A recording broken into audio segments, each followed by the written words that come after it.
Hello, Garland Nixon, hanging out with my buddy Caleb Maupin, and we're going to talk about some foreign policy and start with what's happening. Aaron Sherman to your senior destiny. Oh, Rumble for some reason. Huh? Okay. Well, whatever. Let's talk.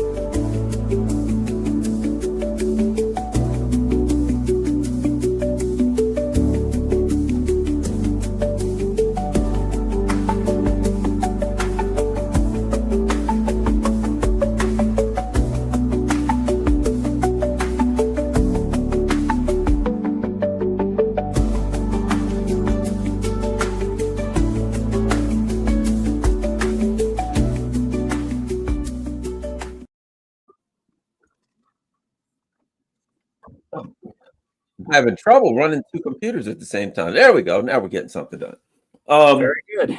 yeah, look, it looks like I'm having a technological crisis here at the beginning of this particular podcast. But anyway, I'm here with Caleb Maupin.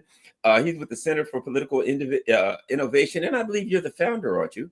I am, yeah. It's been a good group. We've done great stuff over the years. I'm excited for the big convention coming up July 12th. You're going to be there. Others are there. It's going to be quite a shindig in Chicago. So very good. Yeah, You're wearing our shirt. You got our shirt on. specifically, yeah. I love the shirts. The color's great. They're awesome. Yeah. It's a good shirt. I don't. Do you guys sell them on the? Do you sell them on the? We don't. We really ought to. We don't have merch up. We should have a merch page.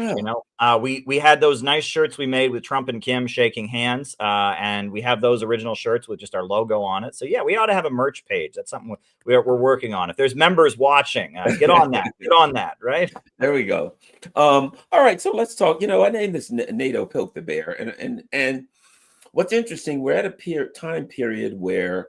And you've heard the discussions in various ways that people will say that eventually the narrative makes it to the battlefield. You can have narratives and all that, but things are ultimately decided on the battlefield. And I think the U.S., interestingly enough, is trying to accept the reality of what's happened on the battlefield much earlier than these other countries in Europe. Maybe because the U.S. started everything. Put most of the bill. Your thoughts on where we are right now in that weird process where all these narratives, Putin's sick, the Russians are weak, they're running out of missiles. All of that is starting to run into, it looks like they're going to win. How do we get out of this one? You know what I mean? We're at a weird place in history.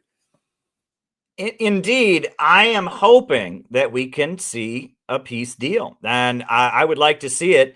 And it seems like the administration really wants to make a deal. And you had the marathon negotiations on Monday. We have the joint statement. I guess it wasn't officially a joint statement because of but it said what happened in the meeting. Ukraine, their energy infrastructure and such is going to be under the United States, and then they are going to have to recognize, and that's what Trump's advisor, Trump's top negotiator, said. They're going to have to recognize Donbass, Crimea belongs to Russia. It's part of Russia. The people there voted for that.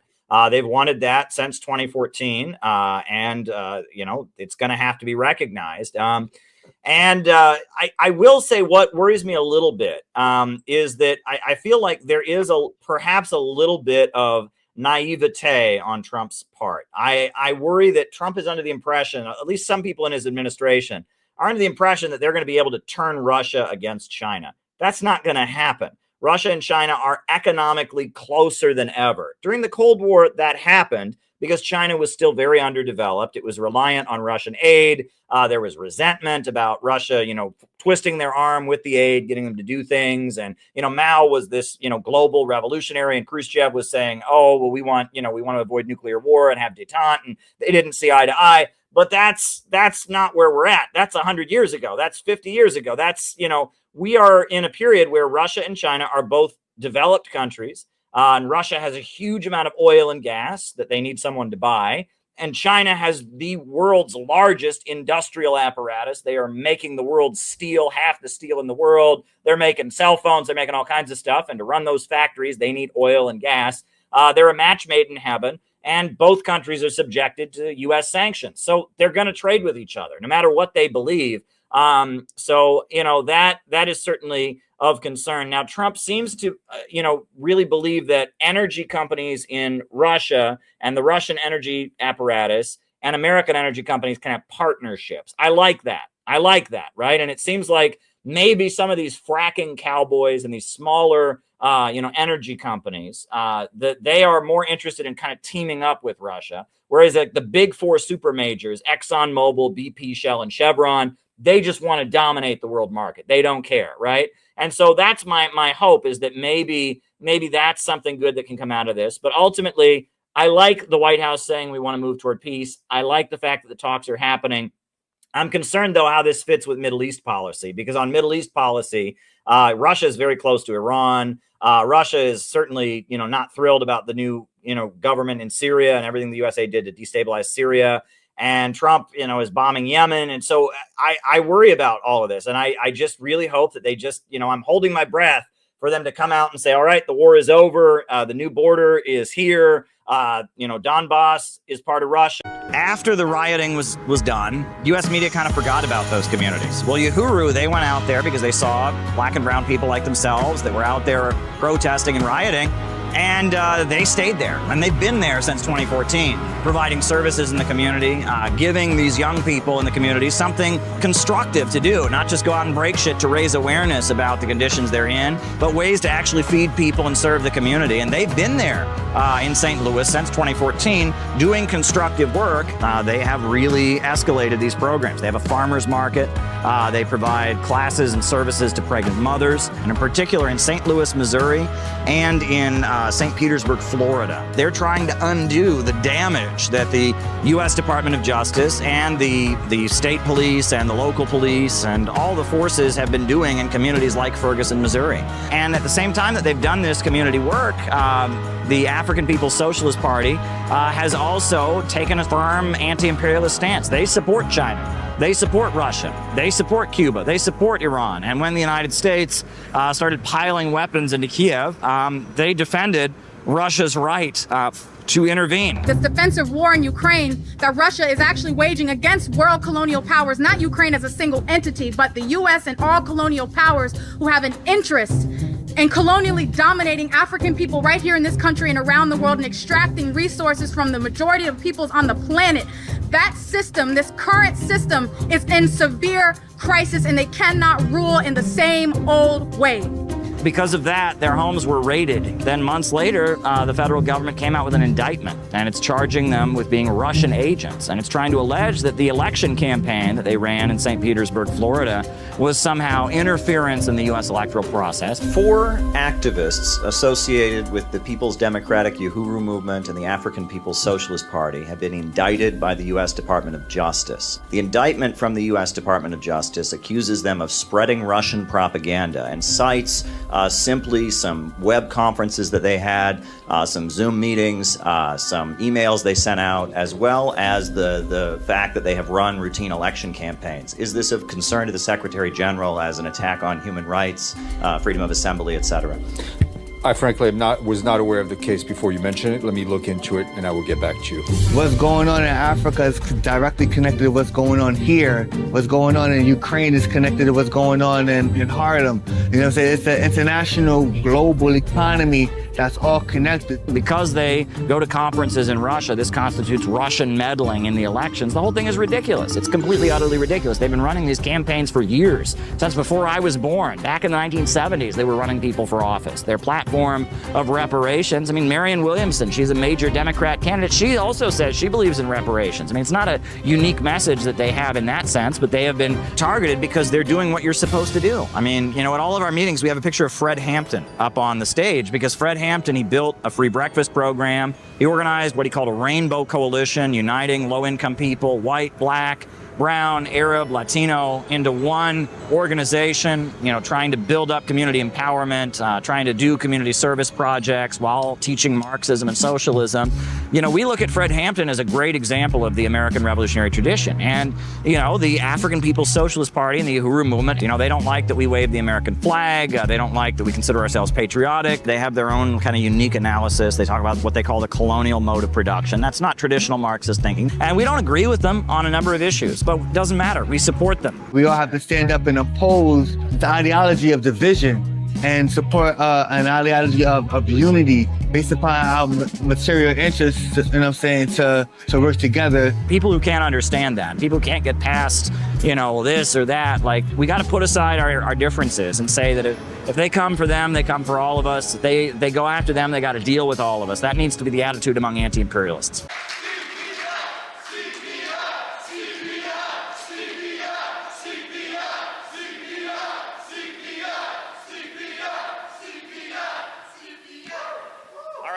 To stay standing and stretch. Just stretch as much as you can. It's been a long day. It's been a long day. Stretch. Just get a good stretch. All right, very, very good. Now you can sit down. Now you can sit down. I'm going to take this off of here. It's been a long day. We've heard a lot of speeches and a lot of presentations.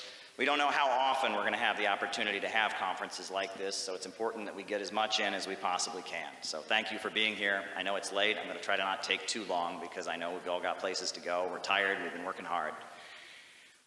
But I want to just point out, isn't it really a great thing that CPI is not an online organization?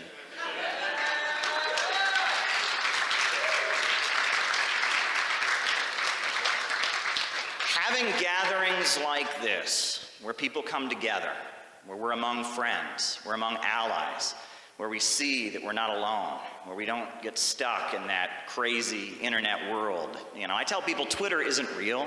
Did you know that? Twitter is not real. Facebook isn't real. But what we're doing today here, this is real.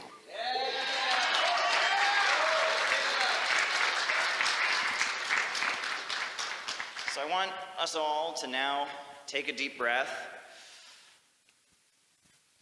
Breathe in. Breathe out. Let's do it one more time. Take a deep breath. Breathe in. Breathe out. When we breathe, that's a pattern. And patterns are very important to human beings. Patterns give us security in a world that is often very, very insecure, right? Patterns, the ability to know what's coming, is one thing human beings depend on. You think about your heartbeat. Your heartbeat is a pattern. And paying attention to patterns, being able to know what's coming, that's something that's very, very important for human beings and trying to relate to the world and trying to find some sense of security. Today is Saturday, and I don't know what tomorrow will bring, but I do know that every Saturday in my whole life has been followed by a Sunday.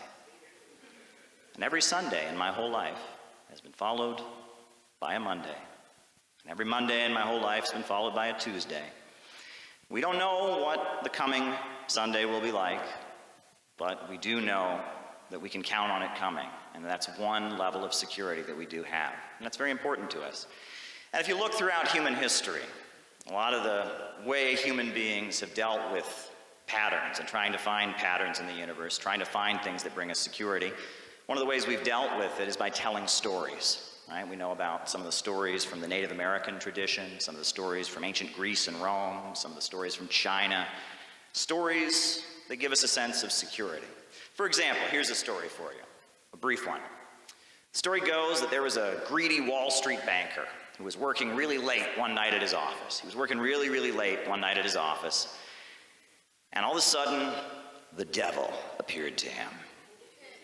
Out of nowhere, in a cloud of smoke, the devil appeared, and he said, "Sir, I am here to offer you a deal."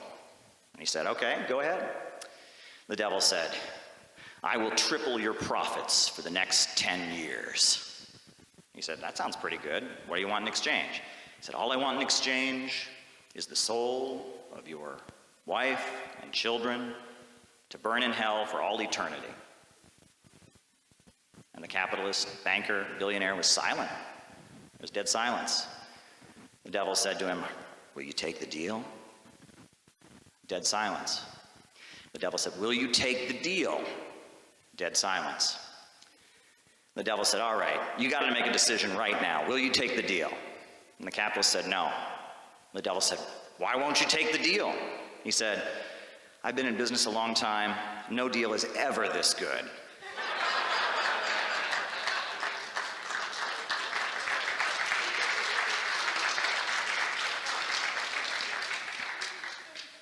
And why is that story funny? It's funny because it points to a higher truth. It points to the reality. We've all seen what this system does to people, how it makes them heartless, how it plays them against each other. It drives this selfishness, driving us all into atomized individuals, breaking down the connection between us. We've seen that, and so that story makes sense. And I'm sure those of you who follow what I do, you all know what I'm about to say next, which is, if I said to you, faster than a speeding bullet, faster than a locomotive, able to leap a tall building in a single bound, look up at the sky, it's a bird, it's a plane, it's... I've talked a lot about how Superman, one of his first adventures was to rescue a group of striking workers, how Superman fought against the Ku Klux Klan during the Second World War to show that racism was just what the Nazis were about and was un-American. I've told you all what the way you say man of steel in Russian and how that wasn't a coincidence.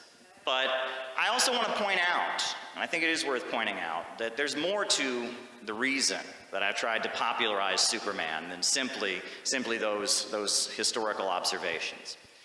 One of the reasons I've tried to point him out is not just the explicit... A couple years ago, I wrote a book that made a lot of people on the internet very, very angry. It was called "BreadTube Serves Imperialism." I had information about how some top socialist YouTubers online were being advised by an individual who was tied to the U.S. intelligence apparatus. Now, after I've written that book, a lot more has come out. First of all, Gray Zone found receipts and revealed that Abigail Thorne, Philosophy Tube, is actually being funded by British intelligence outlets. In addition to that, ContraPoints, who laughed at the idea she would have ties with imperialism or the deep state, has done a special TV program with none other than Hillary Rodham Clinton, the woman who destroyed Libya and cheered about the death of Gaddafi. Oh, and I was widely mocked for bringing up the certain proclivities of a certain YouTuber who goes by Vosh, and we see how that has gone. So I was right. I was more right than even I realized at the time. There's no question at this point that the deep state is using BreadTube as a vehicle for deprogramming young people and trying to move them away from narratives that oppose the U.S. imperialist establishment. So where is my apology? Where are the people coming forward and saying, oh, Caleb, we laughed at you, we mocked your narrative, but you were 100% correct? I'm waiting for your apologies. Meanwhile, my book, BreadTube Serves Imperialism, which focuses mainly on debunking their political beliefs, that book is still available. You can get your copy today.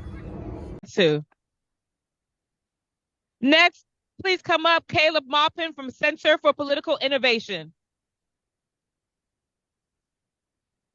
None of us here ever had the opportunity to vote for the FBI. The FBI is not the elected government of the United States, but they seem to think that they are. If you look at what the FBI did in our previous election, covering up the Hunter Biden laptop scandal because they felt that Joe Biden should win the election. And if you look at the details of this case, the FBI seems to believe it is above the law. I would encourage people to look into the testimony that went on and the conversations, or I guess the revelations that went on the witness stand. How it was revealed that the indictment that was leveled against the Uhuru 3 contained information that the FBI agents could not verify when they got up on the stand, and that the FBI has engaged in all kinds of dishonest activities. If they had told the truth about what evidence they had, this case never would have even gone to trial to begin with. And the FBI is putting itself above the law, and this is a threat to the freedom of all Americans. This is a threat to our civil liberties. This is a threat to our democratic rights. And I must say that the jury came back and said that it was very clear the Uhuru 3 were not acting as agents of Russia. So based on that, there should be no prison time, no jail time. This entire trial should be thrown out. This whole case should be thrown out. But I must also say that I don't consider the activities of the Uhuru 3 to be working against the interests of the United States. They travel around the world. They're connecting us with different countries, and they're working in the interests of America. because the only future that America is ever going to have is with the new economy that is emerging in the world today. The Western financial system is falling, and the new economy of the world today, which is in Africa, which is in Russia, which is in China, that is the future. And the only future America will ever have is to be part of that economy, connecting us with people around the world, making America really a country that could trade and interact with the world in a more prosperous way, in a win-win way, a way based on win-win cooperation, not a zero-sum game. That is the future. So there should be no jail time. The conviction for this conspiracy charge needs to be completely thrown out. The FBI needs to be charged for the way that they conducted themselves in this case and the way they are violating the freedoms of Americans. Thank you. So, I wanted to talk about 1999. The year of 1999 was a pretty pivotal year in recent world history. A number of things happened in 1999. First of all, Russia had been devastated by the fall of the Soviet Union. The economy of Russia had austerity, shock therapy economics, mass unemployment, mass hunger, and the country had been devastated.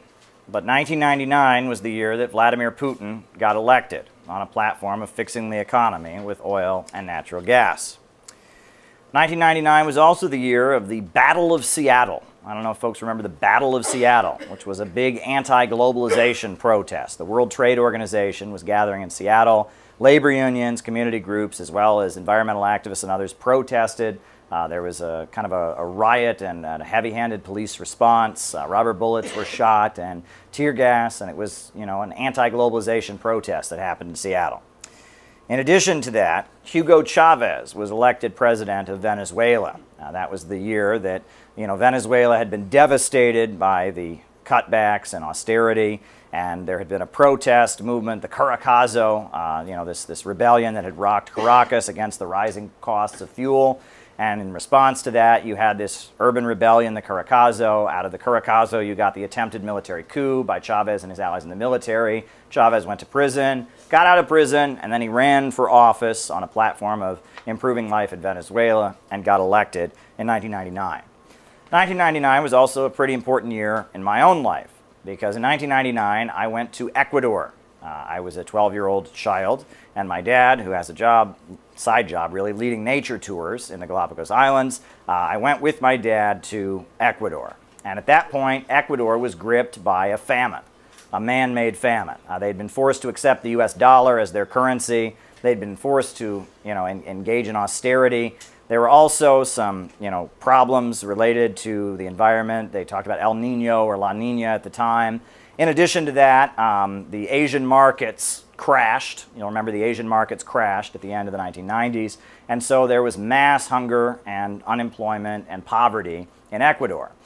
I was a 12-year-old child, and I saw, as I got off the plane in Quito, Ecuador, the extreme amount of poverty that existed. I was kind of blown away. I came to Quito, Ecuador in the middle of a famine, and I had never seen that level of extreme poverty. I saw whole crowds of desperately poor people all over the city of Quito, Ecuador. And I now know that those were people from the countryside who'd lost their farms and lost their homes and were desperately poor and had piled into the cities. There was just extreme amounts of poverty.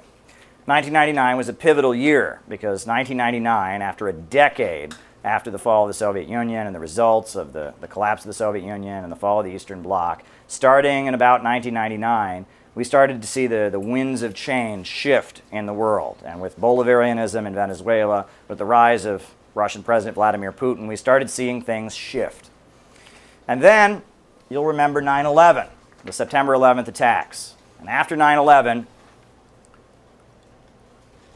the country was kind of whipped up into a frenzy of patriotism.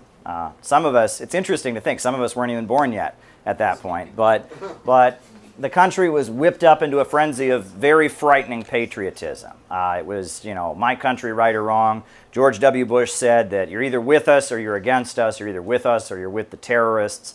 There were flags everywhere and military parades everywhere, and it was quite frightening. And in that moment, the organized political left completely dropped the ball and made what I consider to be one of their greatest blunders, was that if you listen to what Howard Zinn and Noam Chomsky and Ward Churchill said in the aftermath of the 9/11 attacks, You would think that Osama bin Laden was Ho Chi Minh. You would think that Osama bin Laden was Che Guevara. The narrative that they had was that America has gone all over the world and committed all these horrendous crimes, true, and that now America has been attacked and some of what America has done to the rest of the world has happened to the United States. Again, true, but it's a problematic narrative because Iraq, that had suffered under horrendous sanctions from the United States, did not attack the United States. China didn't attack the United States. Vietnam did not attack the United States. The people who attacked the United States are people that are U.S. allies. Saudi Arabia was aligned with the United States. And immediately after 9/11, you'll notice that the government of Libya, led by Gaddafi, was very happy to support the United States and even offered to torture prisoners to help the United States catch the perpetrators of 9/11. And the Syrian government was also said, wow, we've been fighting Al-Qaeda types for years, and the Saudis have been trying to overthrow us for years, and we would like to help you. And Iraq supported the United States, and Cuba supported the United States. And many countries around the world said, my goodness, we've been dealing with these extremists and fanatics that the USA has been backing against the Soviet Union and against independent and nationalist governments around the world. And now these extremists, kind of like the Contras of Nicaragua, kind of like other extremists the USA has backed around the world, now they've turned around and attacked the United States. So maybe for a moment we can get the United States to understand how bad these policies are of arming these extremists. But the interpretation that the U.S. organized political left had is because it was the United States that was attacked and because the person who did it was a brown-skinned person from another part of the world, they immediately started sympathizing to some degree or other with the perpetrator. The idea was that somehow the Al-Qaeda were freedom fighters or something like that. And Yuri Kochiyama, who's a very important Asian American activist of Japanese heritage, a friend of Malcolm X, she was in her 80s, she was old, and we can forgive her for this, but she gave a horrendous interview where she compared Osama bin Laden to Malcolm X and Ho Chi Minh and said he's a hero to the people of the world, and that wasn't the case. And you can understand why that message to average Americans didn't go over so well, right? And if the country's just been attacked and people are fearing for their lives and there's hysteria about terrorist attacks, if the message of the left is, well, we deserved it, we're the bad guys, we're the terrorists, you can understand that especially in the age of very simplistic, watered-down politics, where everyone has a very short attention span, the response of people to Noam Chomsky, to Howard Zinn, to Ward Churchill was a hostile one. It was an unfriendly one because they said, look, we feel like we're under threat, we feel like we're under attack, and the organized political left is telling us basically that we deserve it and kind of making statements that imply somehow the people who did it are heroes. You can understand why the left was isolated. And when Bush coming out of 9/11 attacked Afghanistan, he had something like 90% approval ratings for his invasion of Afghanistan. And the organized political left was pretty isolated. Now, the invasion of Iraq was much less popular. Europe opposed it and other forces opposed it. Iraq had nothing to do with the 9/11 attacks, so there was widespread opposition to the war in Iraq. The country at the time of the invasion was about 50-50.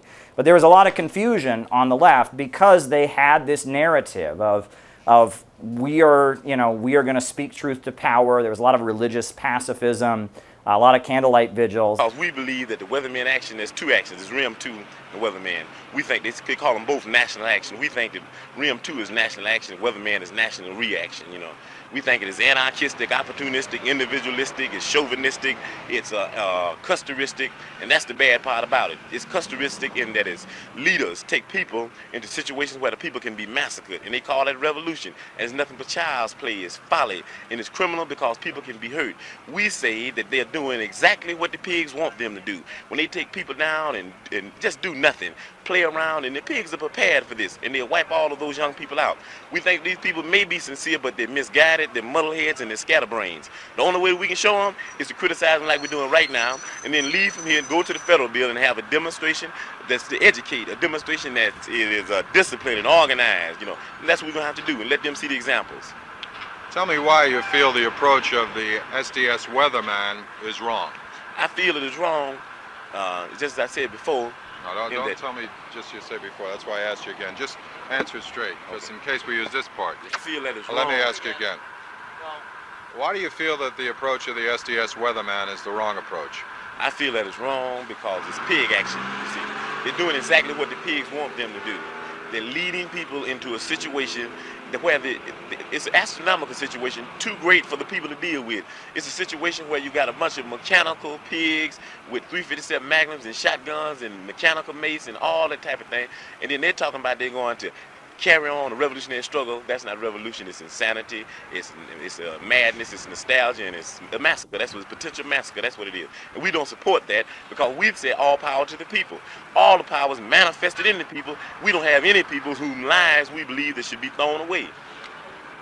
Has the Weatherman SDS tried to get you to go on their side? Have you met with them, and what happened? We met with the Weatherman faction of SDS several times. We've had ideological struggles and we have ideological differences. So what we did was we had the other faction of SDS that agreed with the Black Panther Party called for an alternate action, a well-disciplined action not to provoke pigs, an action not to talk about setting up confrontations with the pigs because the people are not ready for confrontation. These confrontations that they have are premature. They're politically premature and they're wrong because they commit people in a situation which they're not anywhere prepared for. Well, why do you think the Weatherman SDS tried to link the Black Panther Party to its movement? I don't know if it was actually the Weathermen of SDS. I'd have to say that it was the establishment press that is nothing but a tool of Warden Nixon's machine.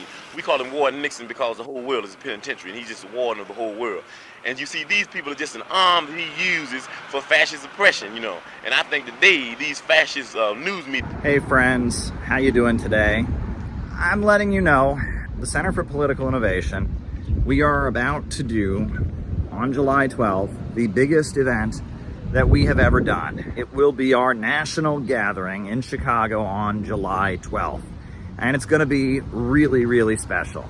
We are talking with a number of important anti-imperialist voices, a lot of different communities. There's going to be musical performances, dance performances, there's going to be great speeches, and it's going to be a whole day gathering dedicated to anti-imperialism. I am committed, and CPI has always been committed to building an in real life network of people.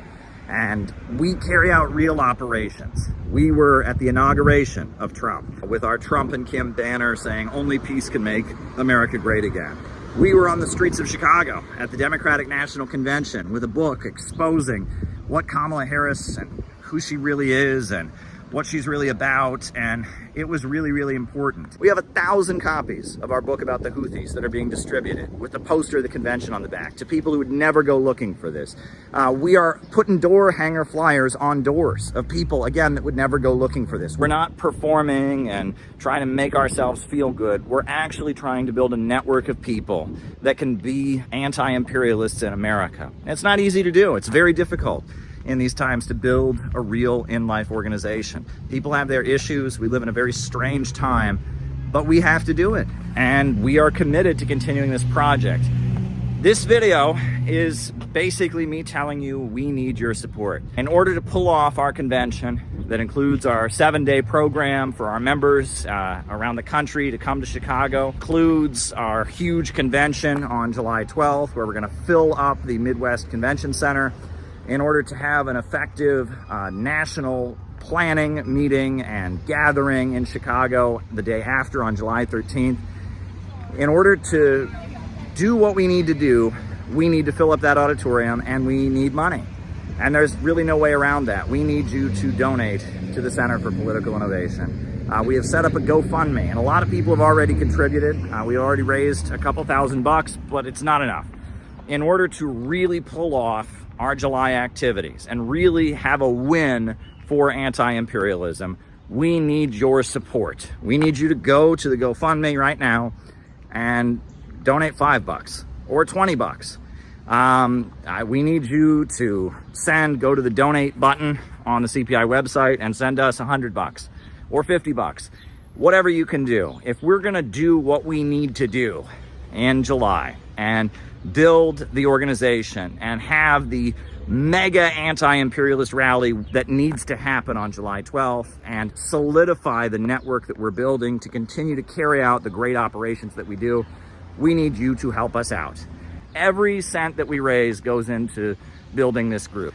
I'm lucky I have a paycheck with everything that's going on. I'm surviving, and I have consistently put a huge amount of the money that I have, my own resources, my own funds, into CPI because I believe in it, because it needs to happen, because this organization is necessary. I'm looking at what I've got and my own resources and my own bills and all of that, and I'm looking at what's already been paid for, and it's not enough. I mean, it's just not enough. I can't just pay for everything myself.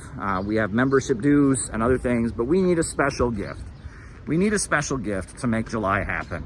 We need you to give us a special contribution so that we can make sure the July events go smoothly, that the housing for the people coming in out of town is covered, that the speakers that are being flown in, their airfare is properly covered. We need you to make a special one-time gift to make this July gathering, this anti-imperialist summit that we are organizing. We need you to help us make it happen and help us make it a success. Small gift, big gift, whatever you can do. We need you to help us with it. But you know what? I'll just say this. If it's a matter of send us a gift or come, we'd rather you come. We'd rather you be there. It's much more important that you be there on July 12th.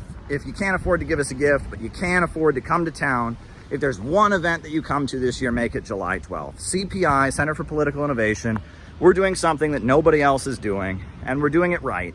We're not doing it in a way that we're trying to win the internet. We're not doing it in a way that we're trying to make ourselves feel special or act like we're cool. We're building what needs to be built. We are building the real connections. And if you can understand why what we're doing is so important, if you can understand why anti-imperialism is the future, but we have to break out of the narrow niche circles and internet culture and get to the masses of people with real outreach. If you can understand that, please give us a gift. We're trying to build an actual movement to win new people to anti-imperialism and continue to carry out operations to change the conversation in America so that we have a country where there's a mass movement demanding justice for working families and an end to these wars, that we're saying no to World War III, we're saying no to the emerging low-wage police state. That's what we urgently need. So if you can help us in any way, send us a gift. If you can be there on July 12th, be there. This is the biggest endeavor CPI has ever done, and it's going to lead to even bigger things. We don't back down. We don't go away. If we were going to back down, we would have done it a long time ago. And if we were one of their plants or one of these fake anti-imperialists, they would be making it a lot easier for us. We have been facing a lot of challenges, but we continue to achieve great victories. So we need your support. Please send us a contribution. Please be there on July 12th at the Midwest Convention Center in the Chicago area. It's right near the O'Hare Airport. It's going to be awesome. We need you there. Thank you.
Mexico. I'm reading to you from the New York Times.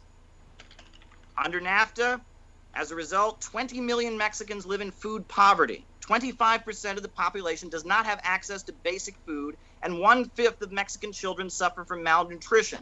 As the U.S. heavily subsidized corn and other staples poured into Mexico, producer prices dropped and small farmers found themselves unable to make a living.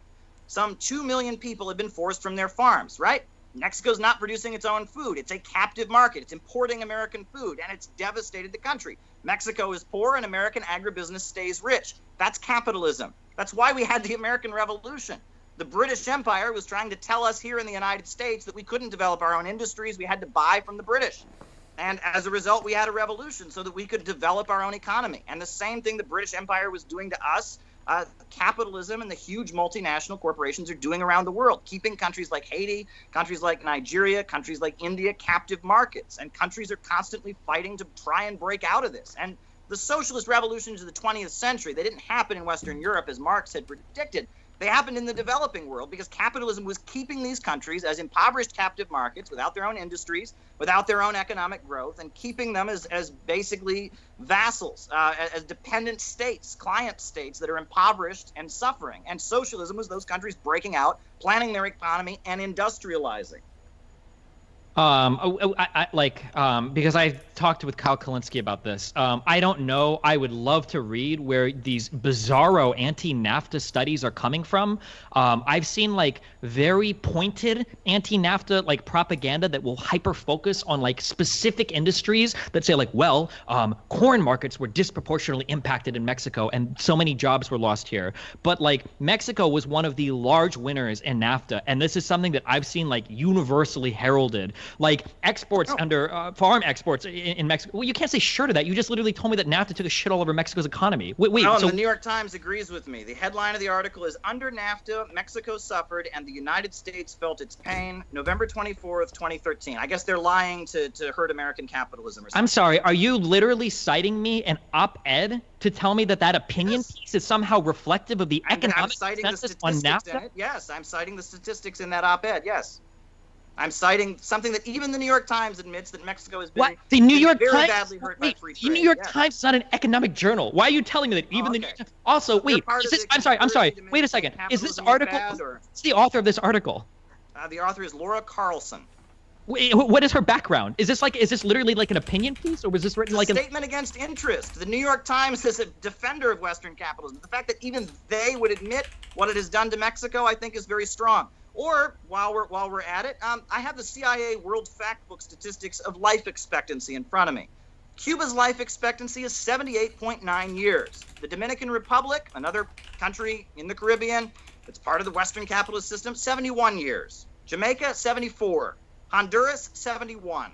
Guyana, 68. Mexico, 76. Guatemala, 71. Haiti, 64. Come on. Right? Capitalism's the answer. Why are all these countries that are part of the free trade system, or part of the global capitalist system, impoverished? And Cuba, a country with a centrally planned economy, has achieved a much higher life expectancy. Okay, I don't know about life expectancy. We're jumping onto a totally different argument. Okay, so like, so somebody linked me this article, so just reading it, right? Like this person literally says like damages were done to like Mexico's agricultural sector. It doesn't mention the massive gains made in the industrial sector. Hundreds of thousands of manufacturing jobs were created in Mexico. I think it's like 20% of car imports in the United States come from Mexico. These are jobs that paid citizens more money than the farming jobs, that led to a greater industrialization of Mexico in these parts. She literally in the next like paragraph of this article just says, well, as a result of some of these agricultural practices, 20 million Mexicans live in food poverty. That's not a causal link. Like how many Mexicans, like this is. They owned their own farms beforehand, and now they're in food poverty. They're not even producing their own food. Wait, so you're telling me that prior to NAFTA, every citizen of Mexico was well-fed, totally well-nourished, had all sorts of like. No, come on, this is ridiculous. Ms. Carlson's article is that it made conditions worse, and I think if you look at the narco drug-infested chaos that's involved in Mexico. If that were happening in Venezuela, we'd be told, see, socialism did it. But it happens in Mexico, and we're told, oh, I've even had a lot of libertarians try to tell me that Mexico must be socialist because it's poor, right? Because everyone knows capitalism leads to prosperity. That's simply not the facts. I can't. I can't actually I can't argue against a New York Times op-ed on this. Yeah, let's stay away from doing that. Statement we against can dig through because the New York I've read Times so is a many vehicle that defends the free market system. The New York Times does not defend economic. I don't care what the New York Times says about the economic impact. Now, if like Krugman or somebody's like, or Krugman is writing an article or something talking about like a specific, like I'm sure I'm interested in reading that. Or if Borjas is writing something on immigration and he submits an op-ed, but random like people writing articles in the New York Times, I'm going to appeal to like the wider studies that look at like NAFTA's economic impact. Or we can read things from like the Council of Foreign Relations, or we can read things that are published in like different economic journals to see like the actual impact. I'm like appealing to a single opinion article on the New York Times. I think that people throughout those sources you listed would agree about the conditions in many of the capitalist countries of the world. I mean, this is the CIA World Factbook. I just read you the life expectancies throughout the countries nearby Cuba and compared them. What? What does that prove? What does life expectancy prove? What is? Yeah, right. Who cares if people die sooner? I mean, okay, all right. It doesn't matter, right? Life expectancy, who cares about that? Wait, right? What do you think I just asked? Wait, what was the question I just asked? You said, what does life expectancy prove? Okay. Do you think that means I want people to die early? No, but apparently you're saying it doesn't matter how long people live, right? No, what I'm asking you is, what do you think? What I'm asking you is, what do you when you're improving people's life expectancy and their access to healthcare and their quality of life, that's a good thing. But what does it prove? Oh, okay. What does it prove? Well, what I'm saying is that just because you see an increase in life expectancy... We're going around in circles here.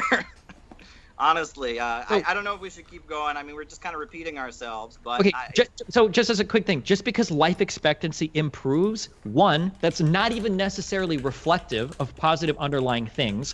And two, it doesn't necessarily mean you can attribute it solely to like an economic organization or a particular government.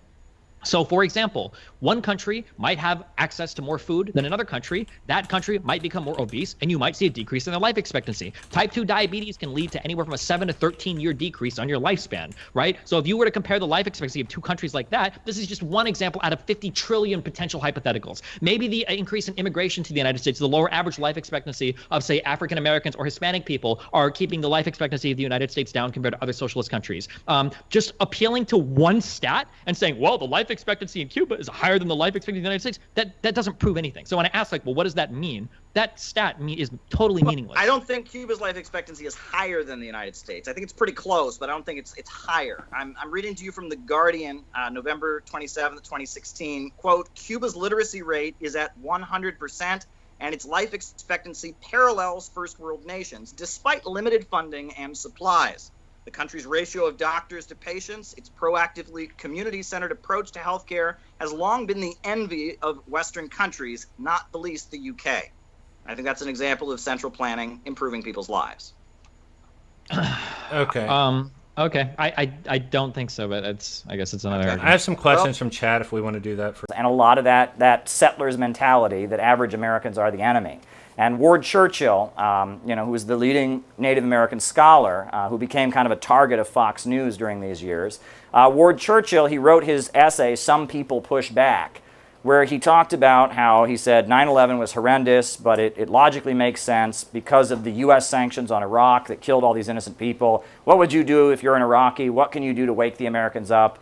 Well, the thing was, Iraq didn't attack the United States. So, I mean, it's a fallacious essay. And the essay blames average Americans. It says, average Americans know the U.S. government put these sanctions on Iraq. It's killing people. They're not doing anything about it. And it referred to some people in the Twin Towers as little Eichmanns, compared them to, it was a horrendous anti-populist narrative. But it comes out of the 1960s. This is the 1960s political narrative. This is the weather underground that thinks average Americans are pigs. That's how they responded to it. And Ward Churchill, it should be noted, the leading Native American scholar, and he wrote these essays after 9/11 that made him kind of a target for Fox News and the conservatives.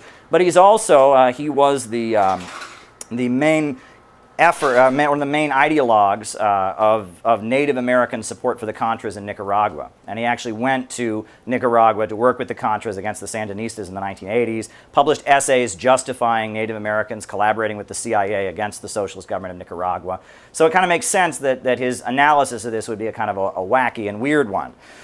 But it's the anti-war protest movement against the war in Iraq where I first got my political start. And I want to describe the political atmosphere that was going on during those years, because it's now history, right? You know, for some of us, this sounds like, you know, a more recent event. Some of us weren't even born yet. So this is now history. But at the time of the anti-war protest movement against the invasion of Iraq, the big anti-war coalition was called United for Peace and Justice. And it was run by members of the Democratic Socialists of America and members of the Communist Party and members of committees of correspondence. The leader of it was a woman named Judith LeBlanc, who is on the national board of the Communist Party. She's of Native American heritage.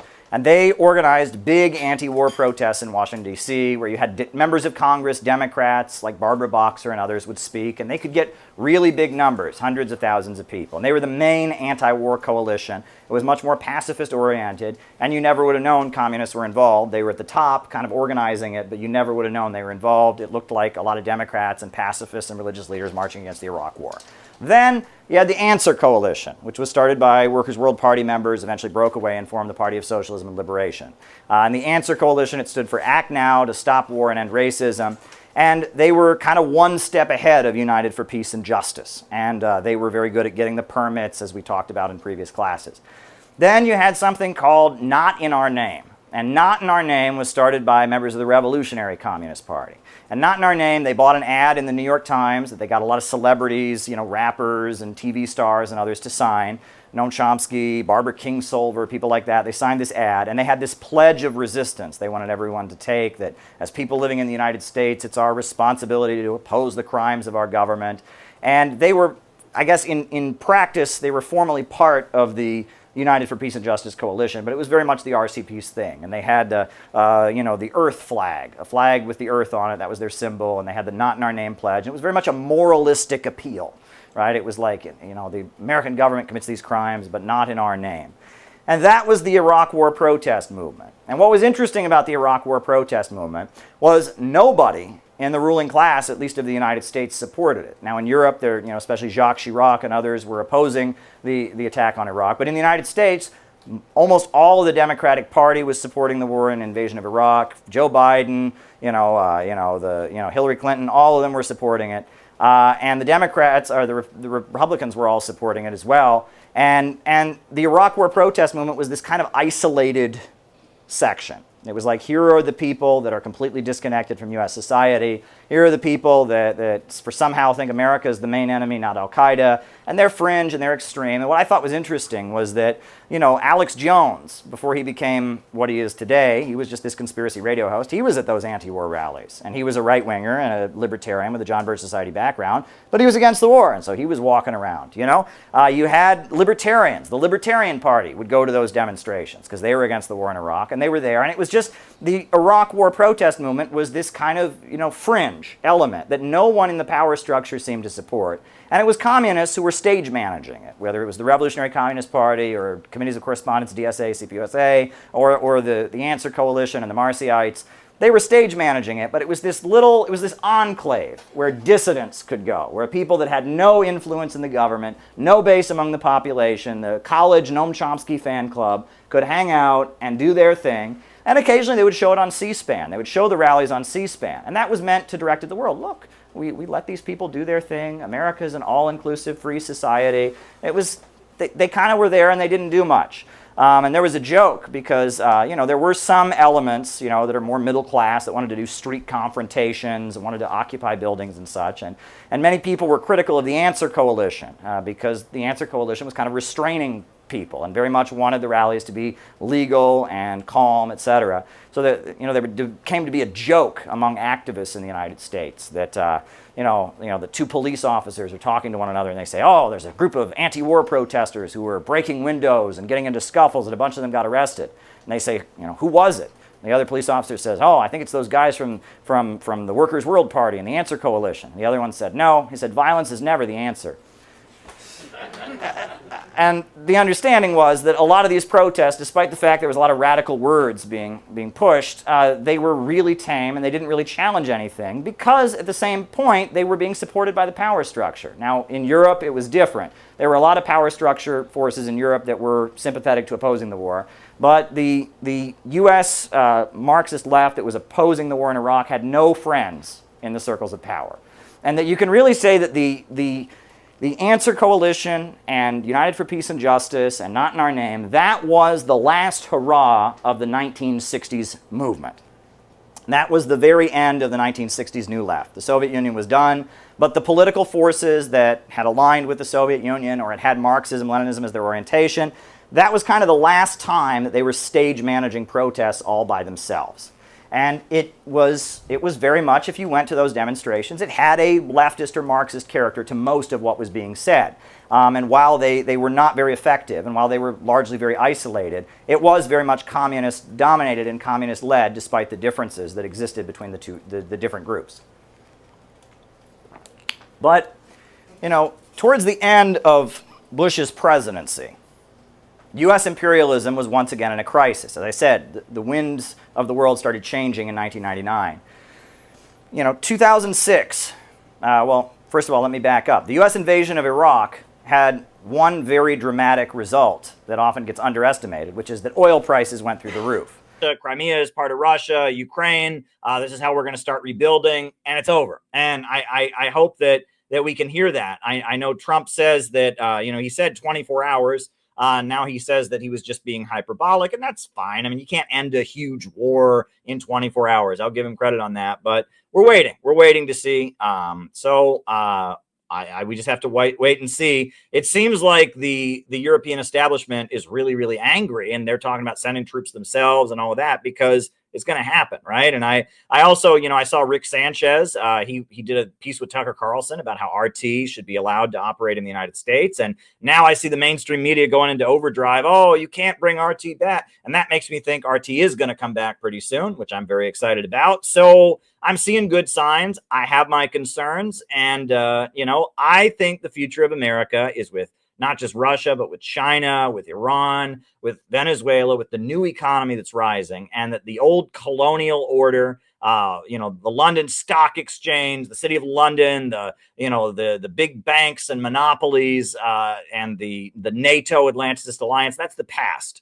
That's an old order, and there's a new order rising in the world. That's where the future of the United States is, and I would like to see the United States pivot towards the new economy and away from Europe. So when I hear Donald Trump get mad at, you know, say stuff that pisses off the French or it pisses off the Canadians or that pisses off the British, I actually think that's a good thing because that's a sign that he's fighting with them and he's not fighting with the new economy around the world. So we'll have to see. Yeah, there's a lot of things happening right now. You know, you can't make a decision about how an administration has governed based on the first couple months, right? A lot of things are still up in question. I'm not thrilled about the Middle East stuff at all, but I'm liking what's happening with regards to Russia. So we're just gonna have to see.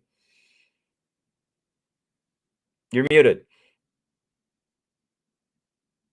Boy, I'm having a technological disaster here tonight, but we're going to get through it. But yeah, so I'm still trying to get at. I forgot who I was listening to today, and they were saying basically that, look, at some point, Trump's going to bring the hammer down on Europe. I forgot which.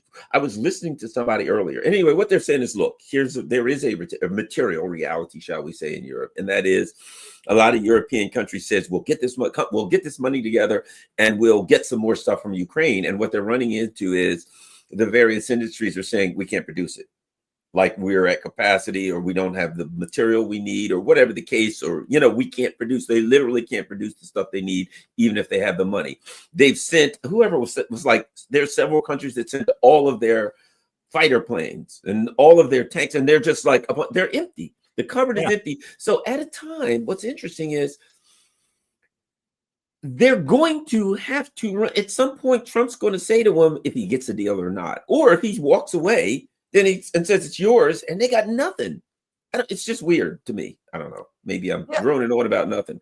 Well, no, there's an element of like the emperor has no clothes here. I mean, the European political establishment that currently exists, they've come to power on the basis of working with America. And, you know, there was the freedom fries thing with Bush and, you know, the European mainland, France, Germany, Italy, they didn't like the United States. But then Barack Obama, he flew over to Berlin and he gave a speech during his campaign. And you know, the whole political establishment, all of them in Western Europe, their whole thing is we can work with America. We can get along great with America. they've been doing that at the expense of the people of their own country. Germany had their natural gas pipeline blown up, and their ports. I mean, there used to be a huge amount of thriving business in the ports of Germany because there were products going to Russia, or going from Russia in those ports, and now they don't have that. And that all these folks that are in power in Western Europe, in France, and Germany, and in Italy, and Belgium, places like that, they're all in power on the basis of we can get along with the United States. And the population is largely saying, getting along with Russia is not so bad. And now the United States is saying, we don't want to go all in against Russia. We want to end this. And I see this as an unpopular, incompetent European establishment, desperate because they know that this is the end, right? They've banked everything on being allies of Britain and the United States on the European mainland. And the Germans in particular, they have been totally screwed. Their economy has suffered, and they've done things like, one of the big disagreements between the European mainland and Britain and America is oil. The British and the Americans run the oil industry globally, right? It's British Petroleum, BP, it's ExxonMobil, Shell, Chevron. The global oil markets are run by the British and the Americans. That's why the French are huge advocates of nuclear power. And they have nuclear power like crazy in France. France has, even from what I understand, they export nuclear power. And the Greenpeace, which is like an activist group, an environmental activist group that is against nuclear power. My understanding is French intelligence murdered some of their people in the 80s because they were harassing French ships, and so they blew up. In the 80s, there was a Greenpeace ship that was harassing some of their vessels, and so they blew it up, right? And there's kind of a push and pull between the European. So we just loaded up the banner and the PVC pipes, and we're headed up to Central Park. Let's see how this goes.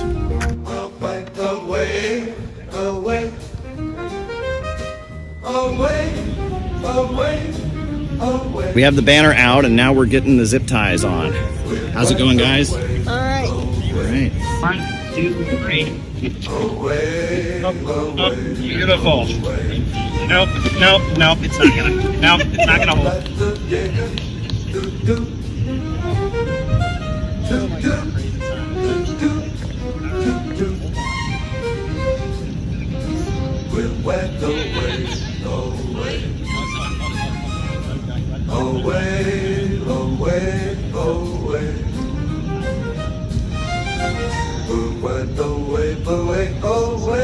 So now we want to cut some poles in, cut the other pole in half.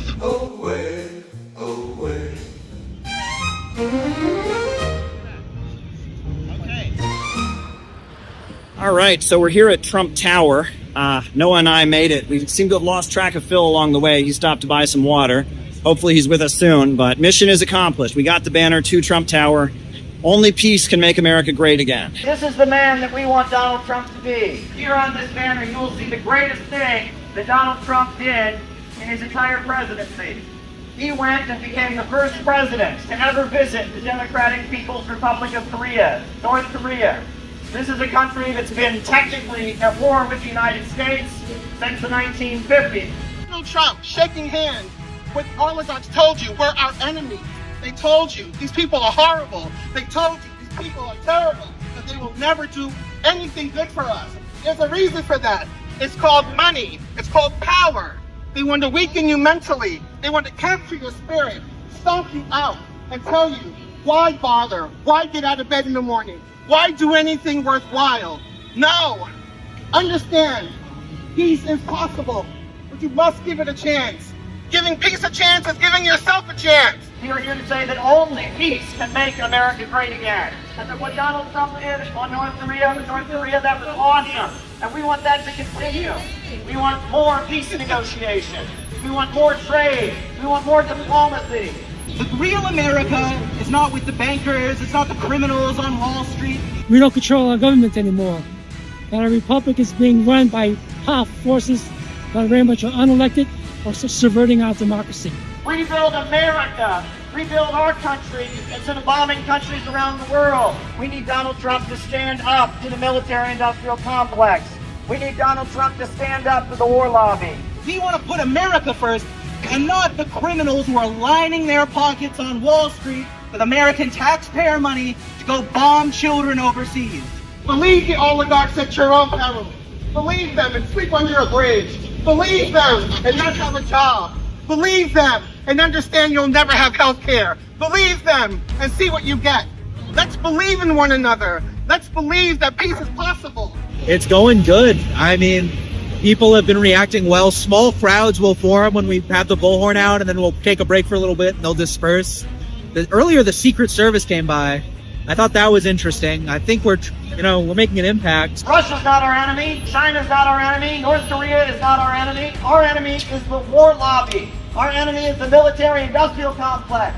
And if we really love America, we should demand that they take all the money they spend on bombs and tanks and weapons and rebuild this country. Only peace will make America great again. We need to go back to this moment when Donald Trump, the President of the United States of America, went to a country that we have technically been at war with since 1952 and said, let's give peace a chance. We want Trump to be a peace candidate. Every poll says that the American people want peace. We're out here doing amazing work today, speaking out loud and proud about what we should be doing about making the world a better place.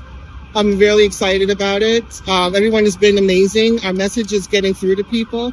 I heard people actually talking as I walked by, saying, give peace a chance. We need jobs and schools and healthcare and education in this country, not wars around the world.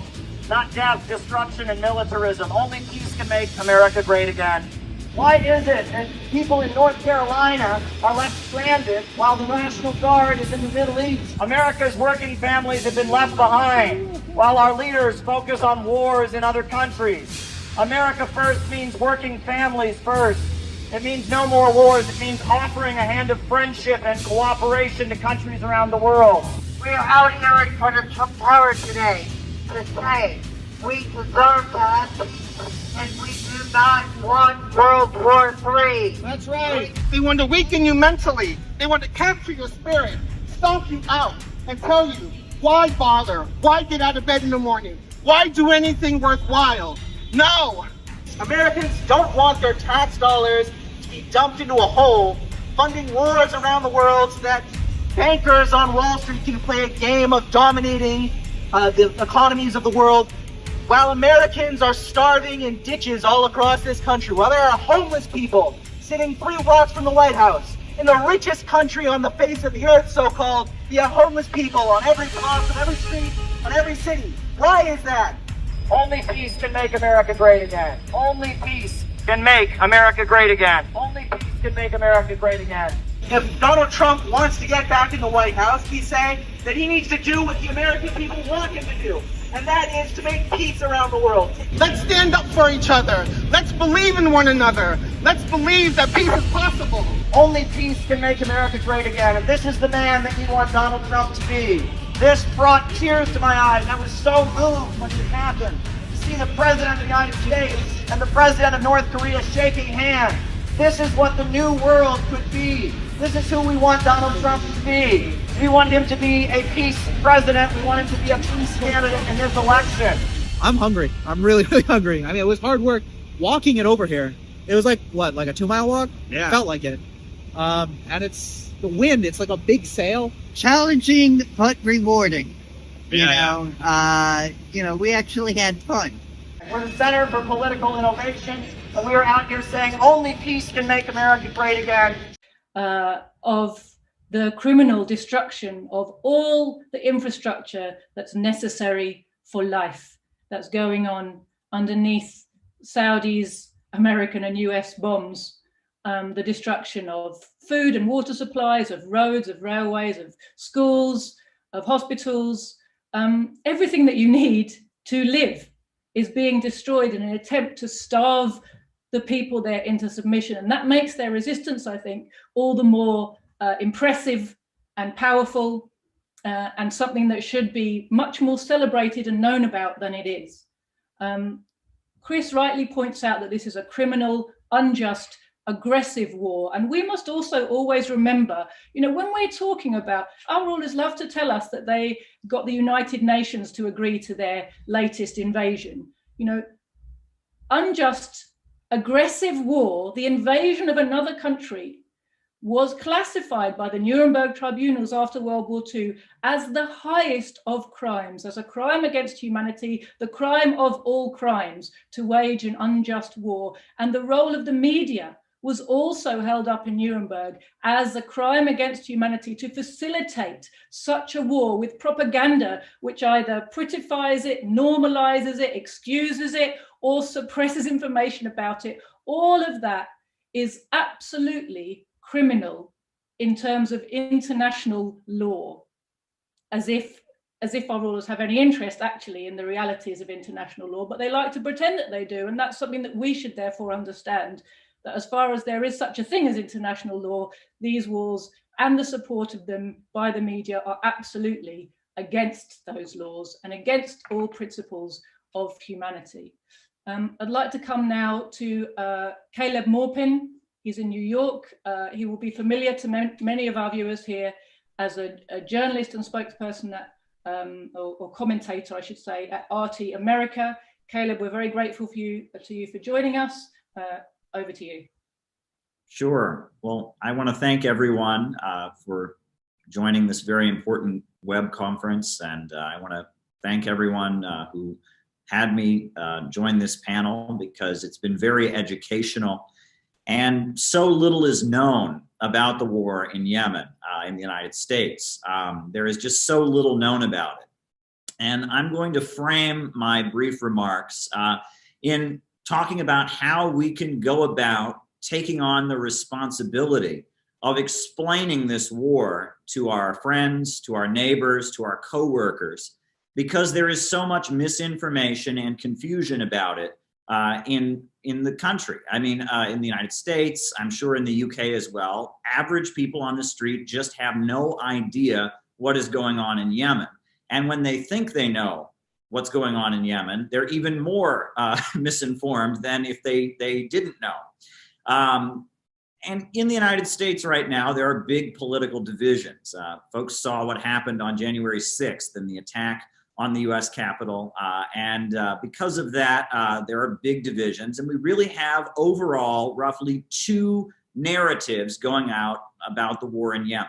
And both of these narratives, one from the more liberal wing of the American ruling class, one from the more conservative, or I guess I should say neoconservative wing of the American ruling class. And both of these narratives are completely and utterly false. The first narrative that we hear from American mainstream media, from outlets like MSNBC and CNN that lean closer to the Democratic Party, the narrative that we hear is that this war in Yemen is just complicated. It is an ethnic and tribal conflict. These are groups of people that have been fighting with each other for thousands of years. It's something we in the West just can't possibly understand. So you should change the channel and look the other way and just assume that this is something that only people with PhDs in Middle Eastern history and such can actually understand. That's the way liberals would like us to understand it. Well, that narrative is completely and utterly false. If people in the United States can understand an event called the American Revolution, then they can understand what is happening in Yemen. The people of Yemen, a country that is very poor, is fighting for its national liberation. It doesn't want a foreign king and a foreign regime to dominate their country and keep it economically destitute. They are fighting for their national liberation. It's quite interesting that often one fact that is obscured by American media, when they'll talk about the Houthis and Ansar Allah, one thing that they won't talk about is their logo. You very rarely will see the logo of the Ansar Allah movement.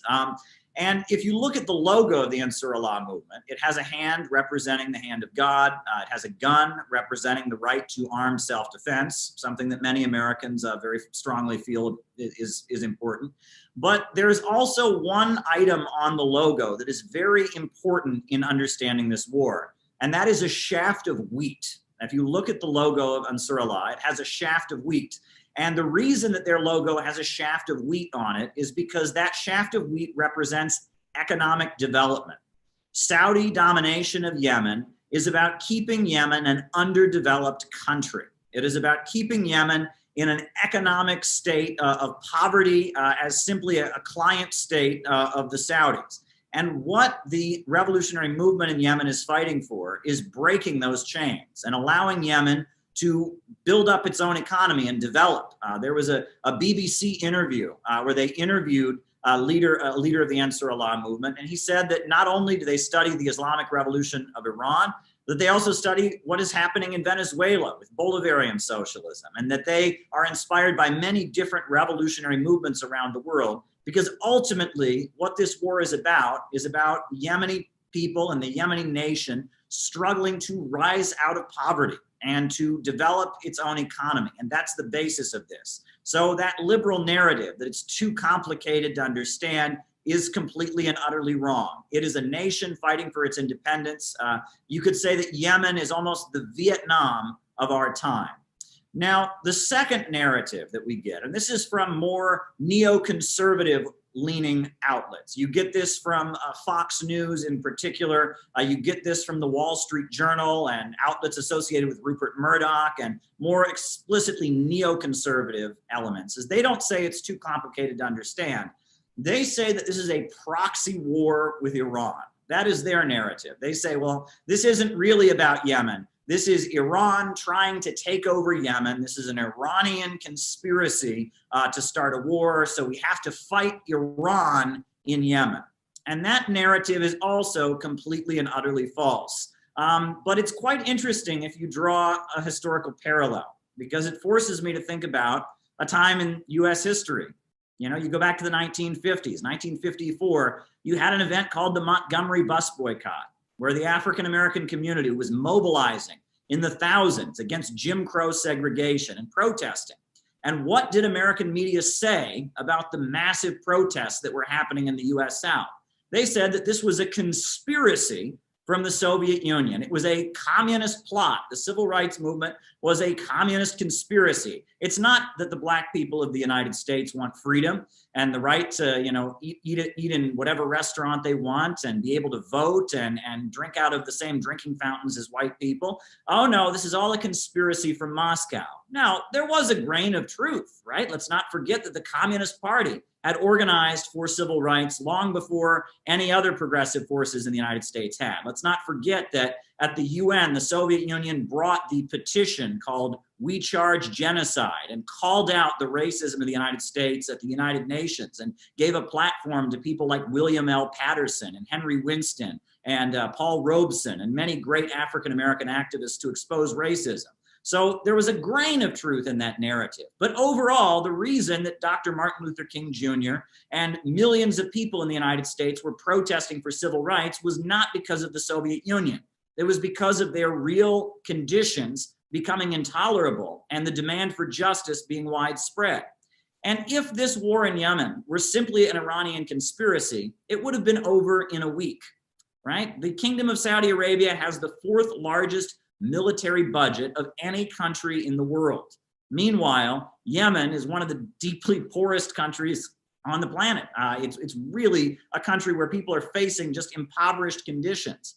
And the fact that the people of Yemen have continued to fight against the largest military budget, the fourth largest military budget in the world, and completely continued to withstand this criminal blockade that has prevented them from getting medicine and supplies. The fact that they have held out so long and continued to resist as just, you know, mass deaths of malnutrition, bombing of civilian infrastructure. The fact that in face of all of this, they have continued to resist is about as much of a solid proof that this is not a conspiracy from Iran that could ever be. If there was not widespread support for the national liberation movement of the people of Yemen, then this war would certainly not have continued so long.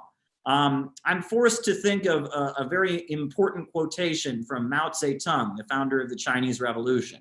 In one of his last statements that was delivered, he said that the people of a small country can surely defeat aggression by a big country.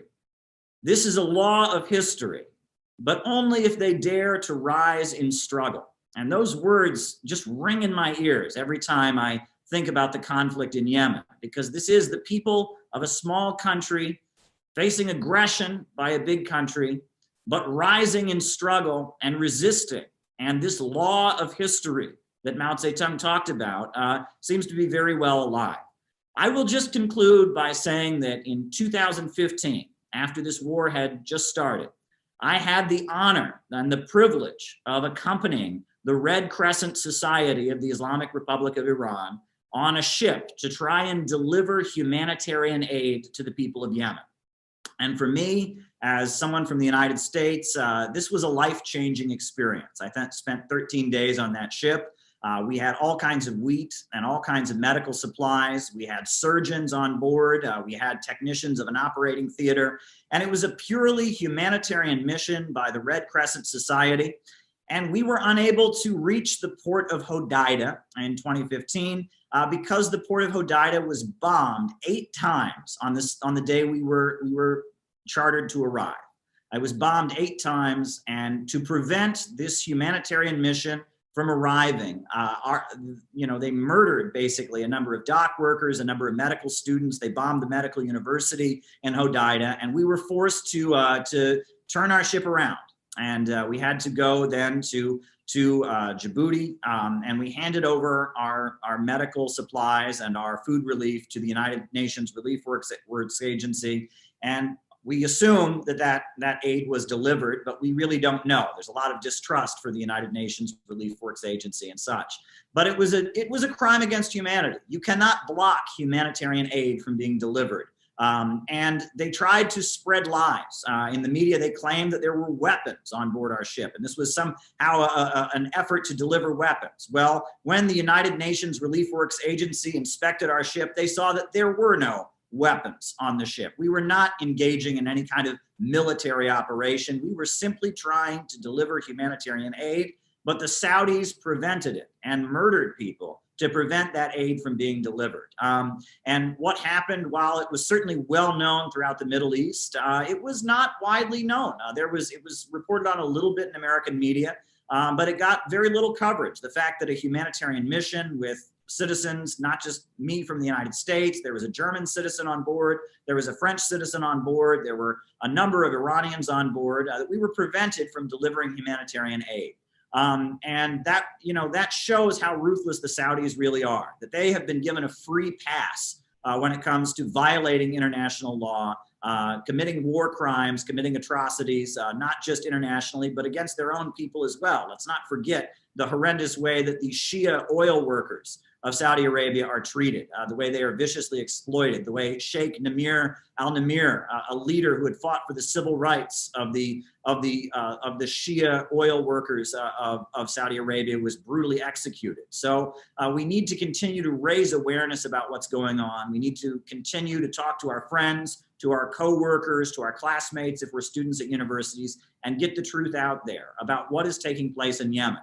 I think that the last-minute move by the Trump administration to label the Ansar Allah group as terrorists was strategically done. It follows the vein of the assassination of Qasem Soleimani, of the ripping up of the Iran nuclear deal, that there are different factions within our ruling class in the United States that have differences about how to handle the conflict in the Middle East, and that Trump aligned himself with Netanyahu and the Likud party in Israel, and that they had a particular interest in preventing any negotiations. The aim was to make it more difficult for Biden to negotiate both with the Islamic Republic of Iran and now with the revolutionary forces in Yemen by labeling them as terrorists, by murdering the top Iranian general. The effort is to try and prevent negotiations so the money for weapons manufacturers such as Betsy DeVos, right? Betsy DeVos, Trump's Secretary of Education, is the brother of Eric Prince, the owner of Blackwater, the huge military contracting corporation.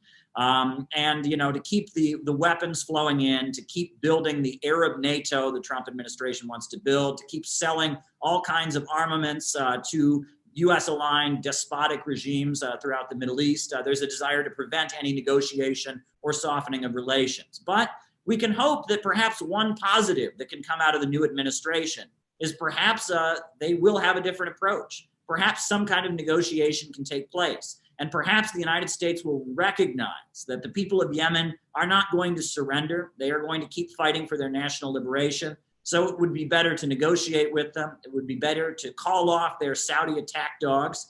And it would be better to somehow recognize the Yemeni people and their right to have their own government and their own national sovereignty. So I think there is hope that perhaps some negotiation can take place. There are differences among our ruling classes, both in the United States and in Britain. But we should all be doing all we can to raise awareness about the real crimes against humanity that are happening in Yemen, but also to raise awareness about the relentless spirit of the Yemeni people and their fight for national liberation. Thank you. Fantastic. Thank you very much, Caleb. And you raised there a really important point, I think, that it's the combination of divisions amongst our rulers with the inroads being made by the resistance, which I think is forcing the ruling class into a potential to consider a change of approach. They may well find they have to call off the Saudi attack dogs because there's no other way. It may be that saying that it's because Joe Biden came in is a face-saving means of going about that. Oh, it was Trump's war, forget about Obama, as I think George was saying earlier.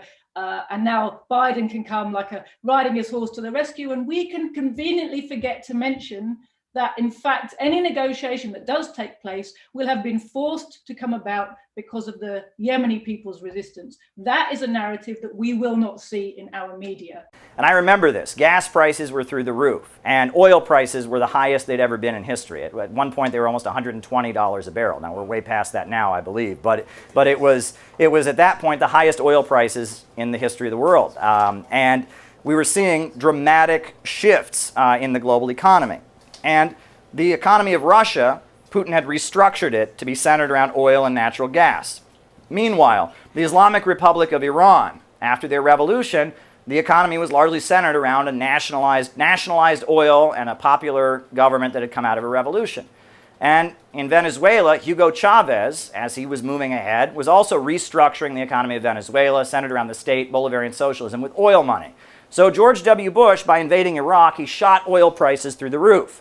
And on the one hand, that made his friends at ExxonMobil and BP and Shell and Chevron very wealthy. On the other hand, it made the new Russian state also much more profitable and lucrative. And it brought a lot of money into the Russian government as it was pushing back against neoliberalism. And it put a lot of money into the hands of the Venezuelan state as well. And in Iran, you saw the hardliners. What was quite interesting is that at the time of 9/11, Iran was very much drifting towards the United States because Iraq was Iran's enemy.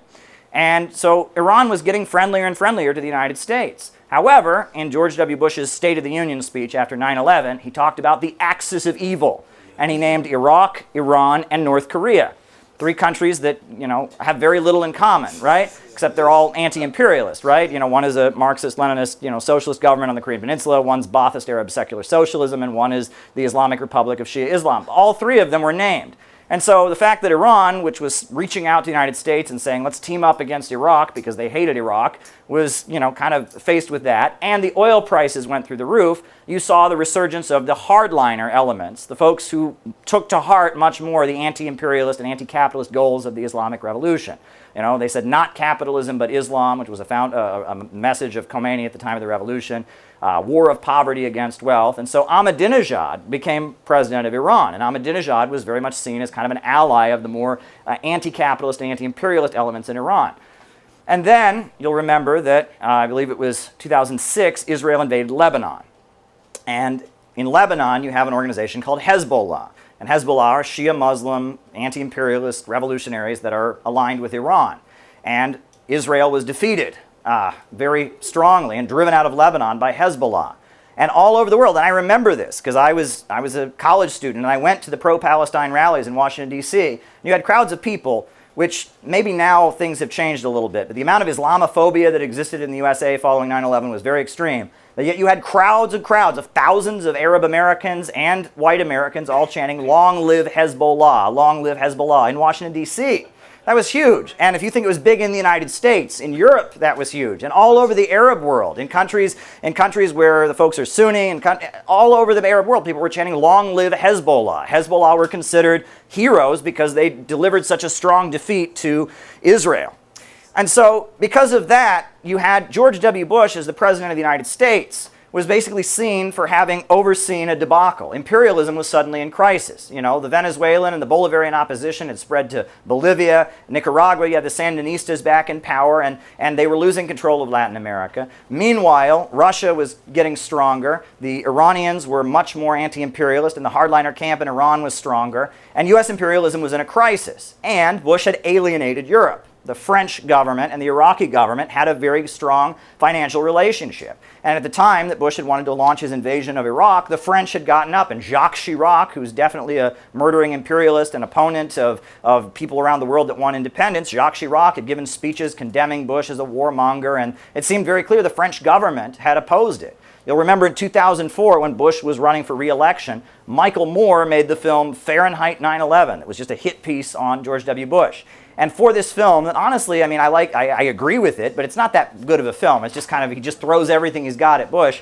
That film won the Palme d'Or at the Cannes Film Festival. And it got like a standing ovation that lasted like 6 hours or something like that. And Europe was furious with Bush and the neocons. And Europe was very much feeling like the United States was not running the world the way it should. And so the tide had started turning. And then this all culminated in 2007, 2008. You had the great financial crash. The housing bubble burst. The U.S. economy crashed. And so many countries around the world are invested in the United States. They all felt the consequences. So in the middle of this atmosphere, you had things changing in left-wing circles all of a sudden. And I saw it, but I didn't put two and two together. There was a case, as Obama was first running for president, called the Gina 6. And it was a small town in Louisiana where there had been some kind of racial incident. There had been a group of white kids and black kids had gotten into a fight, and the white kids all got detention, and the black kids all got arrested, and it was clearly a case of racial injustice. It was unfair. And it was in a little tiny town, but with this new invention called Facebook, and this new invention called Twitter, all of a sudden everyone was talking about the Gina 6. And it wasn't a case of like the protest movement to free Mumia Abu-Jamal, where the left had been organizing around it. And it wasn't an issue of, you know, people and community organizations. It was very clear that somebody at the top had said, we're going to make this an issue. And you also have to keep in mind that in 2005, before 2006, there had been the horrendous incident in Louisiana with Hurricane Katrina. Hurricane Katrina had happened, and thousands of black folks were left on their rooftops to die. And there was a feeling in the black community that, you know, I mean, I think Kanye West on national television, he said, George Bush doesn't care about black people. And there was a feeling in the black community that Bush was their enemy. And there was also a feeling that some kind of rebellion might be happening. And there started to be some urban riots, etc. So out of all of this, you started to see cases get highlighted where you had Obama as the presidential candidate. You had cases like the Gina 6 getting highlighted. And this was the first time we were starting to see protest movements that weren't coming from the movement. They were coming from above. Right? Somebody from above was saying, okay, we're going to start highlighting cases and we're going to start building something. And this wasn't the movement. This wasn't United for Peace and Justice. This wasn't the communist groups. This was coming from above.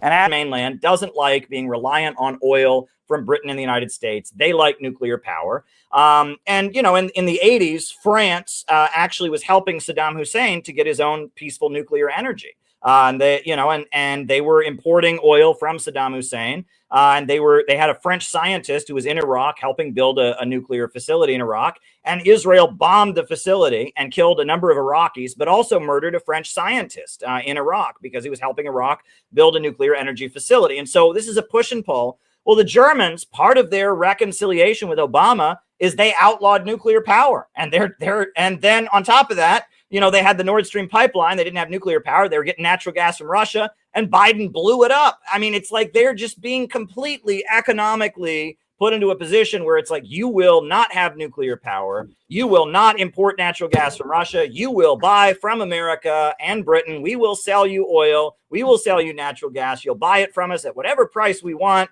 and you'll say, thank you very much. And they're being nationally humiliated. And I think a lot of Germans realize that. And this party, AfD in Germany, They're not Nazis, okay? They are not Nazis. There are Nazis in Germany. It's technically illegal, but there are certain political parties that, you know, go around the law and are Nazis. If people in Germany want to be Nazis, they join one of those groups. The AfD, Alternative for Germany, they're German Trumpers. They're business owners in Germany. They're farmers in Germany, and they don't appreciate having their economy curtailed by Britain and America. They want to do business with Russia, and they're wildly popular. And so now there's this insane push to outlaw them because they're getting more and more popular. And I think the Germans, look, I mean, obviously, you know, we can talk about the horrendous crimes against humanity that were committed during World War II, no doubt about it.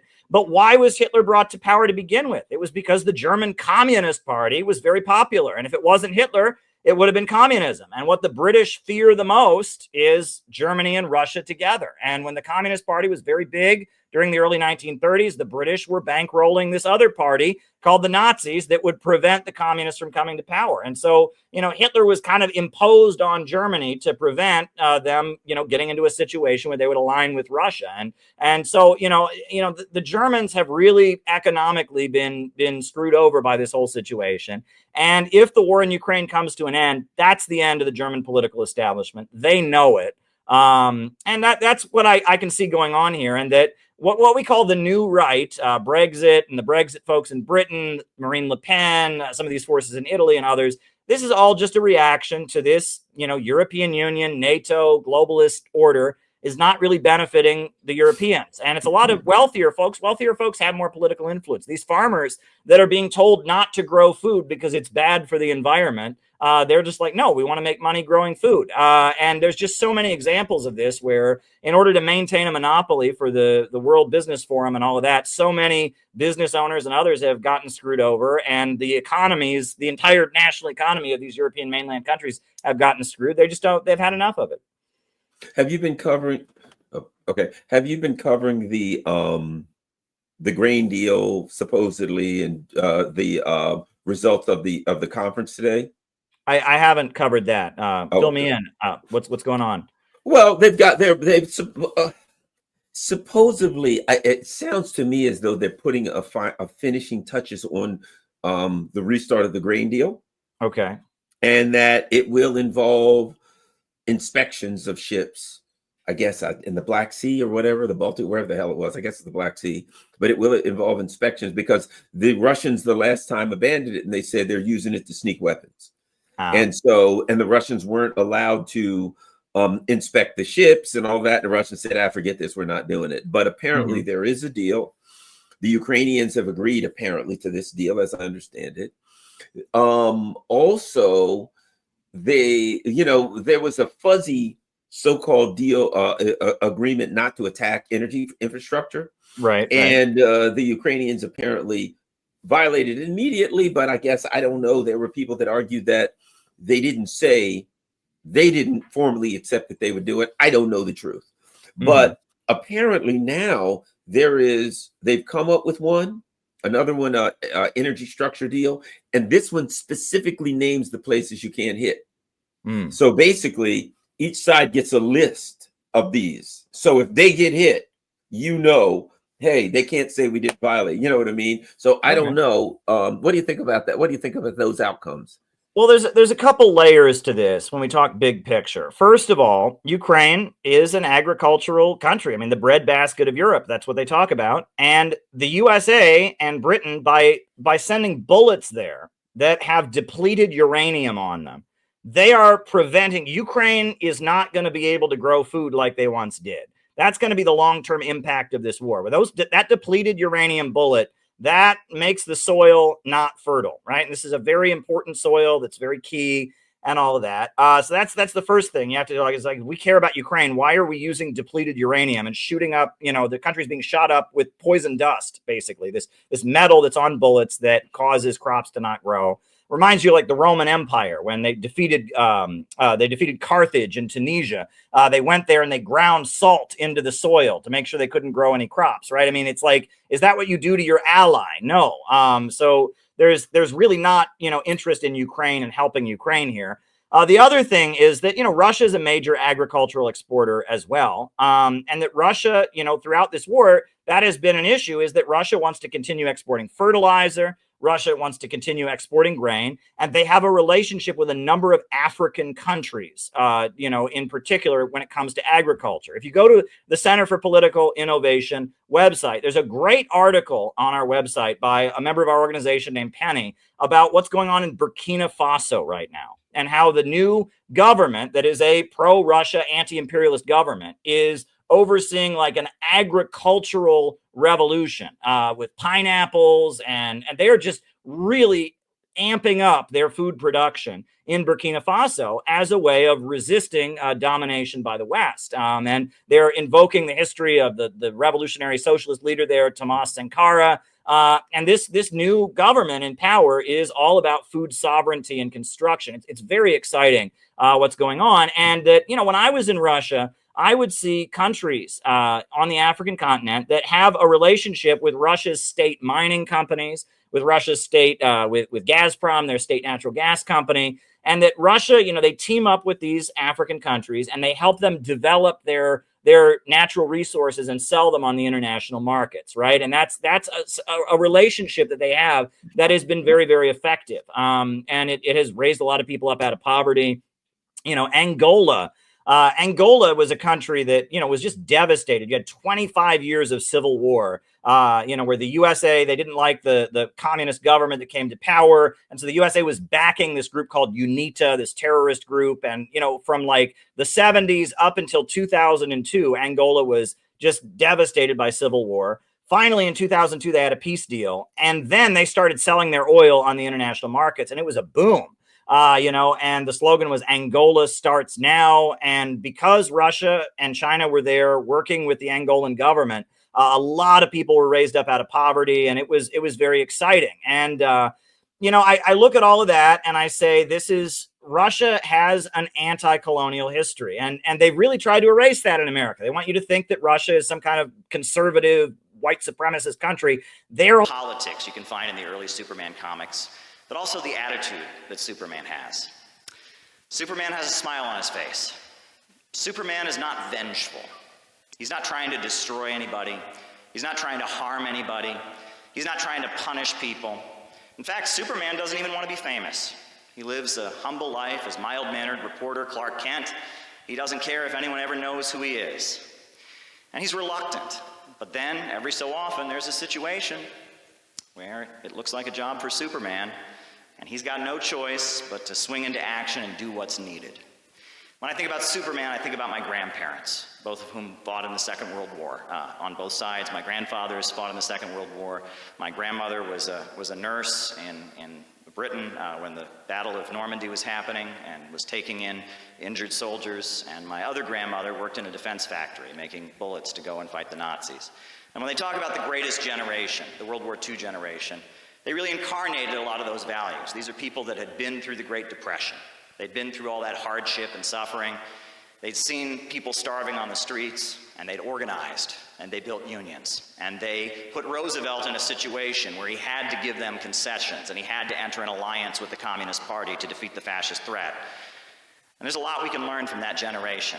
And it's tragic that so many of those folks aren't with us anymore, because the knowledge of what they've been through a big capitalist crisis that exploded into a world war, the knowledge of that generation is really valuable. And that's why I know a lot of us have really taken great inspiration when we read the writings of William Z. Foster, when we read the writings of Moishe Olgin, when we read the writings of communist organizers from that period, because what they were facing on a smaller scale is what we're facing now. A global capitalist crisis, fascism on the rise, the danger of a new world war. And that's why I've done my best to try and revive 1930s communism, the principles that built the Communist Party to be an organization of hundreds of thousands of people that gathered in Madison Square Garden.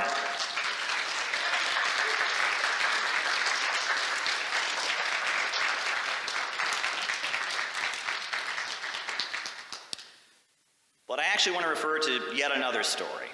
And this is a story that any of us who grew up in the Christian tradition or the Jewish tradition or the Islamic tradition probably had hammered into our heads when we were kids. And the story is about a man named Noah. And the story is that Noah got a message from God that a giant storm was going to come. That storm would be so massive that it would lead to flooding. And so Noah heard this message about a flood, and he started building an ark, started building a ship so that his family and his people would be safe when the flood came. All right, we've heard this story.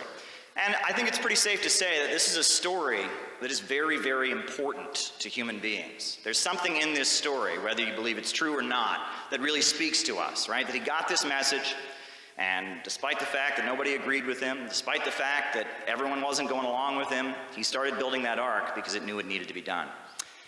That actually reminds me of a quotation you can find here in the Little Red Book. In the Little Red Book by Mao Zedong, they quote Mao's famous essay that he wrote in 1927. He wrote it in 1927. This is what he wrote. In a very short time, in China's central and southern provinces, several 100 million peasants will rise like a mighty storm, like a hurricane, a force so swift and violent that no power, however great, will be able to hold it back. They will smash the trammels that bind them on the road to liberation. They will sweep all the imperialists, warlords, corrupt officials, local tyrants, and evil gentry into their graves. And every revolutionary party and every revolutionary comrade will be put to the test, to be accepted or rejected as they decide. And there are three alternatives: to march at their head and lead them, to trail behind them, gesticulating and criticizing, or stand in their way and oppose them. Every Chinese is free to choose, but events will force you to make the choice quickly.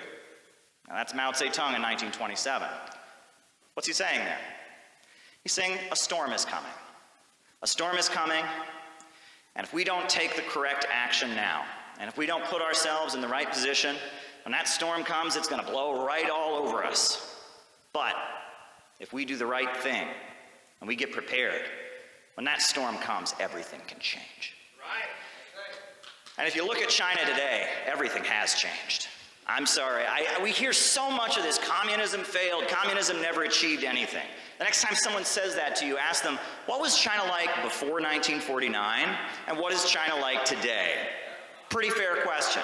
And don't tell me, oh, it's all about foreign investment. That's because they became capitalists. Really? Well, there's been a lot of foreign investment in Africa for the past 200 years. How's Africa doing?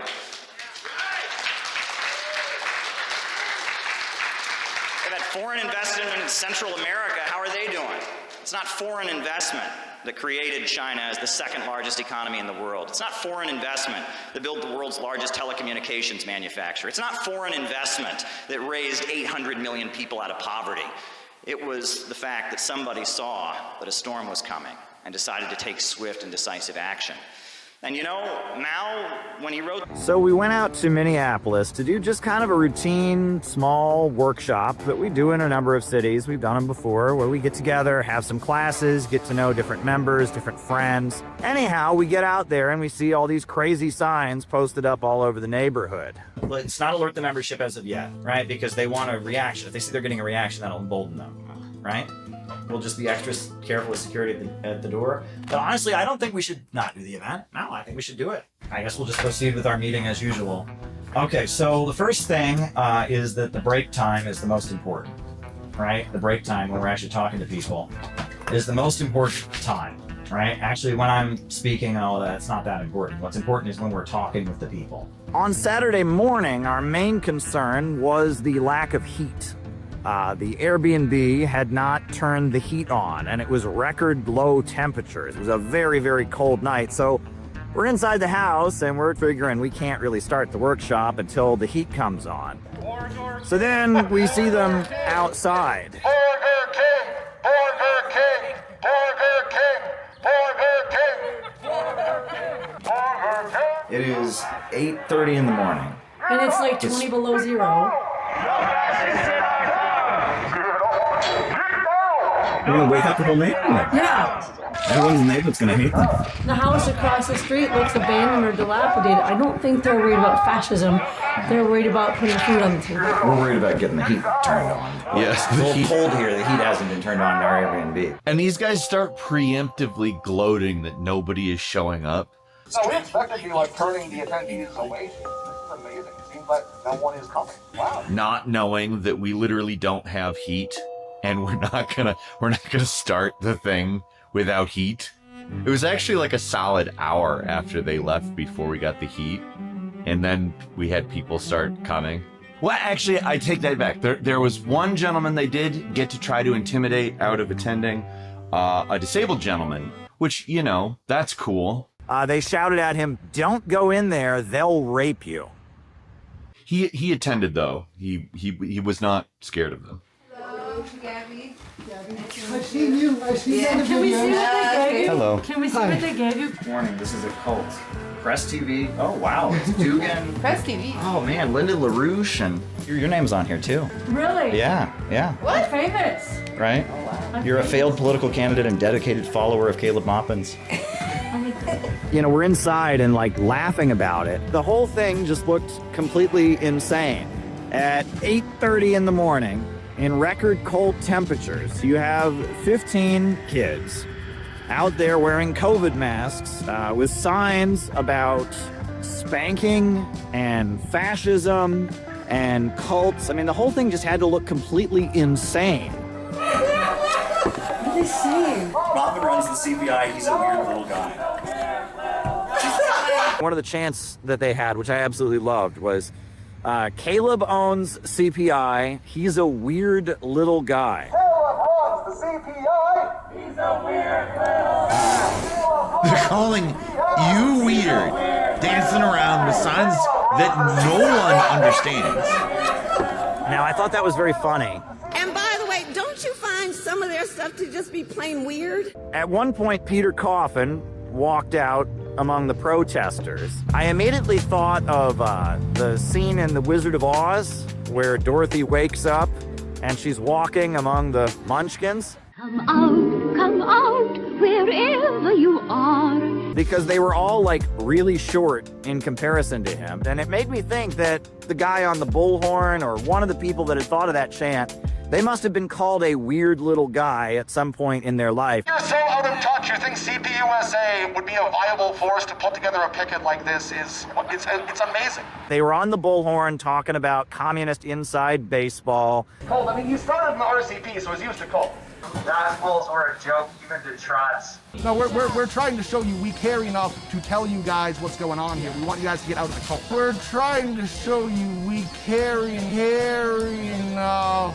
No, we're trying to show you we care enough to tell you guys what's going on here. We want you guys to get out of the cult. We are going to have some fun with them, but we don't want to be too mean to them because there's a lot of people in this organization around the country, and I'm not going to violate anyone's private business, but more than a handful of people that have joined CPI, they've told me why they joined CPI. And they said, Caleb, you know, I was in these communist circles, I was in my 20s, and I was using drugs. I rock bottomed. You know, I screwed up, I did something wrong, and, you know, I had to go into recovery. And I realized that if I was going to get over my addiction, I couldn't keep thinking in the pessimistic, dark, hopeless way that seems to accompany communist politics in America. I had to be optimistic.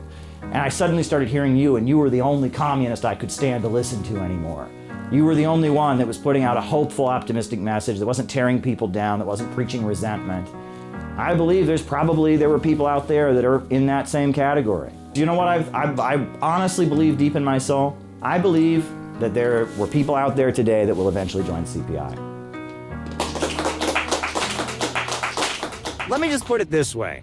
You can never say that the Center for Political Innovation or myself or Peter, you can never say that we're irrelevant. The fact that we had a small meetup was so important to some people that they woke up on Saturday morning, went out in freezing cold temperatures, and made a huge ruckus to tell everyone just how upset they were about the fact that we exist and we continue to do our work. You know, we were ready to defend ourselves, but they weren't a threat to us at all. They were kind of embarrassing, and they were kind of clowns. And I'm embarrassed for whatever organization let this happen, was involved in making it happen. And I'm also embarrassed for the people that did this protest because you were out there making fools out of yourselves while we were inside talking about the serious issues and how to change the future of our country, how to fight against imperialism, globalism, how to fight for working families. So yeah, certainly an interesting trip to Minneapolis. I'm glad we were there, and yeah, we're gonna do a lot more workshops, let me put it that way.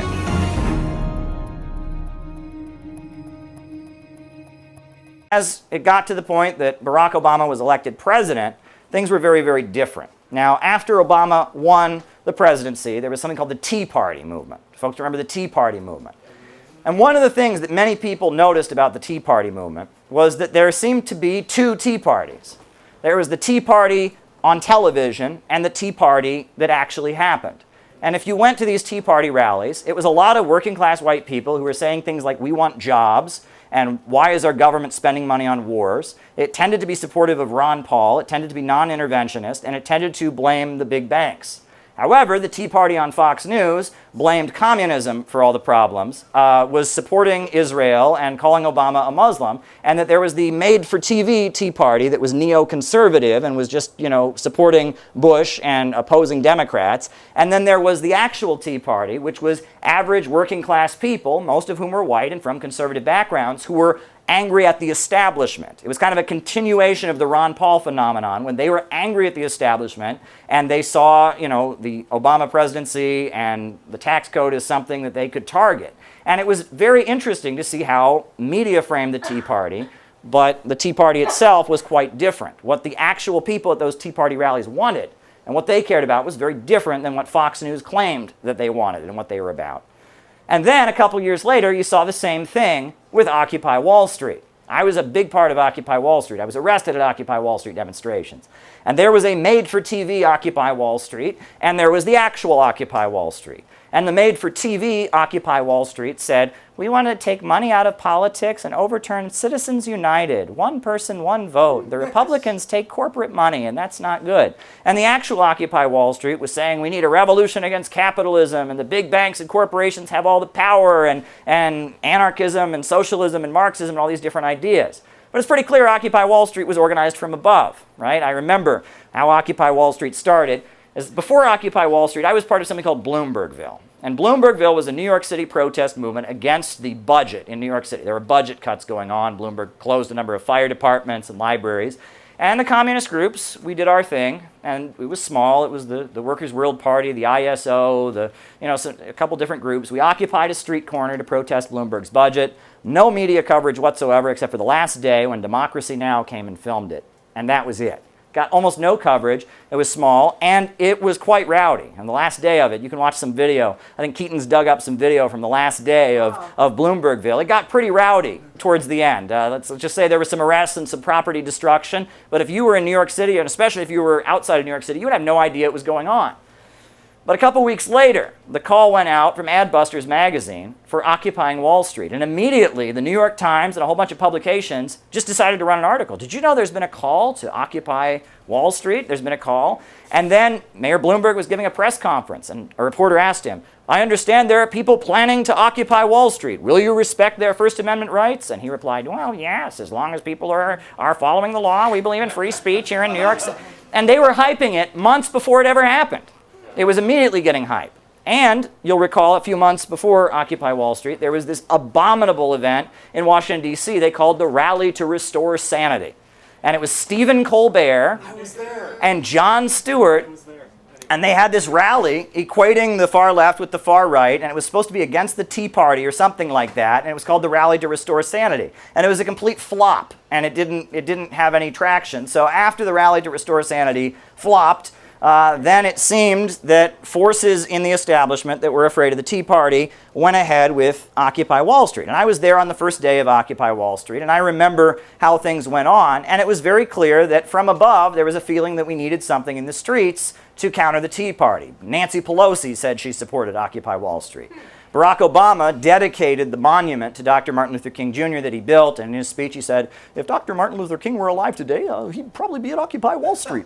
And people cried and they felt so moved by it, and it was very clear that Occupy Wall Street was being somewhat controlled. And we used to talk about, those of us who were in the park, etc., you used to talk about the beautiful occupiers, the people that were clearly being paid to be there. They were being paid to be there. Some of them slept in luxury hotels in the Wall Street area and would go to the park every day.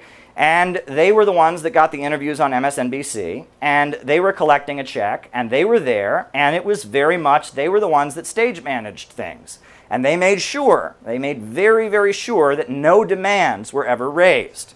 And they would make ridiculously insane arguments about why no demands could ever be raised. At one point, we were trying in the Workers' World Party to push them to demand jobs for all, jobs for all. And their response to us is they said, well, then all the government has to do to stop our movement is give everyone a job. And I remember saying to these people, I said, the government's not just going to give everyone a job. And if the government did give everyone a job, and it was a result of the protest, you know how many people would then go out and protest and be inspired by it? You know, so I'm not getting your point here. And they said, no, we don't want jobs, everyone. We want a revolution. And they had this democracy process that was a complete joke. Everything was supposed to be by consensus. And if you liked something, you twinkle-fingered. And if you didn't like something, you down-twinkled it. And it was completely ridiculous. And it was one of the most silly things. But it was interesting because it was a lot of people, their first place to be political, their first place to think about politics. But it was very carefully controlled to make sure that it didn't do anything that really threatened the status quo. And it was being supported by mainstream media, by the top of the Democratic Party, by some of the most powerful forces. And what was also interesting about Occupy Wall Street was that Occupy Wall Street had its, like, climax, you could say. That there was one night where Mayor Bloomberg announced, tonight we will be clearing the park at Occupy... Oh, no, that's not Bloomberg.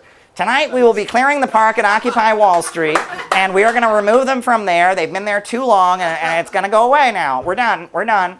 So Mayor Bloomberg said that. Whole history, they are deeply tied in with many countries in Africa that won their independence. They are helping those countries to establish real independence in terms of economics. And that was something they tried to kind of strangle at the beginning of the Ukraine conflict. The USA was kind of forced to back down on that.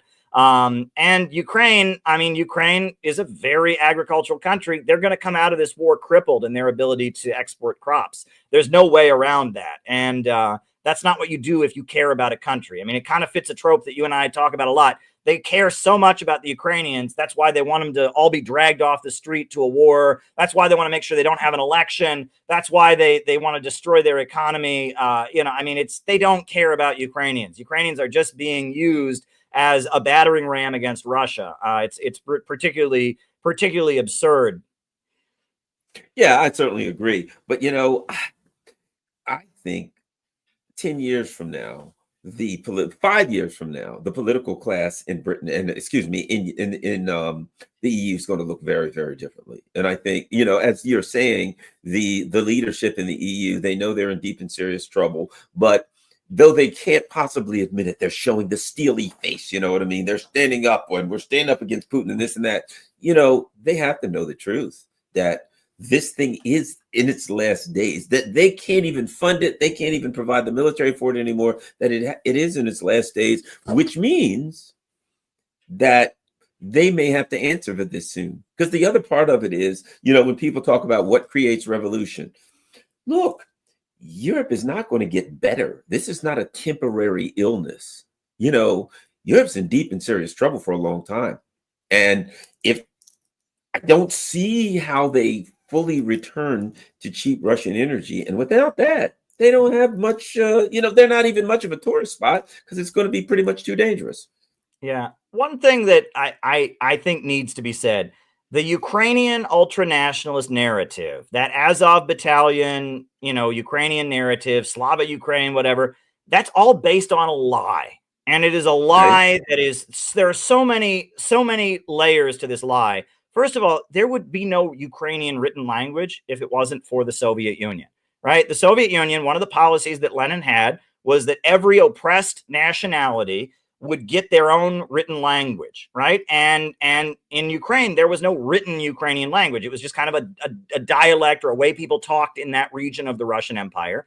It was the Soviet Union that drew the borders of Ukraine, expanded the borders of Ukraine, had a written language, a written Ukrainian language put together and taught in the schools to make sure, they basically created the Ukrainian nationality. So this idea that the Soviet Union was, the Ukrainians were trying to crush them, the very concept of a Ukrainian nationality was invented by the Soviet Union. The borders of Ukraine were drawn by the Soviet Union. And then we get this narrative that, Stalin tried to starve and kill all the Ukrainians. There was a famine all throughout the USSR in the early 1930s. But that famine, it was out of that famine that agriculture finally got mechanized. And there were no tractors in the Ukrainian countryside until Stalin and the Soviet Union came along. I mean, it was like they're the ones that brought modern farming to Ukraine, right? There were famines all the time before the Soviet Union. All the time, there'd be the annual deaths of malnutrition. And it was because of the Soviet Union that, yes, in the process, there was a horrendous event that didn't just happen in Ukraine. It happened in a lot of other places throughout the country as well. They had food shortages. It was a disaster. But they got through that, and then they created modern agriculture. The Soviet Union, they built the world's largest hydroelectrical power plant in Ukraine, the Dnieper Dam. And so this whole narrative that Russia hates Ukraine and wants to destroy Ukraine or something, it's just malarkey. It just doesn't match the historical record in any conceivable way. And it was invented by the Nazis. The Nazis wanted to fight the Soviet Union, and the way the Nazis operated is in various regions. They found certain people that had a bone to pick against the Soviet government, and they promoted them. And that's the idea that Ukrainians are being oppressed by the Soviet government that's actually the Russian Empire, that was invented by the Nazis to utilize certain people in Ukraine as proxies during World War II. That's where that came from. They did the same thing with the Chechens. They did the same things with other nationalities. Look, World War II was a really, really horrendous war. 27 million people in the Soviet Union lost their lives. And, people talk about what was done during that war. Like, if you're talking about a war where 27 million people die, the decisions that would have to be made, militarily speaking, that's something you and I can't relate to. People in the Soviet Union were moved around on the basis of their nationality. That happened. Now, is that ideal? Should we be moving people to different parts of the country on the basis of their race and nationality? Ideally, no, right?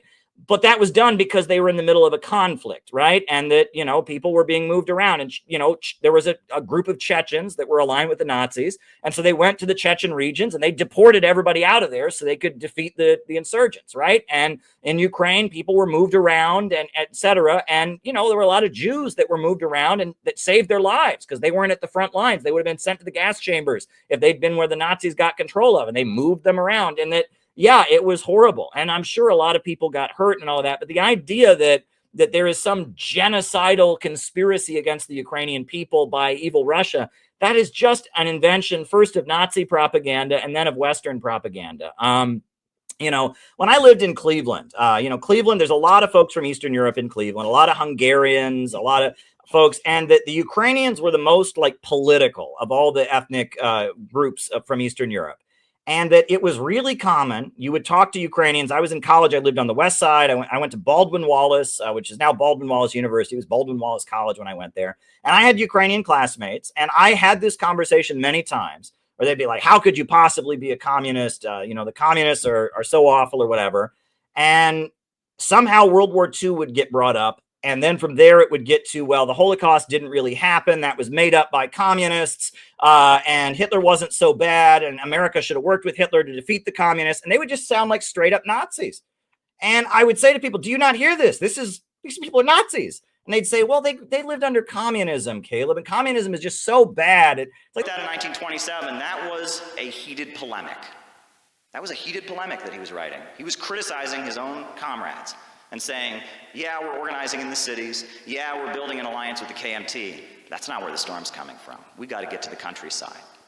And also, China's achievements, even during its earliest years, were astonishing.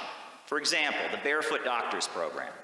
It was because of Mao Zedong that in the 1950s, millions and millions of Chinese peasants who had never seen a doctor in their entire lives got medical care because the Chinese Communist Party launched the Barefoot Doctor Program. And it's because of Mao Zedong, and this is so shocking to me. It's because of Mao Zedong that there are thousands of Chinese children who saw the sun. Did you know this? Do you know about this? They used to have mines in China that children worked in. Children are smaller, and so they can fit into the mines. And there were children who woke up every morning, they were wakened up every morning before the sun had come up, taken down to a mine to spend the whole day working, and not allowed to come back above that mine until it was dark again. And until Mao Zedong and the Chinese Communist Party came to power, these people had never seen the sun. These little children had never seen the sun until the Chinese Communist Party came to power. Now, don't tell me communism failed. Don't tell me communism never achieved anything, for goodness sakes. One story I've heard is that in the 1970s, there were many American delegations who went to China, and one of the people that they would meet with was a woman who at the time of the Chinese Revolution was Roman Catholic. And the Communist Party took power, and she was somewhat sympathetic, but she didn't join because she said, you know, I'm a Christian and the Catholic teaching rejects Marxism, so I'm not going to join. And she said that for about a decade, she was going to church every Sunday, and she was praying that the people in China might start to have food. She was praying that people in China might start to have health care. And she was praying that people in China might have an opportunity to have education, to learn to read and write. She said, after a while, she started to realize that all the things she was praying for were actually starting to happen. And she said it occurs to her that maybe God works through people, and maybe she didn't need to wait for an angel from heaven to do it. Maybe popular power was the way these things could get done.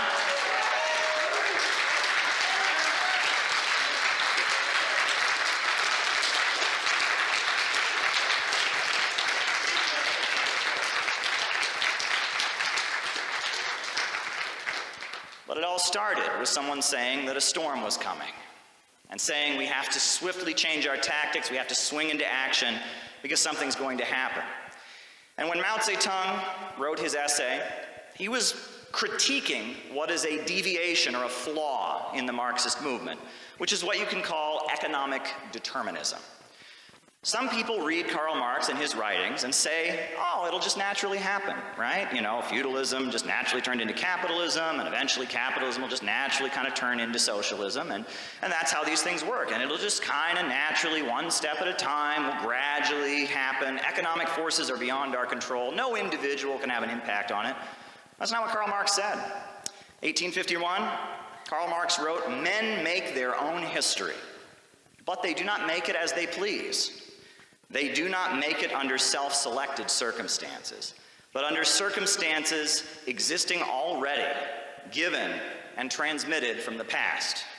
The tradition of all dead generations weighs like a nightmare on the brains of the living.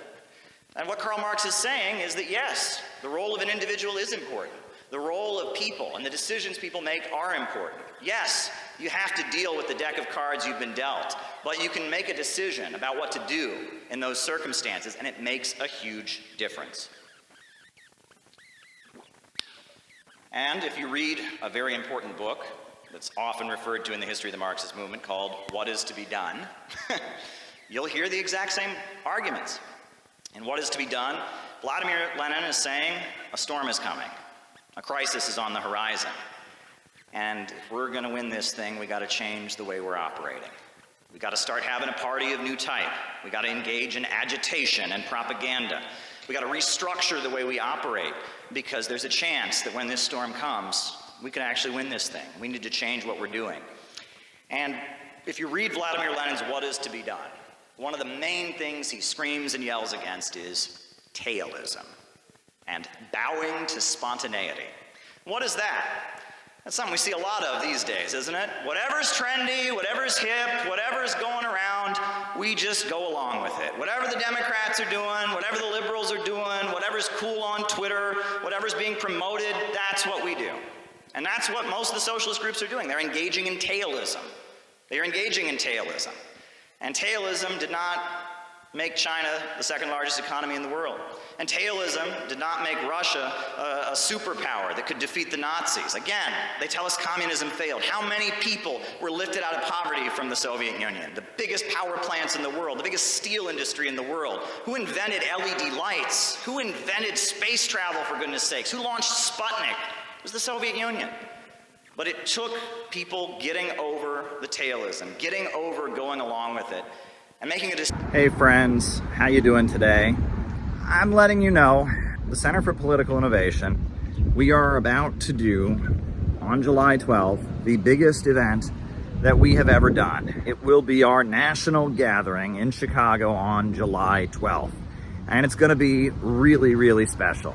We are talking with a number of important anti-imperialist voices, a lot of different communities. There's going to be musical performances, dance performances, there's going to be great speeches, and it's going to be a whole day gathering dedicated to anti-imperialism. I am committed, and CPI has always been committed to building an in real life network of people.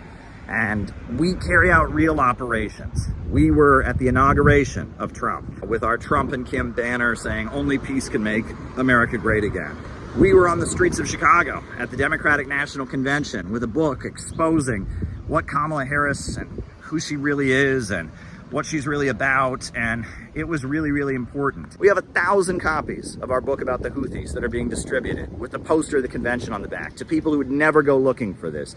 We are putting door hanger flyers on doors of people, again, that would never go looking for this. We're not performing and trying to make ourselves feel good. We're actually trying to build a network of people that can be anti-imperialists in America. And it's not easy to do. It's very difficult in these times to build a real in-life organization. People have their issues. We live in a very strange time, but we have to do it.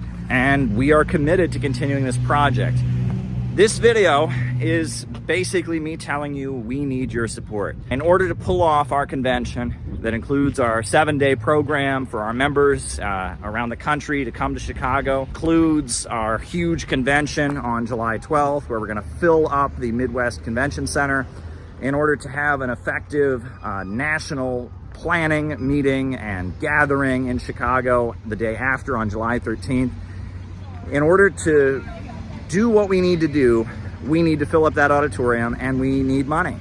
And there's really no way around that. We need you to donate to the Center for Political Innovation. We have set up a GoFundMe, and a lot of people have already contributed. We already raised a couple $1,000, but it's not enough.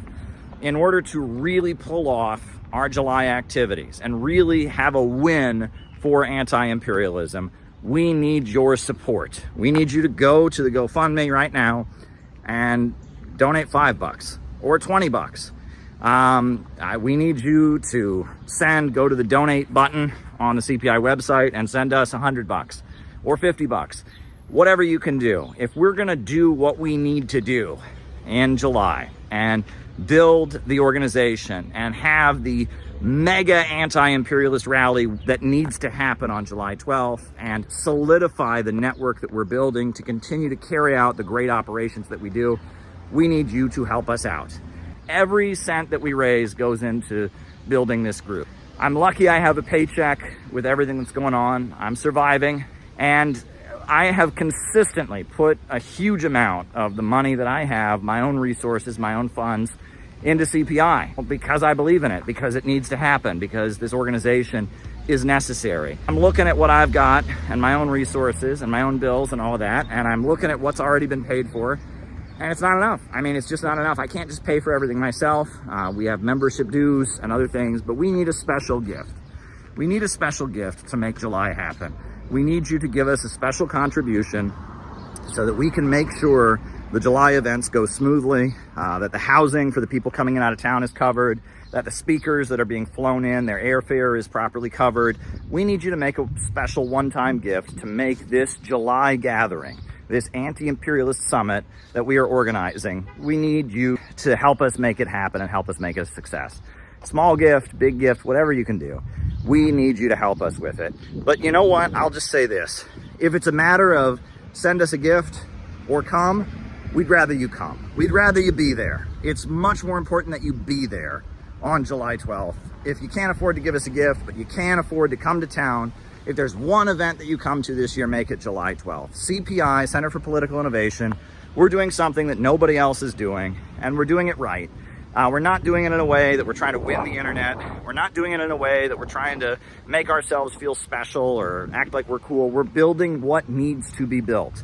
We are building the real connections. And if you can understand why what we're doing is so important, if you can understand why anti-imperialism is the future, but we have to break out of the narrow niche circles and internet culture and get to the masses of people with real outreach. If you can understand that, please give us a gift. We're trying to build an actual movement to win new people to anti-imperialism and continue to carry out operations to change the conversation in America so that we have a country where there's a mass movement demanding justice for working families and an end to these wars, that we're saying no to World War III, we're saying no to the emerging low-wage police state. That's what we urgently need. So if you can help us in any way, send us a gift. If you can be there on July 12th, be there. This is the biggest endeavor CPI has ever done. and it's going to lead to even bigger things. We don't back down. We don't go away. If we were going to back down, we would have done it a long time ago. And if we were one of their plants or one of these fake anti-imperialists, they would be making it a lot easier for us. We have been facing a lot of challenges, but we continue to achieve great victories. So we need your support. Please send us a contribution. Please be there on July 12th at the Midwest Convention Center in the Chicago area. It's right near the O'Hare Airport. It's going to be awesome. We need you there. Thank you.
Bit of wisdom that was passed down to me. You know, we can be critical of different figures, but Sam Marcy, an important leader of communism in the post-war years, he would often talk about how at the anti-war protests that happened during the 1960s, where you'd have hundreds of thousands of people marching against the Vietnam War, there'd be these beautiful puppets that they would build. They'd have puppets of, you know, Richard Nixon with his money or whatever. They'd have puppets of the heroic Vietnamese people fighting for their liberation, these beautiful puppets.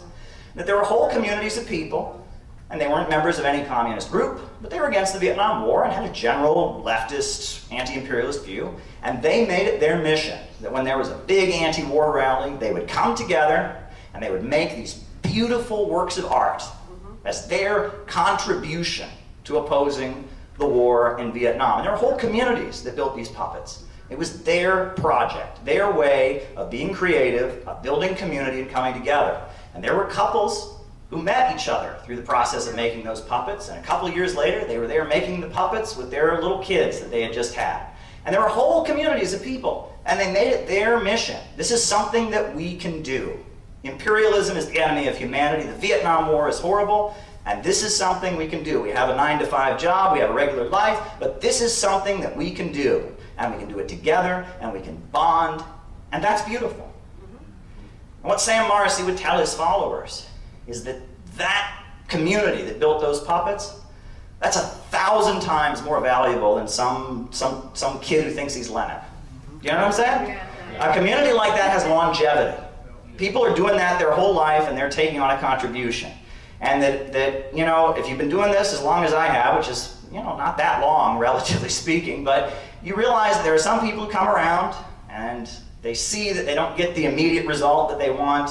They see that they don't, you know, they don't fulfill their dictator fantasy that they have. You know, they see that they, you know, they see that this isn't exactly the way they want to resolve their parental issues or whatever. And then they go away after a year. They go away after a year. For a year, they know more than everybody. No one knows anything better. They can debate everybody, but they're gone. For those people who came together to build the puppets and build community around it and learn to work together, they keep going. And generation after generation, year after year, they build those puppets.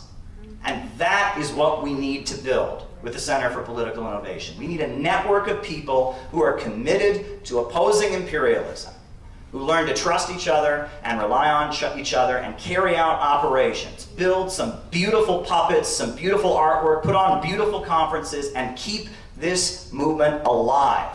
That is what we need to build. We need a network of people who love each other and trust each other and can work together and can serve the purpose of representing the anti-imperialist movement in America. That is what we need, and that is what I want us to build with the Center for Political Innovation.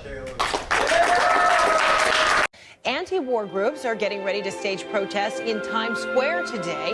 Rosa Flores joining me live now from New York. So Rosa, tell us more about the protests unfolding there in New York.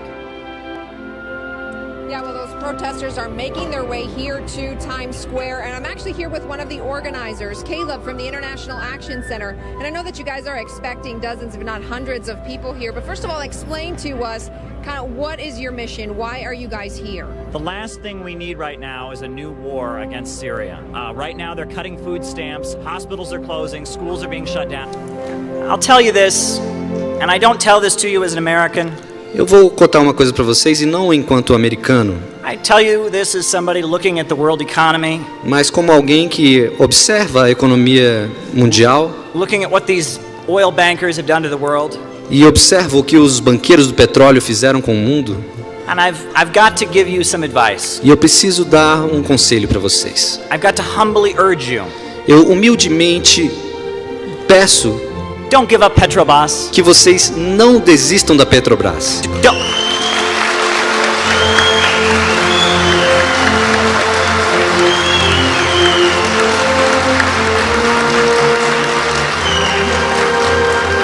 Don't let Rockefeller, Carnegie, DuPont, and Rothschild come into Brazil. So tell people what BreadTube is, and then tell people how they serve imperialism. Internet subculture, this internet universe that presents itself as left-wing, that presents itself as socialist or Marxist or anarchist, but is really just a way to rile up young people who associate with progressive causes, anti-racism, workers' rights, and get them supporting the U.S. political establishment against the right wing. And so the more I kind of observe this internet subculture, these people are getting hundreds of thousands, millions of views. They're being promoted by the New Yorker magazine, and they're speaking in the name of Marxism and socialism and leftism. But the essence of what they say is that the United States and U.S. imperialism, they are the good guys against, these authoritarian regimes around the world. They're spreading freedom.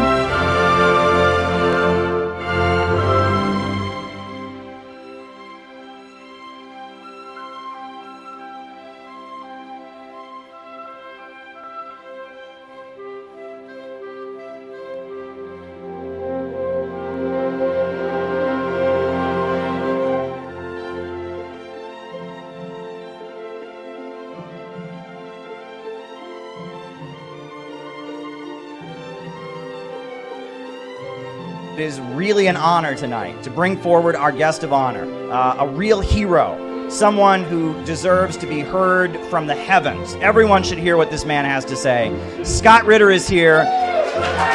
Scott Ritter is here. We are proud that Scott Ritter is here. This is a hero. This is a hero right here.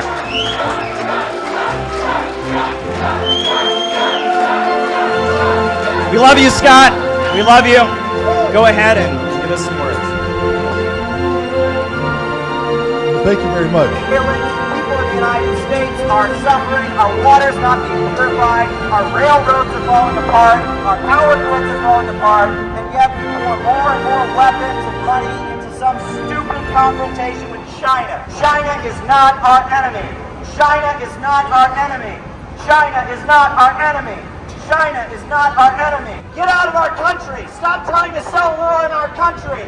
Stop trying to sell war in our country. We don't want a new war with China. We love America and we don't want a new war with China. China is not our enemy. I don't believe what's coming out about this chemical weapons attack. I have a lot of questions about it. There are a lot of facts that just aren't adding up.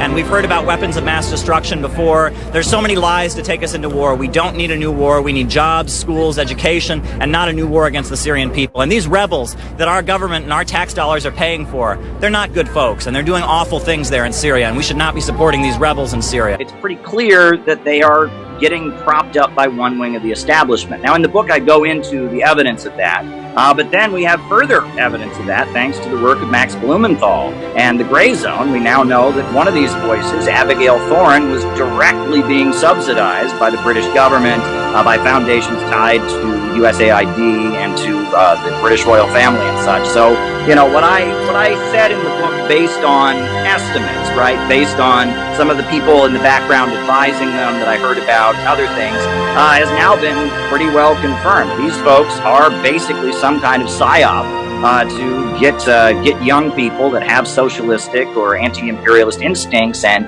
get them to serve the empire. So you're saying, and you're saying there's evidence to back this up, that there are YouTubers in the political lefty space, and a lot of them. You're saying a lot, not just, but a lot of them, and they're called BreadTube, and you're saying that those people are somehow being co-opted by the intelligence communities to push an agenda? Sure. I mean, I received quite a bit of information about who was advising them. There's an individual who's tied to military psychiatrists who appeared on CNN calling for mass deprogramming of the country after January 6th. And there are other things that point to some kind of covert support, the mainstream media highlighting some of these people and celebrating them. And then their foreign policy stances could come directly from CNN. And then we have that great report that was done by the Gray Zone. And FBI, Fred Hampton in his bed was being gunned down. In the DPRK, they welcomed a delegation from the Black Panther Party and said, "We love the Black Panthers. They're fighting for national liberation." They loved the Black Panther Party while this government murdered the Black Panthers. So we took inspiration from Kim Il-sung, from Marx, from Lenin, from all the people struggling against imperialism. Basic things. People have the right to a job. They have the right to education. But this system spends money on war, on murder, on killing, and U.S. out! U.S. out! U.S. out! U.S. out! U.S. out! U.S. out! U.S. out! Red Dawn! Red Dawn! It's a lying war propaganda film. It's a lying war propaganda film. Korea wants peace. Korea wants peace. I spent 13 days on a ship chartered by the Red Crescent Society of the Islamic Republic of Iran. The ship was called the Iran Shahid, and it was loaded with over 2,500 tons of humanitarian aid for the people of Yemen. The boat had nothing on it but medical supplies, flour, canned food, and water. All of them were volunteers from the Red Crescent Society of the Islamic Republic of Iran, and they wanted to get to Yemen, a war-torn country on the Arabian Peninsula, and help the people in need. We departed from Bandar Abbas, a port city in southern Iran. The day we were scheduled to arrive, they bombed the port of Hodeida 8 times in a single day. 8 times to prevent us from delivering medical aid. And we were unable to complete our mission. We were forced to go to Djibouti. And blocking humanitarian aid is a crime against humanity. It is illegal to block humanitarian aid. And we were completely open to having the ship inspected. We are proud to have guests from that organization here today to show that we are not afraid, we are not intimidated, and that we offer nothing but unequivocal full support and solidarity to them while they're under attack. Please stand up, comrades.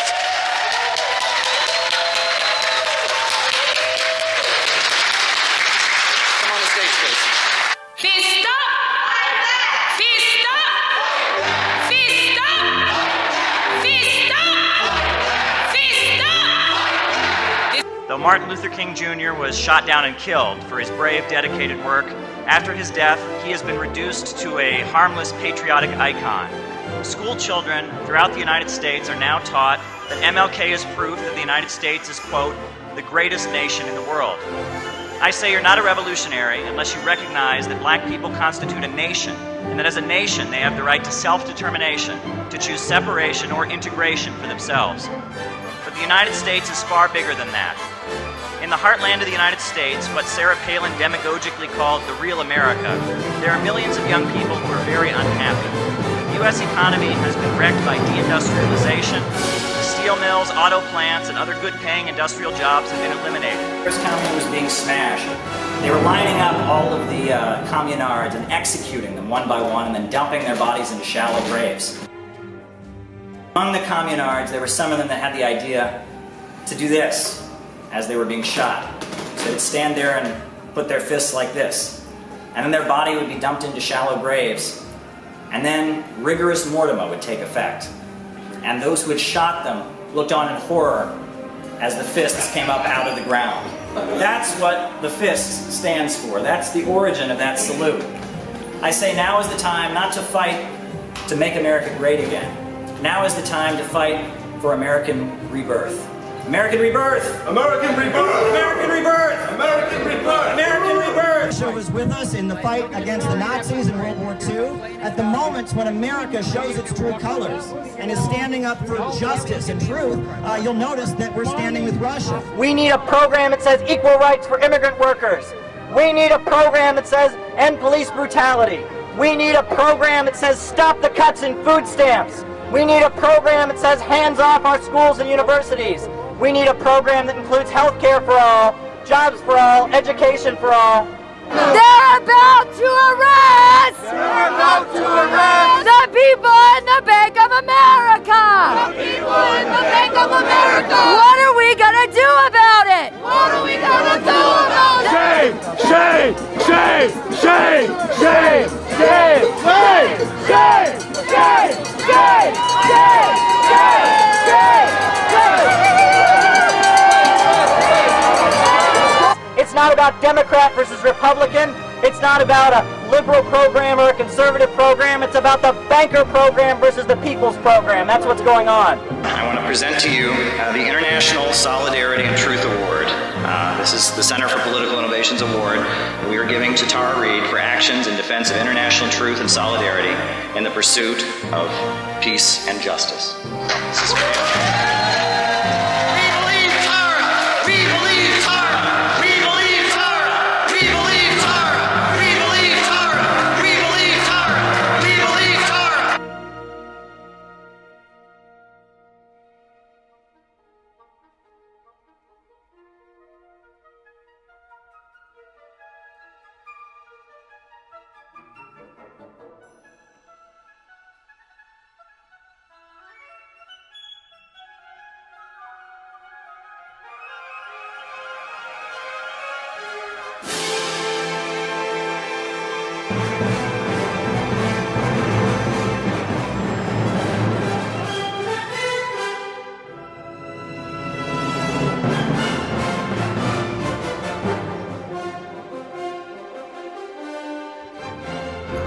Russia is not our enemy.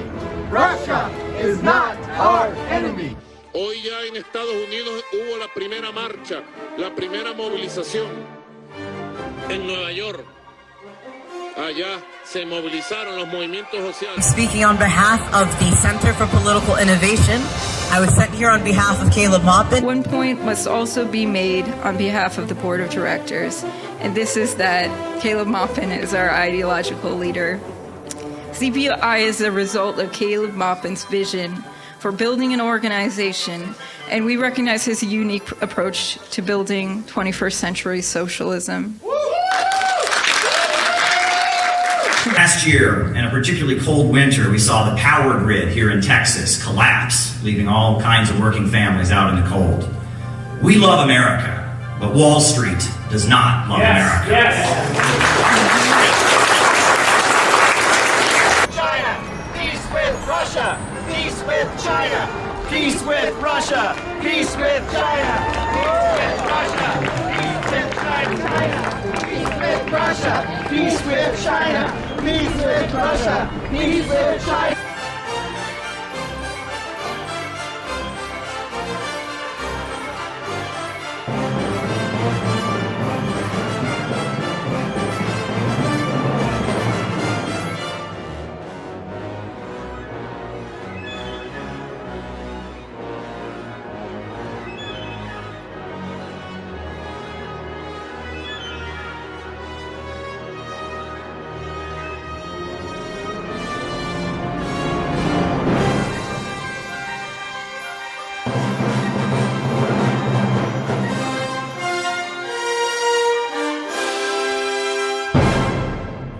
I would say that there's a lot of Americans right now who are saying, we're tired of this shit. There's a lot of Americans right now who are looking at years of student debt just for going to college, and they're saying, we're tired of this shit. And there's a lot of working class Americans who are looking at their communities with crumbling roads and crumbling infrastructure and empty foreclosed homes, and they're saying, we're tired of this shit. There's a lot of Americans who are looking at this prison-for-profit system and this opioid epidemic created by doctors being pushed to overprescribe dangerous medications. They're saying, we're tired of this shit. They're seeing their relatives come home from wars overseas, scarred with trauma for the rest of their life. They're saying, we're tired of this shit. And then, when they hear our politicians come forward and instead of offering us real solutions, offering us more of their political pornography, they're saying, we are tired of this shit. We're tired of it. Are we not tired of it?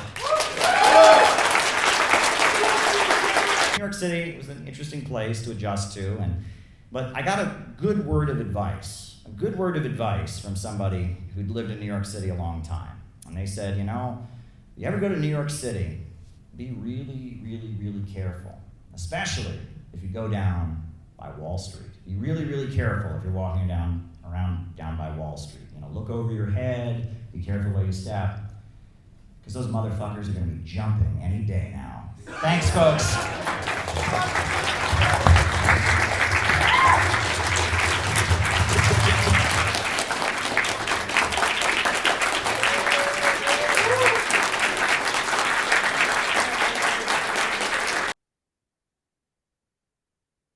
On behalf of the Center for Political Innovation, I would like to just give and express our deep admiration for the three defendants and what they put up with, what they struggled, how they endured.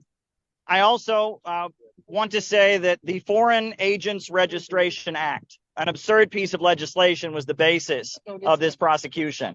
And that piece of legislation needs to be overturned. The Foreign Agents Registration Act is a threat to all Americans who advocate peace. It essentially criminalizes being friendly to other countries, and that piece of legislation needs to be overturned. That law is a threat on all Americans who advocate peace. We were honored as the Center for Political Innovation to raise this case at the United Nations, to raise this case at the World Youth Festival in Russia, and we will continue to raise this case. A full pardon needs to be granted to the Uhuru Three, because Donald Trump saw how that legislation could be weaponized against his own supporters as well. So Donald Trump needs to give a full pardon to the Uhuru Three when he takes office. Thank you very much. Yeah. And after he said that, the American Federation of Labor, the AFL-CIO, and the Democratic National Committee, and all kinds of every liberal group you ever heard of, sent a mass email out to everyone, go and protect Occupy Wall Street. And so I went there that night, and by 6 in the morning, there were thousands and thousands of people surrounded. And of course, they were never going to raid the park. The whole thing was completely staged. And after that, they said, triumphant, see, we protected Occupy Wall Street. They didn't raid the park, and everyone felt so heroic about it. And then, at that point, all the beautiful occupiers started disappearing. And they started disappearing and moving on. But a lot of the younger folks and a lot of the crust punks and a lot of the other folks from around the country were still sticking around. They're like, hey, I'm not going anywhere. And that's when, a month later, as it started to fade away, that's when the police raided the park and ultimately cleared Occupy Wall Street. And it's very interesting how it was done. And that was the Occupy Wall Street movement. And one thing that I think is worth talking about is the U.S. intervention in Libya. Now, I was a member of the Workers' World Party at the time, and in Workers' World Party, we opposed the bombing of Libya. We supported Gaddafi as a leader of an independent country. We opposed U.S. intervention. Most of the beautiful occupiers that ran Occupy Wall Street supported the bombing of Libya. They felt that Gaddafi was a dictator. They felt that the people of Libya were fighting for their freedom. But your average rank-and-file Occupy Wall Street activist didn't feel that way. In fact, there were a lot of Occupy Wall Street folks who were more into the libertarian or Alex Jones or those kind of perspectives, and they felt like Gaddafi was being targeted because he pushed an independent currency. But it was really interesting to see that, and especially the folks that were in more Marxist groups, Trotskyite groups, etc., they were supporting that. I was in the Occupy Wall Street camp in the park when Gaddafi was killed, and I noticed that gap. If someone was selling a socialist newspaper, they supported it. And if somebody was just an average person from Ohio or Pennsylvania who'd come up there on a Greyhound bus and was mad about the financial crisis and student debt, they opposed it. And there seemed to be a gap. It was very interesting. And you could say the same thing happened at the Tea Party.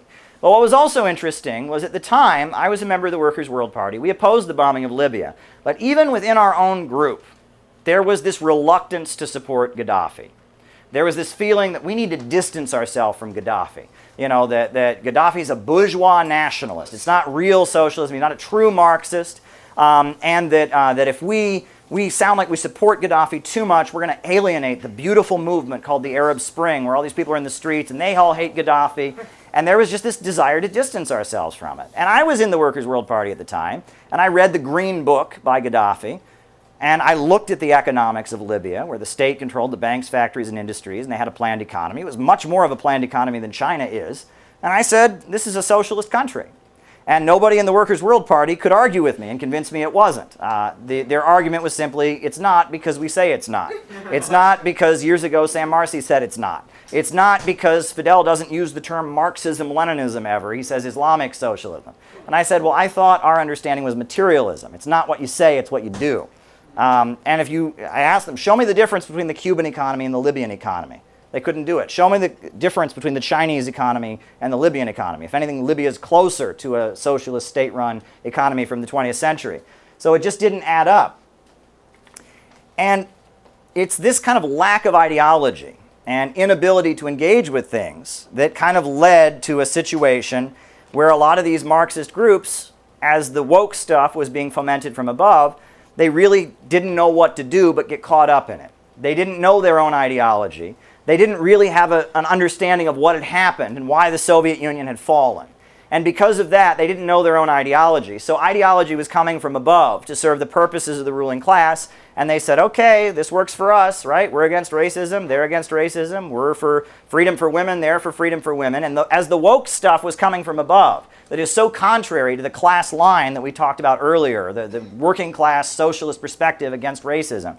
They didn't really know how to counter it. And this happened in every socialist group. And I like to joke about, if you hear me clap once, if you hear me clap twice, if you hear me clap 3 times, all right, now we're all going to sit in a circle and we're going to talk about our favorite pizza. And every socialist group started to get taken over by people that talk that way. No matter what, Trotskyites, Maoists, or whatever, you'd inevitably get at a woke shop where you're sitting around and talking about your feelings and talking about who's the most oppressed, and privilege politics came to dominate left-wing spaces. And there was no pushback against it. There was no understanding that this is not us. There was a feeling, well, these people are in the streets, they're doing it, they're the movement, and so it must be good.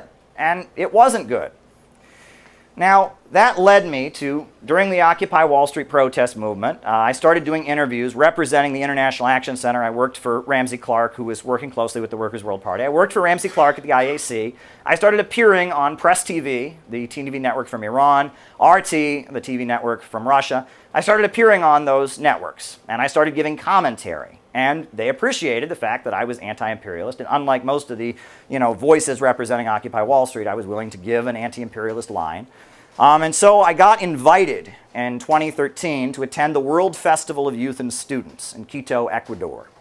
That was a life-changing experience for me. I want to talk about that festival briefly. This is a world communist gathering. After the Second World War, the Soviet Union launched their own response to the World's Fair and some of the gatherings that the USA has to sell itself around the world. And they organized these festivals of communists. After the fall of the Soviet Union, they'd stopped doing it for a while, but then I think like the late 90s, Cuba had one, and they started doing them every 4 years. And I will never forget getting off the plane in Ecuador, right? Because you don't need a visa to go to Ecuador if you're from the United States anyway, but no one needed a visa to get into Ecuador as long as you were an invited guest of the festival. And they had all the folks who were there for the festival, the customs from Ecuador, took us to one wing of the decision, deciding that they would make themselves an object of history, that they would force themselves into the political process, that they would do something. They would look at the circumstances that they're in, and they would make some tough decisions and do what needed to be done so that when the storm came, they were ready, and they could turn that storm into something beautiful. That's what it took. And I'm here to tell you all, I really tried not to see this. I really tried. I was a good member of a certain Marxist group that was engaging in endless tailism, and I tried to not see what was in front of my eyes. And I went along with it. As you all know, I was supporting everything that was going on, and I was engaging in all kinds of activism, but I was in an organization that was engaging in tailism. And I'll never forget the day that we had a meeting that I was begged to go to. I almost didn't want to go to it. And they had a meeting and they said, we're planning Black Lives Matter protests at our office. We're planning these Black Lives Matter protests at our office every week. And there's like 80 people who come to our office, but not a single one of them has joined the party. And why is that? And they pointed to me, the only person under the age of 70 in the room, well, 60 maybe, and they pointed to me, they said, Caleb, you're a young person, tell us why are none of these young people that come to our office every week to organize Black Lives Matter protests, why are they not joining us? And I said to them, they're not joining because they don't agree with you. People don't join an organization that is sympathetic to China and North Korea and Cuba because they think protests are really cool and they saw it on Twitter.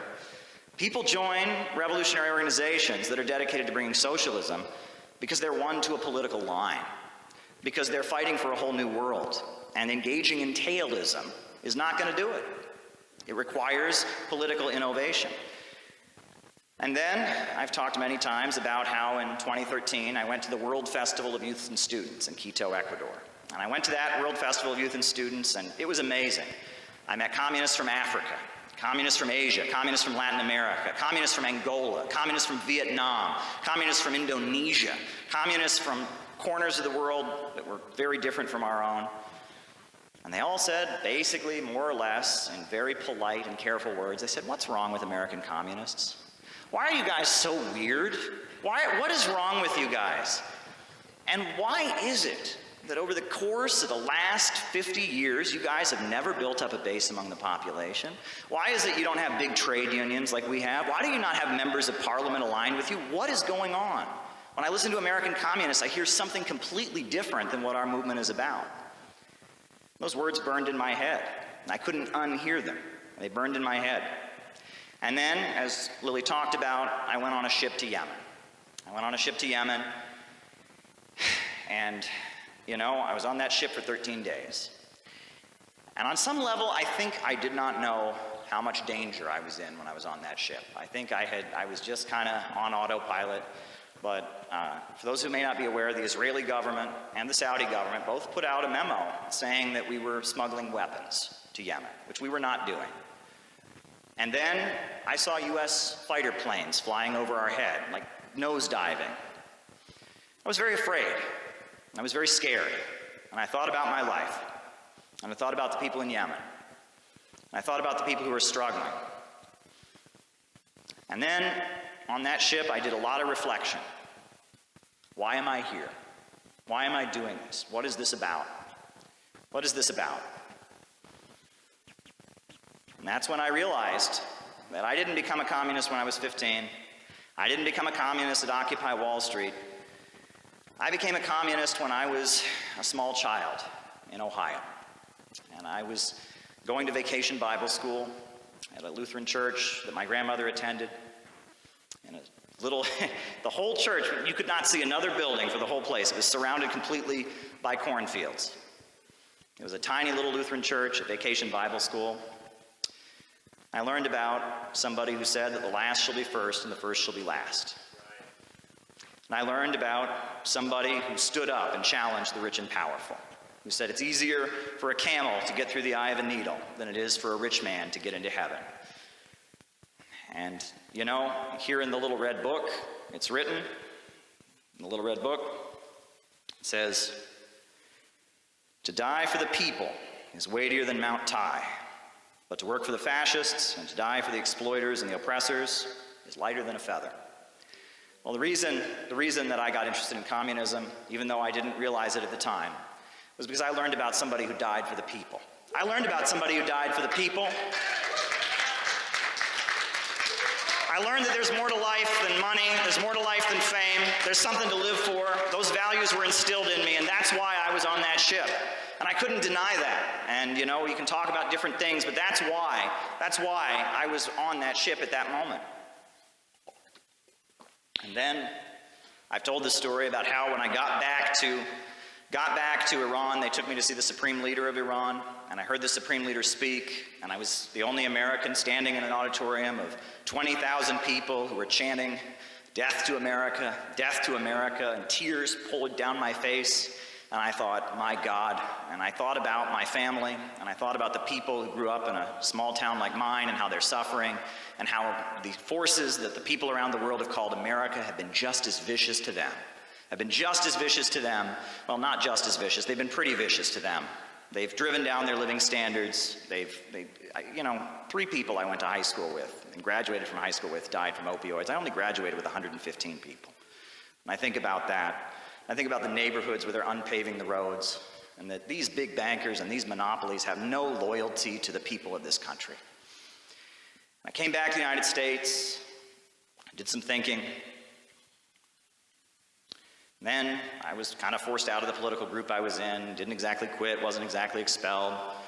I was traveling around the country during the 2016 elections, and I kept thinking about all that I'd reflected on over the years.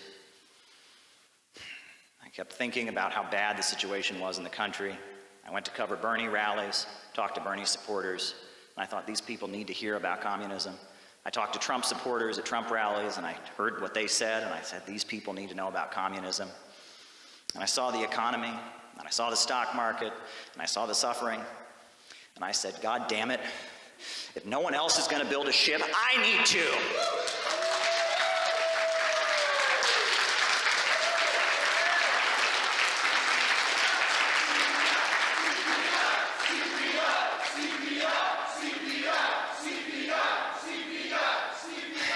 No, I don't think I have a message from God. Someone's going to clip that and say that's what I said. No, I don't think I have a message from God.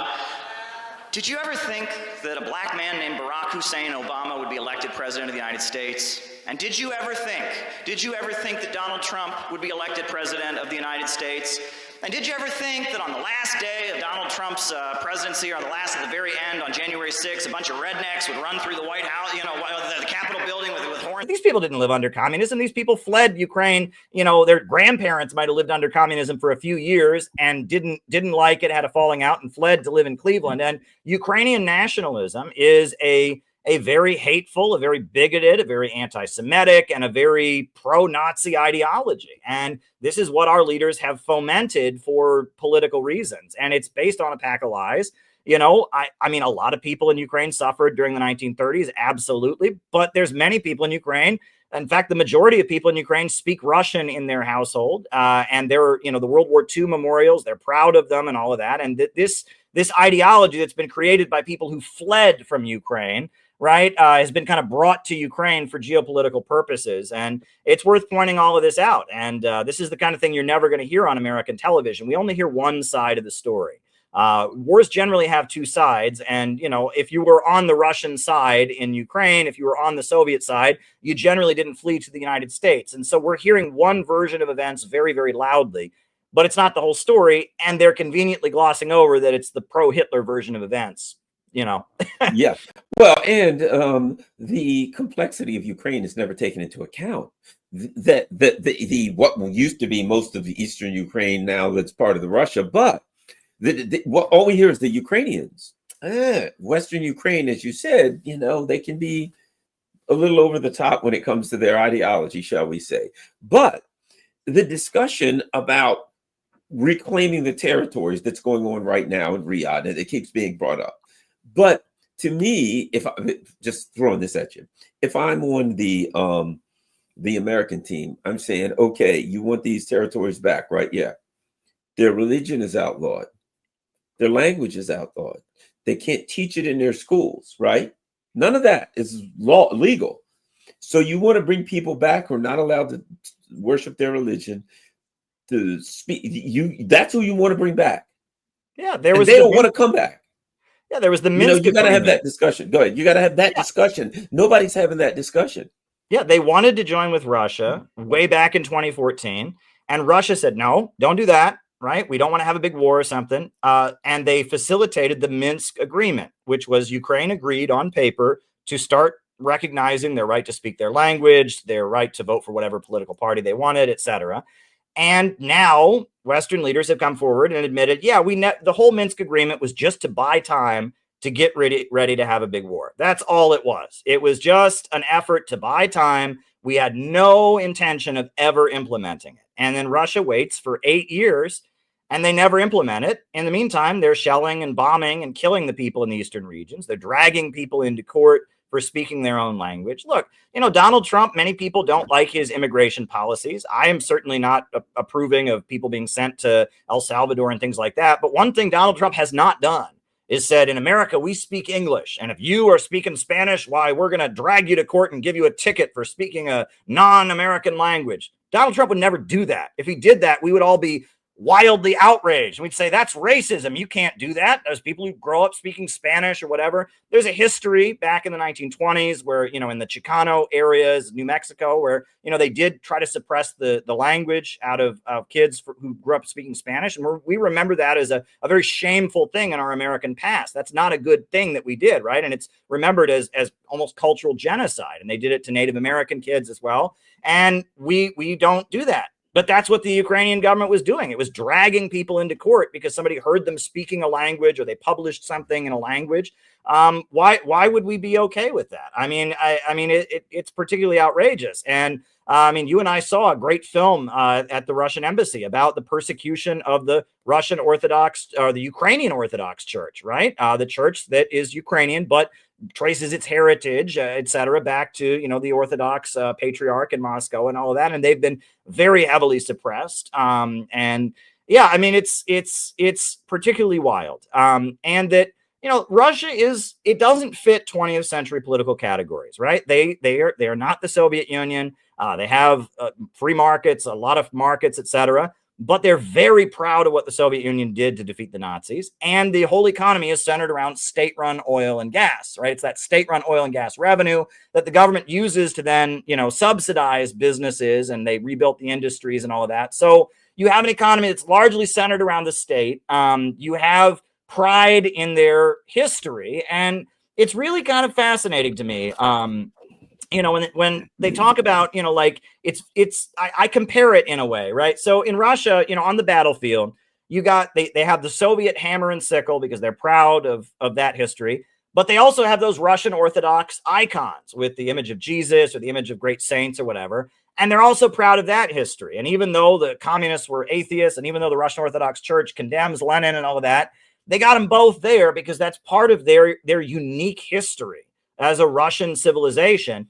And it's not Western, it's collectivist, right? And it's similar to how in China today, you got Mao's picture going up everywhere, but you also have Confucius going up everywhere, right? And Confucius was very traditional, very conservative. Mao tried to wipe out Confucius at one point, but now Mao and Confucius are also popular because they're part of China's unique identity that is not individualist, it's collectivist, and it's not Western.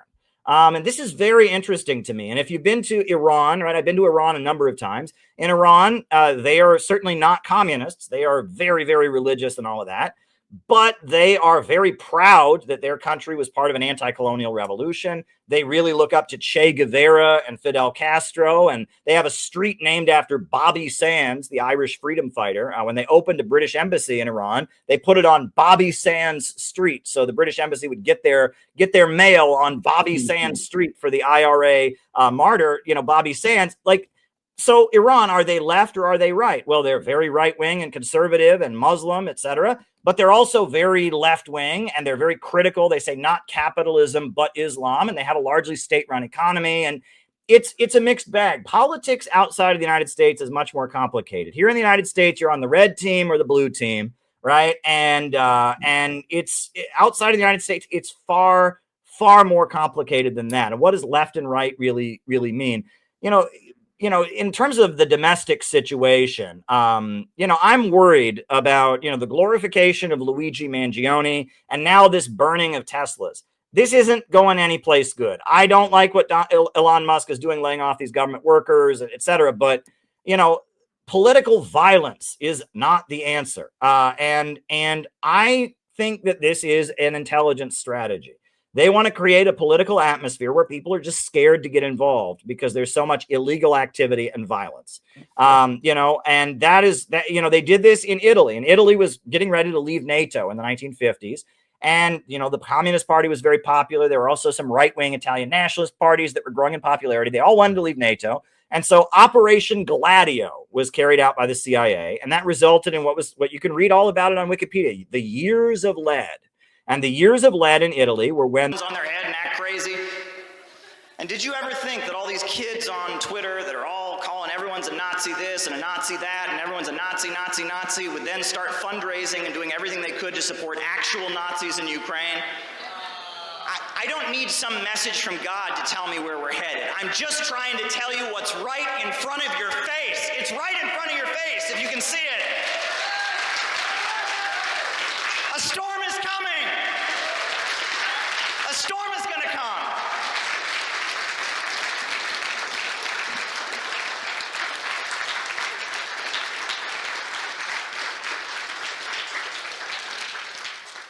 And I didn't try to see this. I told you I tried really hard not to see this. And I'm going to be open and honest with all of you right now, because I doubt myself sometimes. I'm not perfect. I'm just a guy. I'm doing this because no one else is doing it and it needs to be done. And it's difficult. They've told every lie about me that they can tell, and they are just getting started.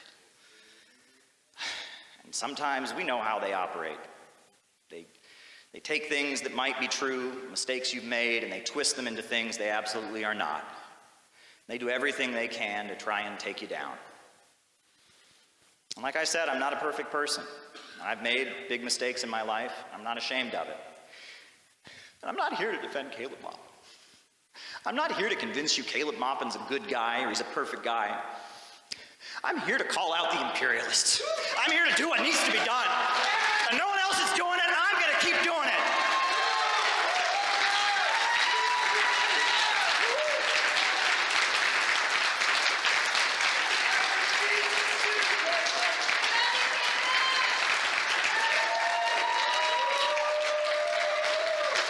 What they've done to me is nothing to what they've done to Tara Reid. She's an inspiration to all of us. This is the woman you should be clapping for.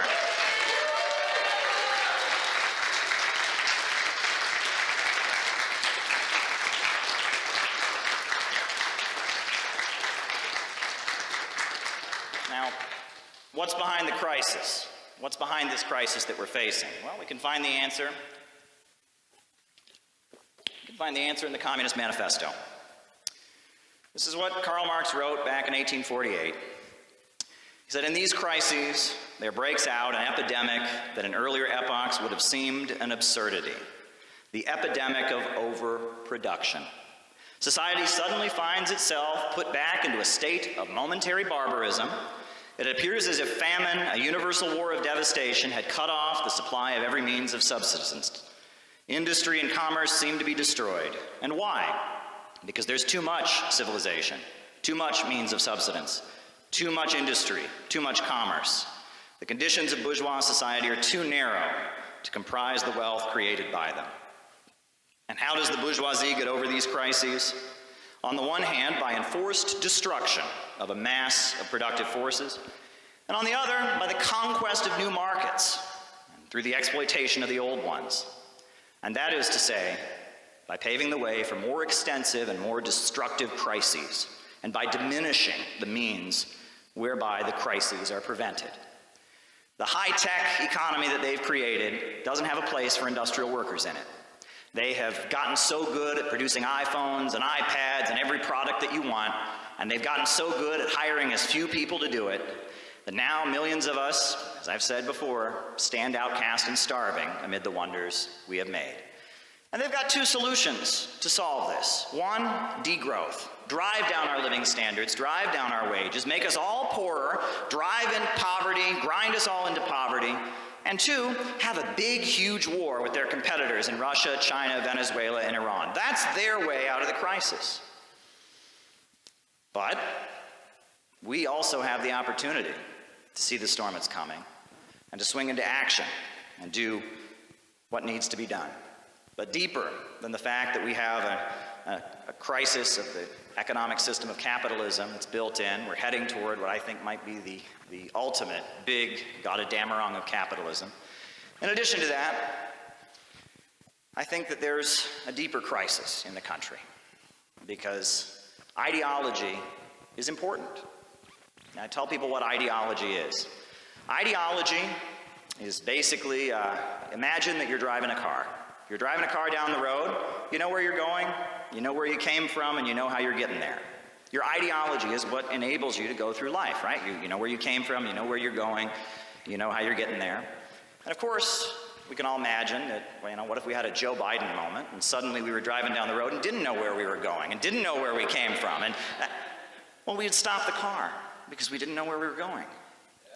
Well, by depriving people in the United States of ideology, that's kind of what's happening. Now, we know the ideology that was here before was bullshit. America's the greatest country in the world. Right? Capitalism is the only only system that's ever worked. That's all bullshit. We know that. But you can take down those Confederate statues. You can burn the American flag. But if there's nothing to replace it, there's nothing to believe in, there's nothing to start building and constructing, you're just going to stop the car. And that's why I want to make abundantly clear, you know, there's a beautiful, how do we do this? Yeah. There's a beautiful song that they sing in China. And it's called the Lei Fang song. They sing it in honor of one of the great martyrs of the revolution, Lei Fang. And one of the lyrics of the song, I kid you not, is, know where you are going and know where you came from. Know where you are going and know where you came from. And in China, you know, every child on their first day of school is given a red scarf. And they're told that that's their little piece of the Chinese flag. And the red stands for all the people who died to get China where it is today, and that they get to wear that around their neck. They're young pioneers. They wear red scarves, and that's what it is. They know where they're going. They know where they came from. Well, I know where I'm going. And I know where I came from. Now, will you come with me? Will you come with me? Will you come with me?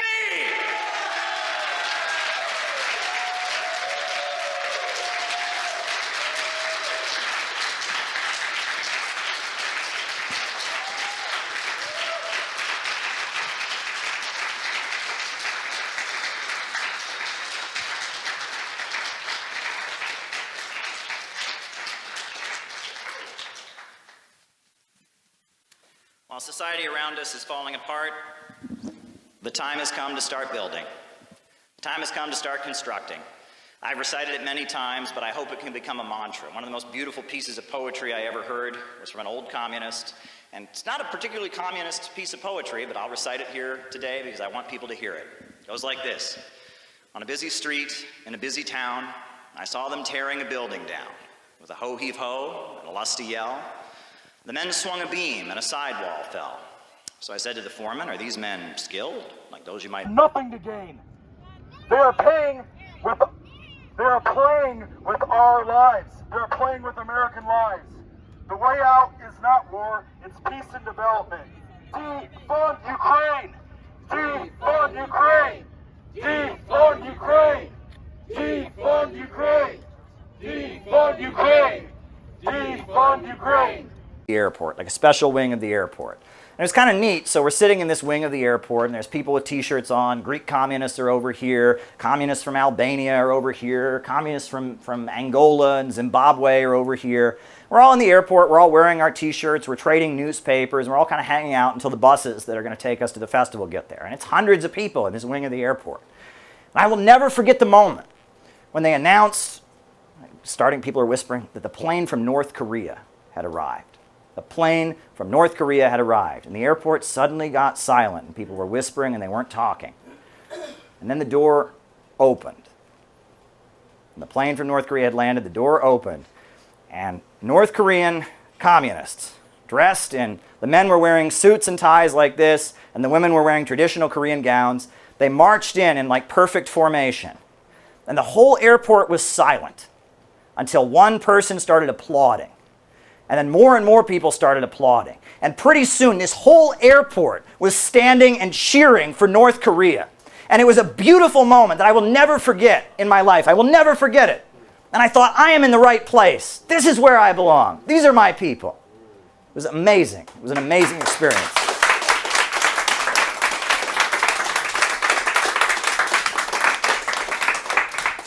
You think about all the Koreans that have been killed by the U.S. imperialists over the years. And then when we sat down with the Kim Il-sung Youth Organization, and they called us our comrades, and they said, we want to make clear to you that we have obviously no love for the fascist government of the United States, but we deeply love the American people, and we hope that you will align with us to defeat the bankers and imperialists that run your country. It was a moving moment. It was a moving moment that I will never forget. And I met with so many different communist groups. We sat down, we had bilateral meetings, and I sat down with these communist groups, and I spoke with them. And all of them said the exact same thing to me, more or less, in different words, different languages, different phrases. What's wrong with American communists? What the hell is wrong with American communists? They said, you guys, we don't get it. You know, we don't get it. They said, you've never built a base among the population. You're small and isolated, and you don't sound like we do. You don't dress like we do. You don't talk like we do. You're a completely different thing. What is wrong with you guys? I remember there was a meeting where it was the Communist Party and the Workers' World Party and the Socialist Workers' Party. We sat down with the Cuban Young Communist League.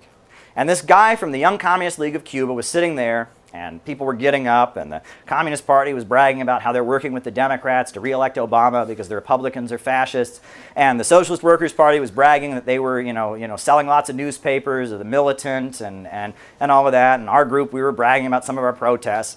And this Cuban communist got up and he said, I don't want to hear this. I'm tired of this crap. We've been hearing this crap from you Americans for years, and you never build a base among the population. You never expand. Your groups are getting smaller and smaller and smaller, and we're here struggling, and we've been hearing the same song and dance from you guys for years. You guys need to change your tactics. The economy in the USA is crashing. People are losing their homes and jobs. This is when communists are supposed to step up and lead. Why aren't you guys doing it? And I asked that question in my mind. I said, yeah, why aren't we doing it? And it was quite an interesting festival. And I came back from the World Festival of Youth and Students with these questions ringing in my mind. And then, a year later, I got invited to the Islamic Republic of Iran. And I was working with Press TV at that point, and I got an invitation to the New Horizon Conference in Iran, which was an anti-imperialist conference that was held in Iran. And when I got to the New Horizon Conference, they have people there that greet you, that want to know who you are. They asked me, so you're from Brooklyn? And I said, I'm originally from Ohio. And it was, wait, what? You're from Ohio? They assumed, because I was from Brooklyn, because I'm a communist, because I have curly hair and some other things, they assumed that I was from a family that had been doing communism for generations, right? And I was one of these peace activists, that my parents had been in SDS, that my grandparents had been in the Communist Party, and that I was part of the left thing. When they found out that I was from Ohio, and I was from a small town in Ohio, almost everyone I grew up around were Republicans, that I'd been raised in a Christian environment, they were shocked. And they said to me, Caleb, you don't know how important it is that the Islamic Republic of Iran can have an ally like you, somebody who would be with us. Because, Minister Farrakhan comes here every year. We have a lot of black people that are sympathetic to us. We've been talking to the peace activists for years. But it's people like you from small towns in Ohio that are evangelical Christians and Republicans that want to kill all Muslims, that think all Muslims are terrorists, that blindly support Israel. And I remember there was an Iranian film director who recently passed away. And he made a special point of spending so much time with me in Iran and talking to me about who I am and the role that I can play.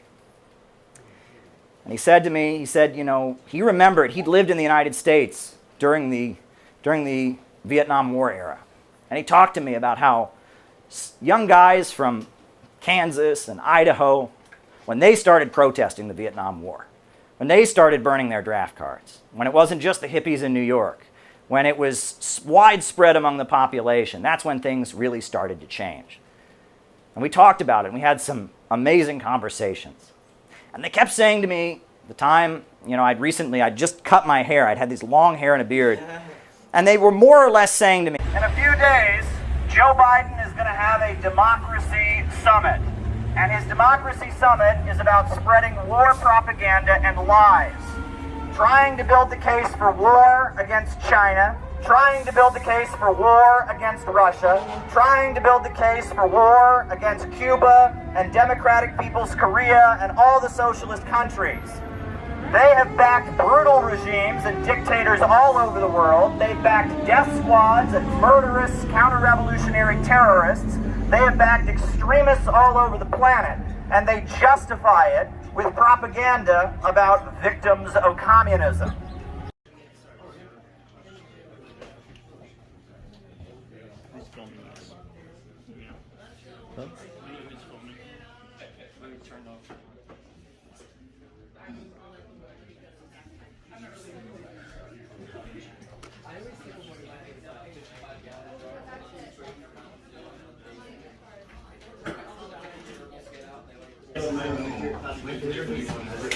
CPI, CPI, CPI, CPI, CPI, CPI, CPI,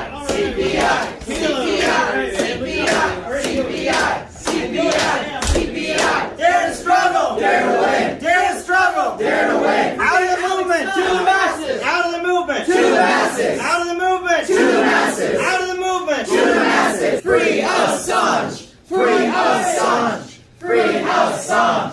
Free Assange. Let's go, Brandon. Let's go, Brandon. Let's go, Brandon. Let's go, Brandon. Slava Donbasu. Slava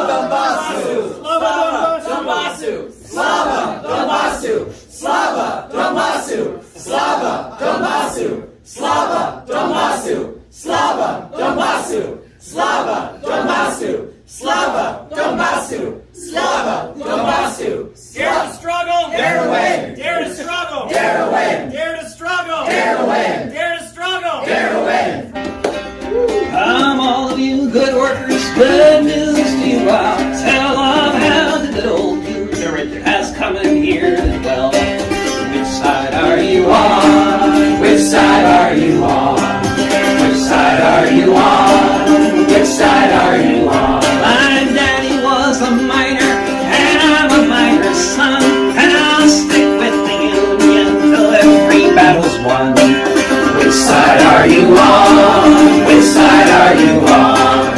Which side are you on? Which side are you on? I hear in Harlan County there are no neutrals there. You'll either be a Union man or a thug for J.H. Clare.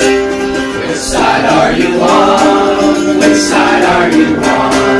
Which side are you on? Which side are you on? So workers, can you stand it? Oh, tell me if you can. Will you be allowed to scare? Will you be human? Which side are you on? Which side are you on? Which side are you on? Which side are you on? Which side are you on? Which side are you on? Which side are you on? Which side are you on? Woo! So now everyone should have a packet like this, right? So we're gonna do something very, very, very important right now. Very, very important. So in this packet, you should have, probably on this side, an envelope like this. Folks have an envelope like this. All right. So what you're gonna do now is you're going to take your phone. Right? You're going to take out your phone, you're going to turn it off, right? Or put it on silent or airplane mode or whatever, and you're going to put it in the... Hey friends, how you doing today? I'm letting you know, the Center for Political Innovation, we are about to do, on July 12th, the biggest event that we have ever done. It will be our national gathering in Chicago on July 12th. And it's going to be really, really special. We are talking with a number of important anti-imperialist voices, a lot of different communities. There's going to be musical performances, dance performances, there's going to be great speeches, and it's going to be a whole day gathering dedicated to anti-imperialism. I am committed, and CPI has always been committed to building an in real life network of people. And we carry out real operations. We were at the inauguration of Trump with our Trump and Kim banner saying only peace can make America great again. We were on the streets of Chicago at the Democratic National Convention with a book exposing what Kamala Harris and who she really is and what she's really about, and it was really, really important. We have 1,000 copies of our book about the Houthis that are being distributed with the poster of the convention on the back to people who would never go looking for this. We are putting door hanger flyers on doors of people, again, that would never go looking for this. We're not performing and trying to make ourselves feel good. We're actually trying to build a network of people that can be anti-imperialists in America. And it's not easy to do. It's very difficult in these times to build a real in-life organization. People have their issues. We live in a very strange time, but we have to do it. And we are committed to continuing this project. This video is basically me telling you we need your support. In order to pull off our convention that includes our 7-day program for our members around the country to come to Chicago. Includes our huge convention on July 12th, where we're going to fill up the Midwest Convention Center in order to have an effective national planning meeting and gathering in Chicago the day after on July 13th. In order to do what we need to do, we need to fill up that auditorium, and we need money.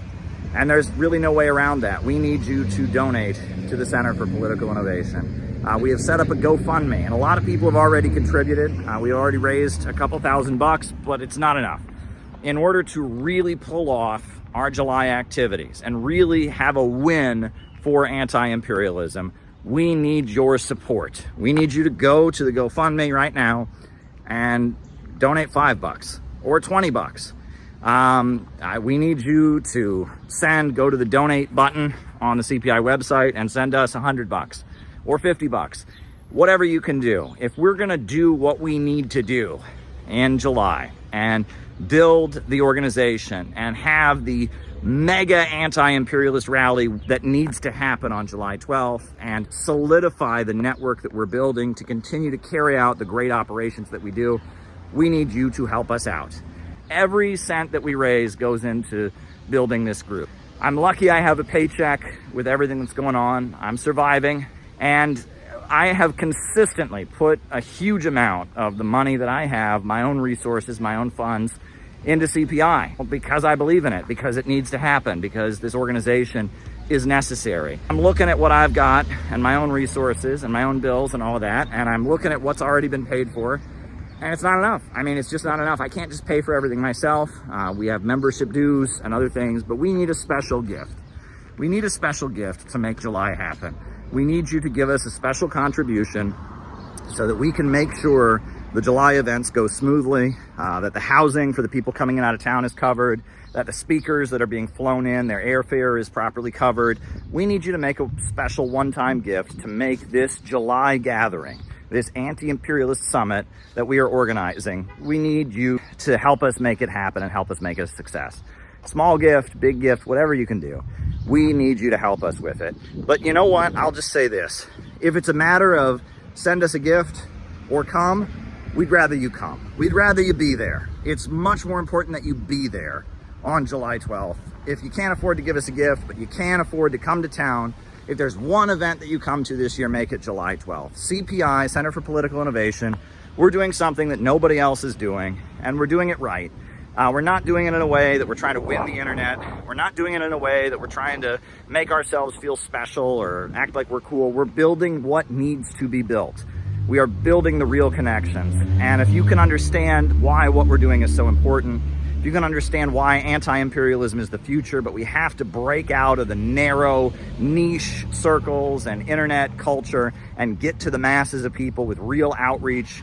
If you can understand that, please give us a gift. We're trying to build an actual movement to win new people to anti-imperialism and continue to carry out operations to change the conversation in America so that we have a country where there's a mass movement demanding justice for working families and an end to these wars, that we're saying no to World War III, we're saying no to the emerging low-wage police state. That's what we urgently need. So if you can help us in any way, send us a gift. If you can be there on July 12th, be there. This is the biggest endeavor CPI has ever done, and it's going to lead to even bigger things. We don't back down. We don't go away. If we were going to back down, we would have done it a long time ago. And if we were one of their plants or one of these fake anti-imperialists, they would be making it a lot easier for us. We have been facing a lot of challenges, but we continue to achieve great victories. So we need your support. Please send us a contribution. Please be there on July 12th at the Midwest Convention Center in the Chicago area. It's right near the O'Hare Airport. It's going to be awesome. We need you there. Thank you.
Фото дивиться.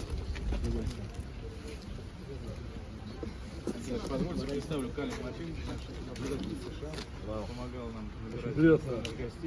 Where are you from in the United States? I'm from New York City, originally from Ohio. Oh, really? Yeah, it's really an honor to meet you. Fantastic.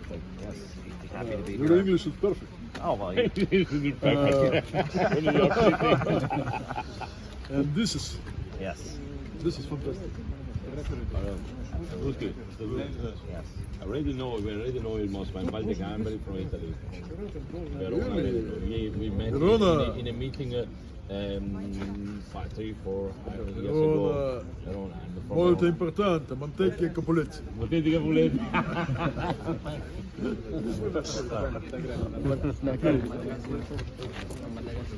Hire if you wanted to build?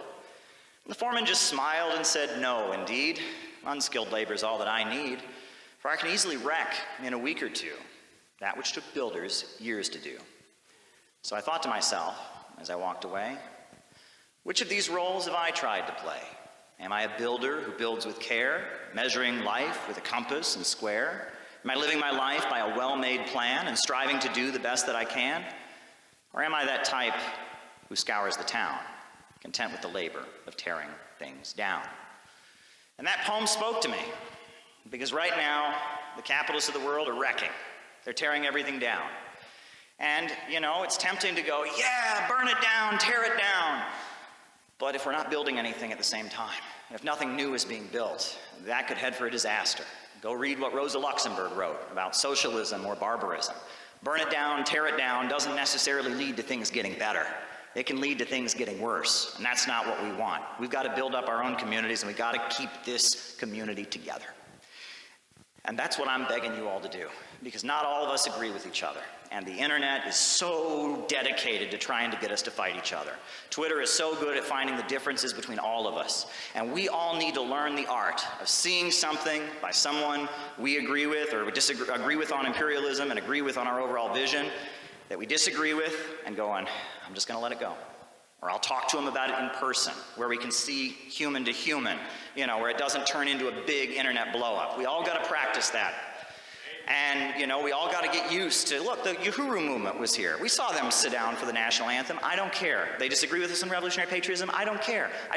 That's not the point. The point is they're under attack by the government. That's the point. That they're under attack by the government. That's the point. No more raids. No more raids. No more raids. No more raids. No more raids. No more raids. No more raids. No more raids. No more raids. No more raids. No more raids. Now, I want to talk about, you know, John Brown. And I think, you know, John Brown, we got a couple people are going to, help me with these pictures here. All right, thanks. Now, this guy, John Brown, they don't teach us enough about him in the history books. John Brown was an abolitionist. He was opposed to slavery, and he ultimately formed anti-slavery militias in the state of Kansas, and then he ultimately gave his life at Harper's Ferry in an attempt to seize control of weapons and build an army of freed slaves to drive out and fight the slave system. And John Brown, you know, he was a heroic, amazing individual, but he wasn't the deepest man you ever met. In fact, you know, if you read some of his writings, you read some of the accounts of his life, his most common argument against slavery and his most common explanation for why he did what he did, you know what it was? He said it was the golden rule. Do unto others as you would have them do unto you. If I was held in slavery, I would want people to fight for my freedom, so that's what I'm doing. I'm living by the golden rule. Very simple, not a complicated argument. You don't have to know about Hegel, you don't have to know about Sartre, you don't have to understand economics. It was just basic human solidarity. And he's one of the greatest heroes in American history. John Brown.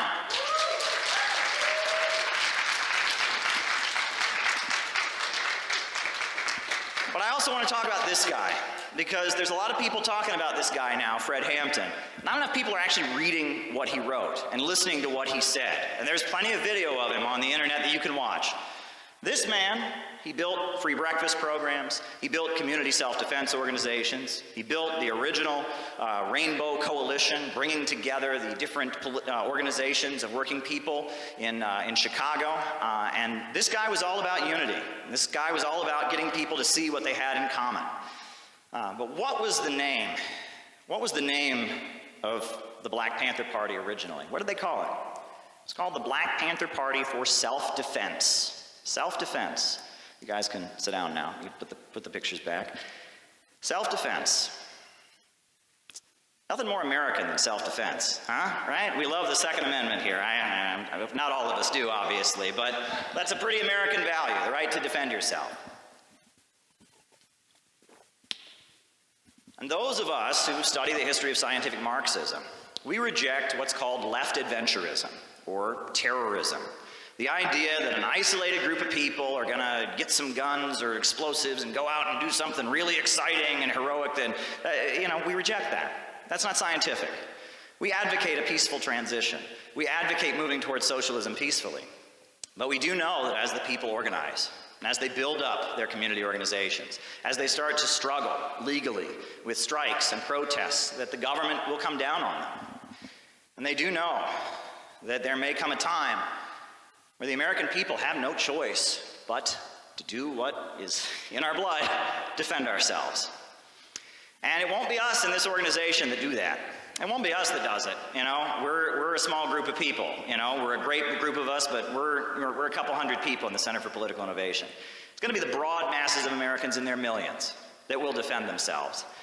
What we offer is that when they do defend themselves, and when the moment comes that they do defend themselves, they have to know what they're fighting for. They have to know what they stand for, and they have to defend themselves in a way that actually gets us to something better. I just want to be totally honest with you. We're heading toward a new America.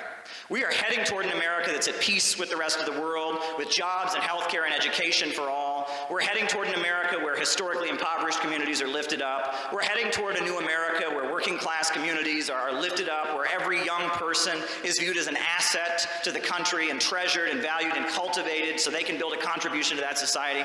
That's what we're doing. But in order to get there, we need to build a community. We need to build an organization. We need to build a group of people who are committed to the hardship of being in an organization, are committed to getting through the arguments, getting through the long meetings and disagreements, getting through the disappointments that other people might give to you, getting through all of that in order to keep the organization together. So as Congress makes up its mind on whether to take military action against Syria, anti-war groups are getting ready to stage protests in Times Square today. Rosa Flores joining me live now from New York. So Rosa, tell us more about the protests unfolding there in New York. Yeah, well, those protesters are making their way here to Times Square, and I'm actually here with one of the organizers, Caleb from the International Action Center. And I know that you guys are expecting dozens, if not hundreds, of people here. But first of all, explain to us kind of what is your mission? Why are you guys here? The last thing we need right now is a new war against Syria. Right now, they're cutting food stamps, hospitals are closing, schools are being shut down. There's a budget crisis in this country. We do not need more money for a new war against Syria. Every one of the cruise missiles they would send would cost over $1 million. That could be teachers that could be hired. That could be hospitals that could be opening. But instead, it's blowing up and killing people in another country, and that's not right. Now, let me ask you about the support that you're getting, because from what I understand, lots of organizations are coming out of the woodwork and asking to be involved. Tell us a little bit about the involvement of other organizations that perhaps would not be, in this case, participating in something like this. Well, 89% of the U.S. public is opposed to this war. People in this country overwhelmingly oppose an attack on Syria. But that won't mean anything unless people do something about it. If people aren't in the streets and organizing and demonstrating and making clear to the government that they will not let this war pass, that won't mean anything, because we've seen so many times the government not listen to the people and go to war. I don't believe what's coming out about this chemical weapons attack. I have a lot of questions about it. There are a lot of facts that just aren't adding up. And we've heard about weapons of mass destruction before. There's so many lies to take us into war. We don't need a new war. We need jobs, schools, education, and not a new war against the Syrian people. And these rebels that our government and our tax dollars are paying for, they're not good folks, and they're doing awful things there in Syria, and we should not be supporting these rebels in Syria. Right now in this city, hospitals are closing, Schools are closing. All kinds of resources that people in this city use to survive are being shut down. Well, what are they talking about doing? They're talking about a new war against Syria. How much money is every single one of these missiles going to cost? At least $1 million. That could be teachers. That could be nurses. That could be doctors. But instead, it's going to a war. Do we want that? No. And now, you know, there have already been 100,000 people killed in this war in Syria. And they've been killed because our tax dollars are going to fund the Syrian rebels. A lot of these Syrian rebels aren't even from Syria. They're from places like Qatar, places like Jordan, places like Libya, and they've been shipped in. Syria was a peaceful country, and now there's a civil war going on. And the United Nations has reported that these rebels in Syria, funded by our tax dollars, are recruiting children as young as 11 and 12, and they're recruiting them and using them to kill people in Syria. Chemical weapons have been used by the Syrian rebels. They've used them. Carla Del Ponte from the United Nations has confirmed that. They're using sarin gas, and they're killing innocent people in Syria with our tax dollars. Yes. And the reason that they're talking about striking Syria right now, the reason they're talking about striking is because those rebels are losing. Why are they losing? They're losing because the people of Syria don't support them. They don't support foreign importing insurgents trying to tear up their country. And that is why Obama wants to send the missiles to do what the rebels can't do because they don't have support on the ground. We want the people of Syria to run Syria. We want money for jobs and schools and education, not a new war. I'm with FIST, Fight Imperialism, stand together, and you can check us out. Thank you. They didn't use these words. They said, stop being something you're not. Stop trying to pretend to be someone that you're not. Start thinking about where you came from. Start thinking about your country. And honestly, you know, and this is pretty ironic, but, you know, in Iran, they always show us the pictures of Iranians burning the American flag and saying death to America. But the reason that I'm a patriotic socialist today is because of the Islamic Republic of Iran and because of Ayatollah Khamenei. That is a fact. They did it.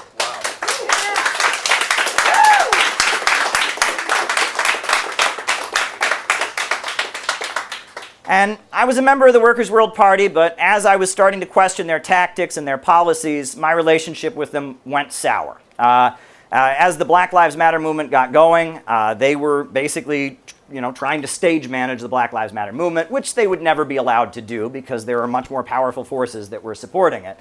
And it got to the point that I'll never forget the day I was in a meeting, and I was doing my work with Press TV. I was writing my own articles.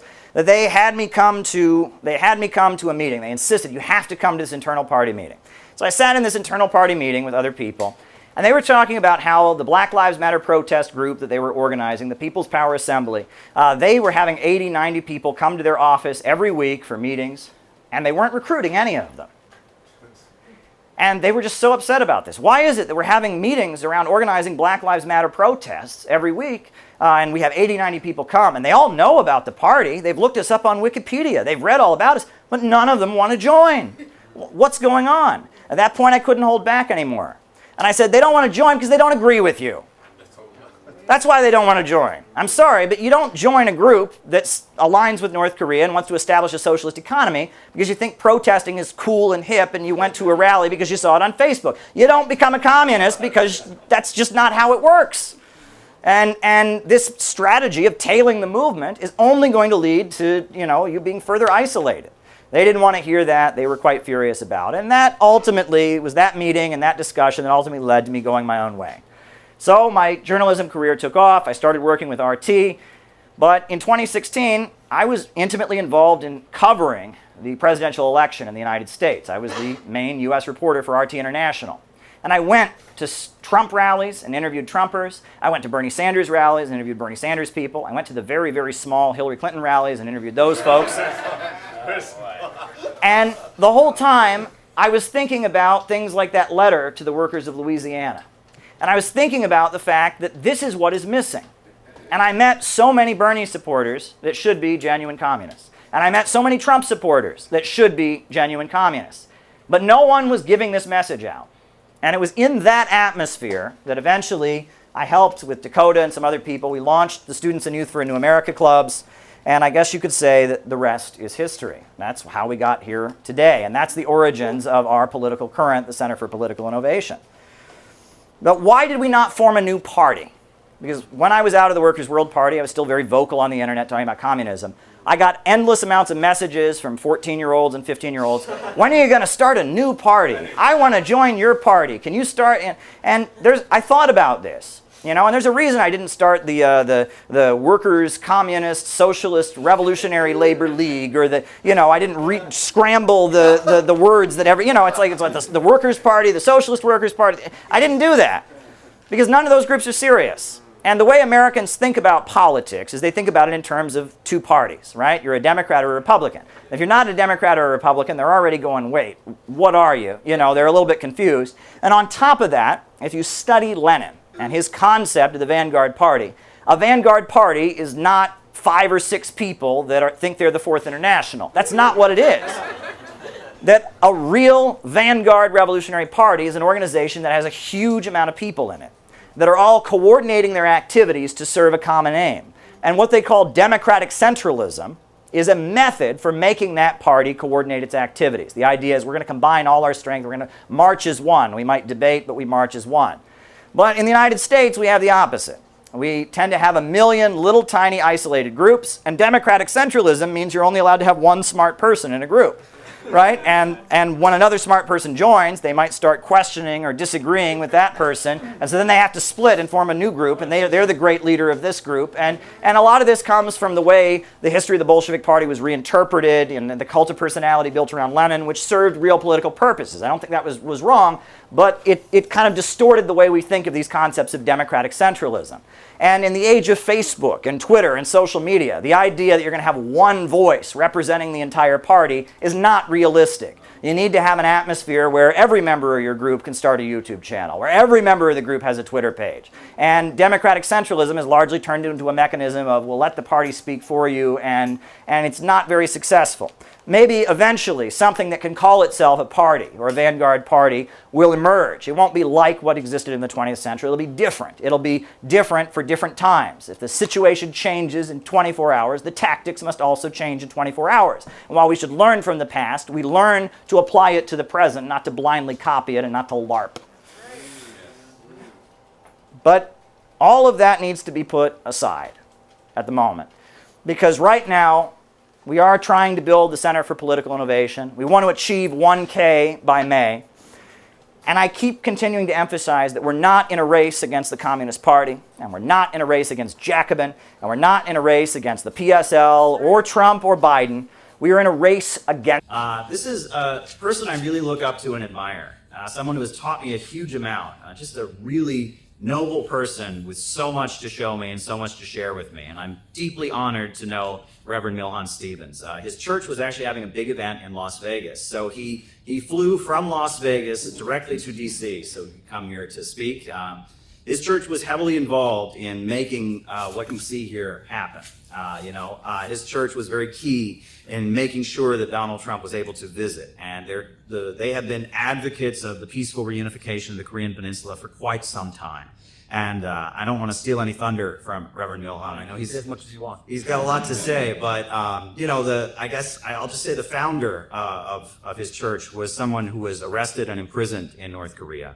And then after the fall of the Soviet Union, went and met with Kim Il-sung, the founder of North Korea, and forgave him for the persecution that he endured, and talked about how the two countries could work together, and then began to do quite a bit of business in North Korea, and became a heavy investor in North Korea, which is something that the American government is certainly not thrilled about, and something that the South Korean government has also not been thrilled about in the past. But despite all the persecution that they have faced, they have continued to advocate peaceful reunification of the Korean Peninsula. And I must say that, a lot of what we did in New York City with this banner would not have happened without Manhattan Family Church.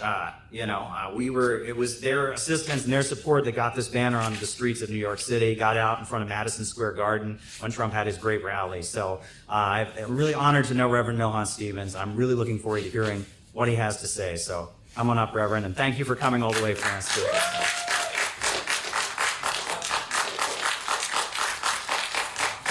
you, Caleb. What an amazing platform. Yes. And not just the height of this thing, but really the honor is mine. I think you've done all the work, honestly, and I think what was said before about you is I totally echo. You've been able to parse through all the madness of the world, find the truth, and give it to us hours and hours every day. So of course, please give him a big hand. Right where are you guys? I will tell you how we first met. It was unforgettable. He came into our church and he had his Bible, like, I think it was King James Version. And he's like going through every verse that I was putting up on the screen. And my assistant pastor was very suspicious of him. He thought he was some kind of persecutor. Because he would get that. You know, as you mentioned, he was in prison in the U.S. too. He was put in Danbury prison on false charges. And so we're used to being persecuted. So here we go. And so we were singing, we were praising extra loud that day, chasing Satan out the, after they're like, and I meet Caleb, and he's talking really fast. And we've had con people come through. We're in Manhattan, right? So you get all kinds of people in the church. He's talking really fast. He's like, oh, he's a journalist. I'm like, okay, and I even told you this, like, dude, you gotta slow down because you sound like a con man right now. and so, but that's how it started. And I guess what really started was the fact that we had a common enemy. And I never thought I'd make a friend because of a common enemy. Because I'm always about loving your enemy and marrying your enemy. Everyone's really big about marrying your enemy. But to have a common enemy actually brought us together in the beginning. And I won't mention names or anything. I'm not good with names anyway. I just offer it over to God, and I'm glad in this opportunity to meet. But Caleb and CPI is the voice, the truth, and another word for peace and truth. It's so refreshing because if I watch Fox or CNN, it's for entertainment. For Caleb, it's like 20% entertainment and 80% truth. And I think this is our country has to grow up and listen to the truth and not just be, like you said, fallen personalities and things like this. And Caleb taught me so much about communism, socialism. Because if you know about our church, the Unification Church, we're a very big anti-communist movement that we violently we're having fist fights in the streets. That wasn't my generation. But Caleb really helped me understand there's really a big other side of this story. And everything, in fact, every conversation we've had was completely new for each of us. Everything Caleb said was completely new. And anything I said was going to be, you've already read the books, but English new. Okay. I had some things I wanted to say. Oh, how was the Trump, the inauguration? How do you feel? I feel great. What are some words? Great. How positive. Positive. Stoked. Oh, energizing. Hopeful. Nervous. A little nervous. That's true. I like that. Young in Mexico because I have family members who are Mexican. It's true. I think it was like cautious excitement. I like that sometimes. Yeah, it's out there, but not true. Yeah, that's a good one. No, that's how I feel too, and but I have noticed since we put those banners up in New York, maybe it's just me, but I've been hearing peace get to the top of the agenda. Before it was all kinds of whatever drama was going on, but now they're proud to say this is a peace presidency. And even Trump said it today, because he read his statement, but sometimes he would add something afterwards, right? And when he said he wanted to be the president of peace and unity, I think that was real. I think he really wanted to make sure we understood that. And I do believe, as Caleb has once said, or maybe many times before, that we can't change the world, but we can move it in the right direction, just nudge it over. And I think you did. Let's give ourselves a hand. CPI. Yep.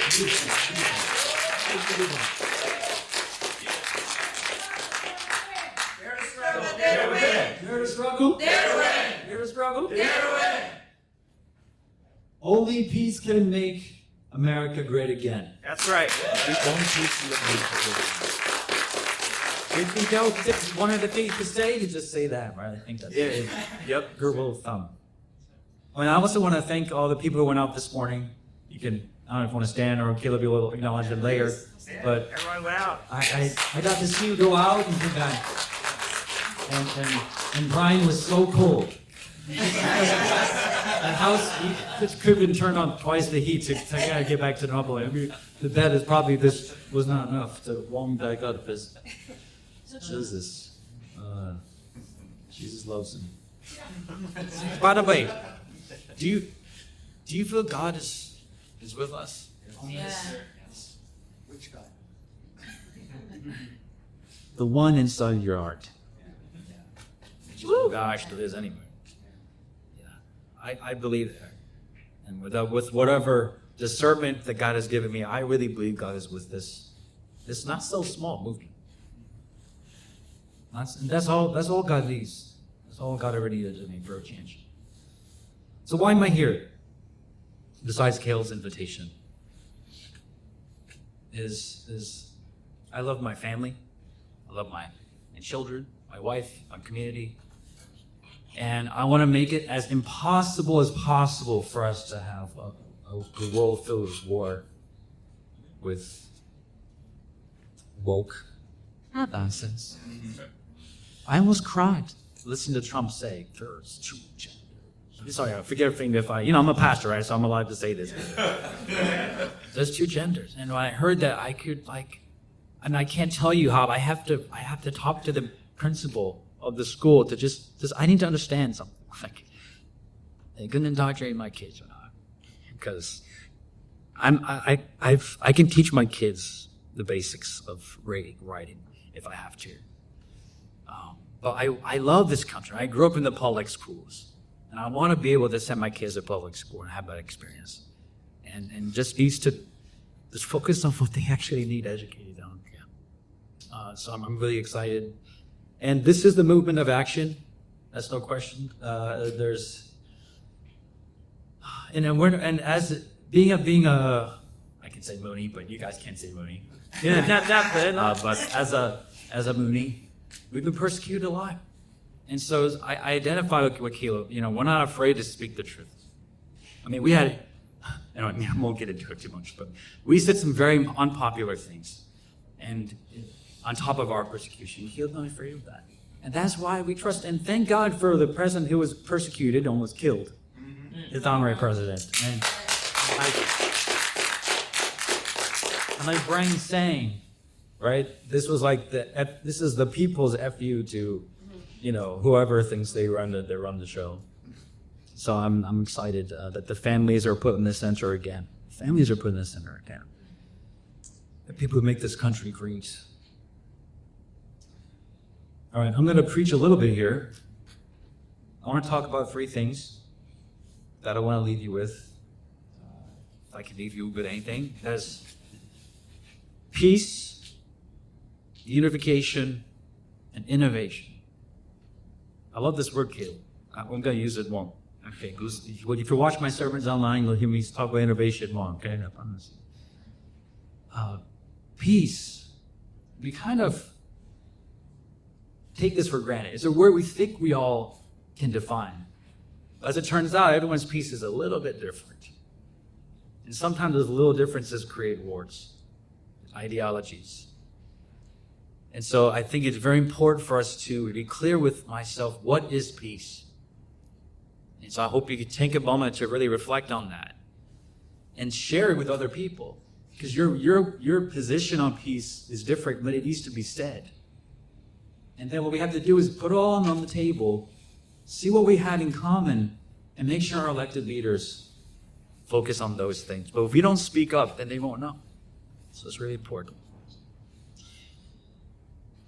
That's peace. Now, there's no peace without unification. Unity. That Venn diagram that a certain VP loves so much. We have to make those. That's where we That's what we have in common, and that's very important because we can, like Dr. Martin Luther King Jr. said, we can either live together as friends or die as enemies. I forget. You know what I'm talking about. Okay, yeah. Forget with Dr. King or Du Bois. But we have to come together somehow. It's a must. And then I'd say there's no unification without innovation. It takes an incredible amount of creative energy to bring people together. Yes. Right? Yep. It's hilarious. People whose purpose is to divide, so lazy. There's really no creativity involved in that. You know, I'm starting to say that my 2-year-old can do that. For making chaos. Well, I just got a report from home saying that she put paint on the bedroom door. It doesn't take any creativity to it takes your whole heart and soul and mind and intellect and willpower to bring people together. And I'm telling you, only the truth will bring people together, right? So no matter how smart we are and kind of try to work up corners and things, only the truth will bring us together. And again, CPI is 10 years ahead. Is 10 years ahead. I know that because you're also, we have a similar agenda, so there must be. You must be definitely true about it. And so, innovation. I want to talk about 1 Corinthians 3:9. For we are co-creators in God's service. You are God's field, God's building. So it's really an honor and a divine role to be human, to innovate. It's our responsibility. It's not a nice thing, but it's our responsibility. And if we don't innovate, chaos, wars are just thrown. Because I'll tell you what, the biggest killer is boredom. Yeah, you have these bureaucrats or whoever, any of us, you and me. Boredom, that's what it's just they start getting weird ideas. Coming up with problems that that aren't helpful at all. I preach this often saying, I think that our goal is to create the right problems or to find the right problems, not create ones that really are not going to help families. And then John 14:12, very truly I tell you, whoever believes in me will do the works I have been doing, and they will do even greater things than these, because I'm going to the Father. So, we've had some confirmations even in the last 24 hours that God is here. Even on my lift over to the Airbnb where we were at, this lady, God bless her, she's like, can I take a conference call? And I said, sure. And there was a prayer call. And on that call, there were 9,000 people praying at the same time for our country. And I'm sure for the protection of this event today. Even this event today. They believe. I felt that. And I was telling her what I'm about to do. And she's so inspired. And we thought, this is all, we're not alone. So I'm trying to say, we're not alone. It may seem like that, but I'm telling you, there are a lot of people who are quiet, who are just once they see Caleb's face and they start hearing some things, then maybe they'll feel okay, actually, the truth is going to come. And we could finally have world peace. Finally, I want to say, I believed and prayed for world peace my entire life, but it wasn't until I met TPI that I know world peace is possible. I can see world peace in all of our time, in my lifetime, and especially my children's lifetime. So thank you again, Caleb. Thank you, CPI, and thank you all for being here. God bless you. At the end, I did start to get passionate. I told some stories from my own past and how I got involved in it and what this movement and socialism has really meant in my life, how grateful I am for the older communists who mentored me. I've made a lot of sacrifices to be where I am, but I've also gotten a lot of help and mentorship over the years, and I want to acknowledge that. Really one of the most interesting nights of my life, which is when I was invited to speak at the hall where Malcolm X was assassinated in Harlem. There was a political prisoners benefit. And it was a political prisoner's benefit. There were supporters of people from the Move 9 who were still locked up at that point. There were supporters of Mumia Abu Jamal and Jamil Al-Amin. And I walked into this auditorium, and they had like a light where at the spot where Malcolm X had died, and I was on a panel, and I was like the one white guy there. People were joking about the flyer, and they're like, one of these speakers is a little bit different than all the other ones. But, you know, I was the only white guy there, and I looked out on that audience. I spoke for like 3 minutes. It was a very short presentation. But when I looked out on that crowd of several hundred people in there, I thought, I am speaking to a group of veterans.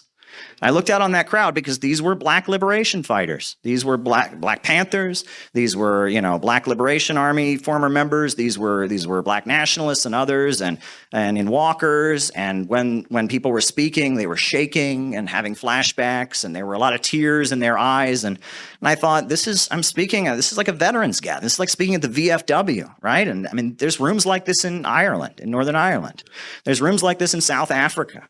There's rooms like this in people's Korea, you know, and this is a group of people who have made great sacrifices, and they're there to support their comrades who are still locked up, and they're in this for real, and they've seen it. And I looked out on that crowd, and I thought, again, these are people who understand how serious it is, and this is how important all of this can be. Communism will save America. China has created a system that's raising up its poorest people, its peasants, raised out of poverty. They're creating a system that gets to the base of the economy and recreates it so that the working class can rise. Unlike in this country, where homeless people sleep a block from the White House. After the summit, we protested against the Museum of the Victims of Communism, which is nothing but spreading pro-imperialist lies, demonizing the history of the Soviet Union and China. So trying to fight something that literally involves circumstantial change. Well, instead of fighting against people around the world, we should be fighting against those bankers who set up that situation. We should be building a coalition of people with different perspectives. We're going to stand up against big banks and corporations. That's what I think. You're looking at Country Joe and the Fish. Little known fact, there was a band that played at Woodstock called Country Joe and the Fish Band. And the reason they have that name, according to every source that I can check, is because their parents were members of the Communist Party USA, and they picked the name for some pretty interesting reasons. Now, this guy was Country Joe because he was from Georgia, from the countryside. He grew up in a small village. He was the son of a bootmaker. And this guy was the Fish because one of his most well-known quotations, before he even started his organization, he just walked 300 miles through the countryside, talking to every person he could meet, asking them about the conditions of their life, engaging with them. He says, how should we judge whether or not a youth is a revolutionary? How can we tell? Well, there can only be one criteria, namely, whether or not he's willing to integrate himself with the broad masses of the workers and the peasants, and he does so in practice. The masses are the water, and the revolutionaries are the fish. Country Joe and the Fish. The next stop is Vietnam. We are educating, we're agitating, we're demonstrating, and we're normal people. That's the best part. Pretty normal. Let's fix our government right here at home to provide for working people before we go 7,000 miles away to waste young, precious lives over something as dumb as anti-communism.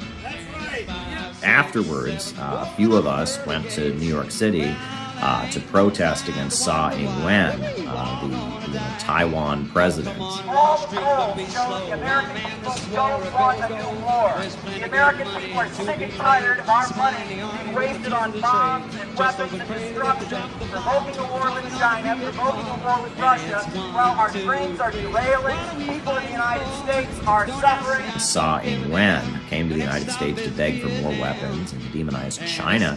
And the Center for Political Innovation, we were in the streets of New York City confronting the Taiwan president and her effort to spread war.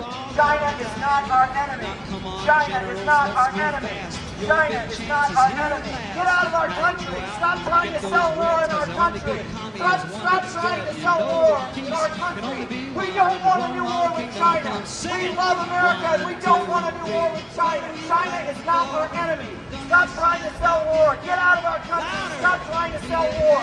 You know, what we did with Sa Ing-wen, that went viral in Chinese media. Over 1 million shares. I was interviewed about it by Global Times. The Global Times, one of the main publications in China, made a point of highlighting the Center for Political Innovation, finding out about our work and why we do what we do. That was really, really great. I'm a patriotic American. I love my country, and I don't want World War III. After all is said and done, Summit for Hypocrisy was a great success, and we can see that success. Look at all of the leftoids tailing us. They were calling us fringe, they were calling us cringe, and then a week later they all shut up, and then they started copying our organizing tactics. And I'm glad that they do. We know what the problem is, we are offering solutions. In my eyes, CPI represents faith in humanity and the belief that there is an optimistic future to fight for, that your neighbor and the people around you aren't just stupid and in your way, but actually the hope for the future is in building relationships. Hey friends, how you doing today? I'm letting you know, the Center for Political Innovation, we are about to do, on July 12th, the biggest event that we have ever done. It will be our national gathering in Chicago on July 12th. And it's going to be really, really special. We are talking with a number of important anti-imperialist voices, a lot of different communities. There's going to be musical performances, dance performances, there's going to be great speeches, and it's going to be a whole day gathering dedicated to anti-imperialism. I am committed, and CPI has always been committed to building an in real life network of people. And we carry out real operations. We were at the inauguration of Trump with our Trump and Kim banner saying only peace can make America great again. We were on the streets of Chicago at the Democratic National Convention with a book exposing what Kamala Harris and who she really is and what she's really about, and it was really, really important. We have 1,000 copies of our book about the Houthis that are being distributed with the poster of the convention on the back to people who would never go looking for this.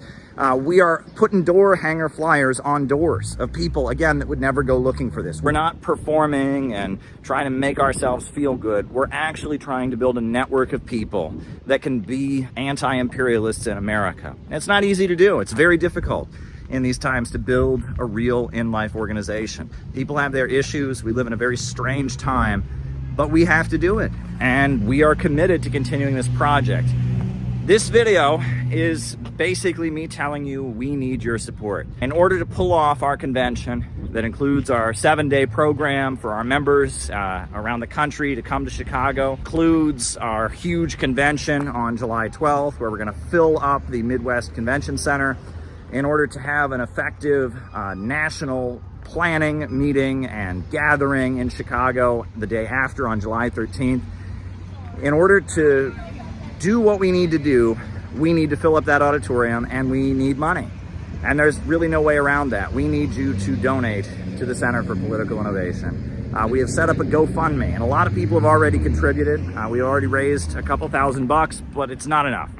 In order to really pull off our July activities and really have a win for anti-imperialism, we need your support. We need you to go to the GoFundMe right now and donate $5 or $20. We need you to go to the donate button on the CPI website and send us $100 or $50, whatever you can do. If we're gonna do what we need to do in July and build the organization and have the mega anti-imperialist rally that needs to happen on July 12th and solidify the network that we're building to continue to carry out the great operations that we do, we need you to help us out.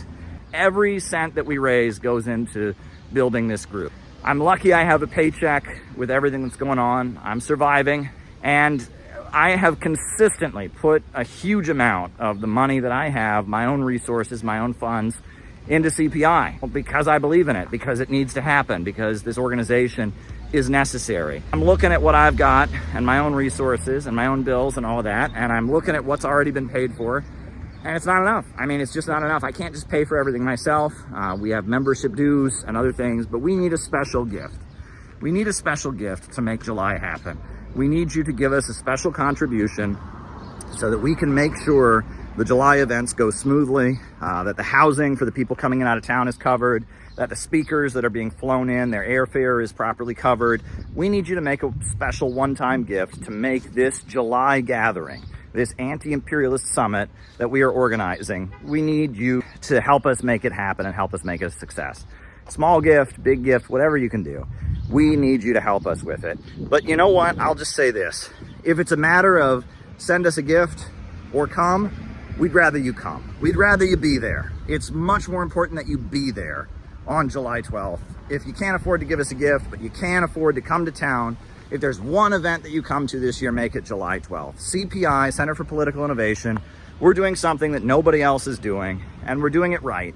We're not doing it in a way that we're trying to win the internet. We're not doing it in a way that we're trying to make ourselves feel special or act like we're cool. We're building what needs to be built.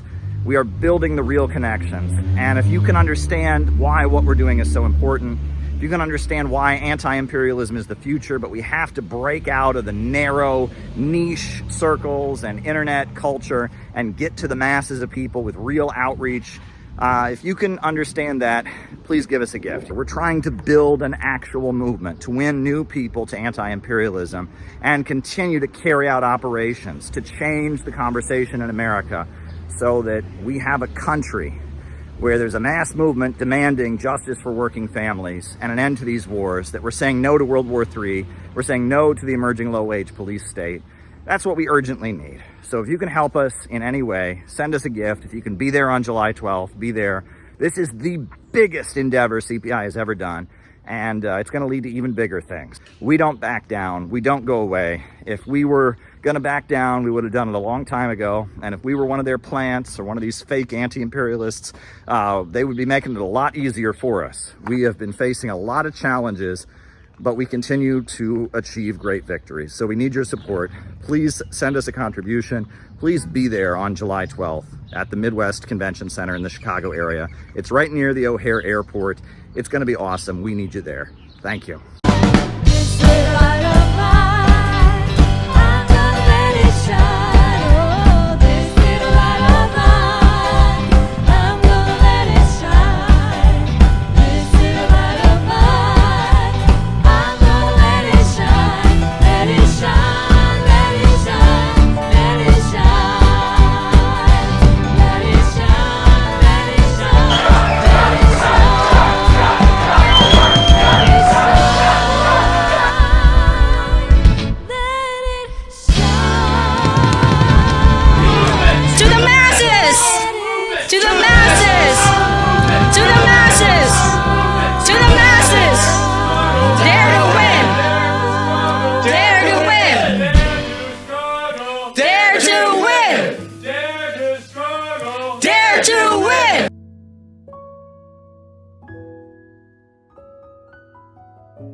There were bombings and assassinations on a daily basis. The communists were, getting shot at and killed by fascists. And then the Red Brigades, which was this new group of communists, emerged, and they started killing fascists. And then they started killing communists who didn't agree with them. And it got to be such a confusing mess. 426 people were killed in total, but there were many, many more people who were shot in their legs and crippled for life. That was one of the main things these political groups would do, is shoot people in their legs. It was part of the mafia tradition of kneecapping people. And people just didn't want to get involved in politics because they didn't want to get killed, and they created this atmosphere where politics was very violent. A lot of people just left Italy, moved to the United States or whatever. Well, lo and behold, Italy's now still a member of NATO. They never left. And that I feel like that's what's going on here is with, I certainly don't think that, United Healthcare denying people the care they need is a good thing, but killing some CEO doesn't solve it. Right. And the fact they're making this guy into a hero when I'm not even sure he actually did it, to tell you the truth. I mean, he's innocent until proven guilty. And I got questions about whether he's the one who did it.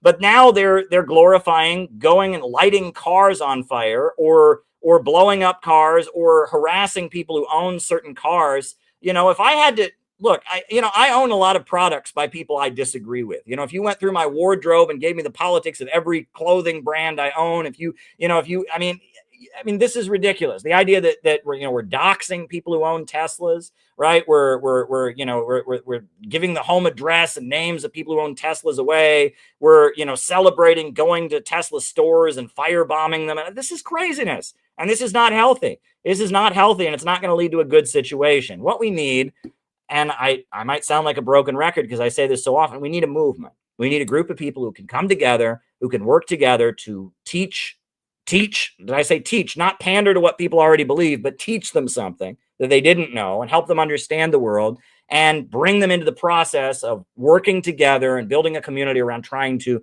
move things in a better direction. And that's what Center for Political Innovation is all about. We're trying to build a movement of people to promote anti-globalism, anti-imperialism. We need a government of action to fight for working families. We're not engaging in illegal activity, and we're certainly not promoting violence. And the culture of political violence is not going to lead any place good. And I really, really hope people will hear that message. It's not popular, right? It's not sexy. Everyone thinks violence, it's an action movie or something. I'm telling you, it's not going to lead any place good. We need to push back against the glorification of political violence in America. Well, the big part is this, and that's what the empire does best. So the empire could not only be behind the violence, but they will use violence of people as an excuse to crack down. So every time something like that happens, they're going to crack down, whether it's online, whether it's going to be on protesters, charging people with terror. Now they're apparently going to charge Luigi with terrorism. That may be a new thing. There's more and more and more. They're charging people with terrorism for protesting at colleges. So one of the things that this does is it creates the medium needed to crack down, to increase policies that inhibit our freedoms. You know what I mean? They can wipe out. Yeah, go ahead. In Japan, just today, the courts in Japan ordered the Unification Church to dissolve. Now, that is a really big deal. It's not that they lost their tax exempt status. No, it's not that. It's that they cannot exist as a church anymore. That if you start a new church and you have their similar beliefs, you can go to jail. Like, it is forcibly dissolved as a religion. And they haven't committed any crime. There's some lawsuits about people felt maybe they fundraised or something, but there's no crime. There's no, criminal proceedings against them. But they've been forcibly dissolved by the Japanese government. And this all started with the murder of Shinzo Abe. Shinzo Abe was a conservative. He's like the Ronald Reagan of Japan, a conservative. But when and he was out of office, he was a prime minister of Japan for many years, but then he was out of office. But when the war in Ukraine started, he said, you know what, let's not go all in against Russia. He wasn't supporting Russia in Ukraine, but he was saying, they're not so bad. And he considers Putin to be his good friend. Putin went to Japan and met with him many times. And he said that.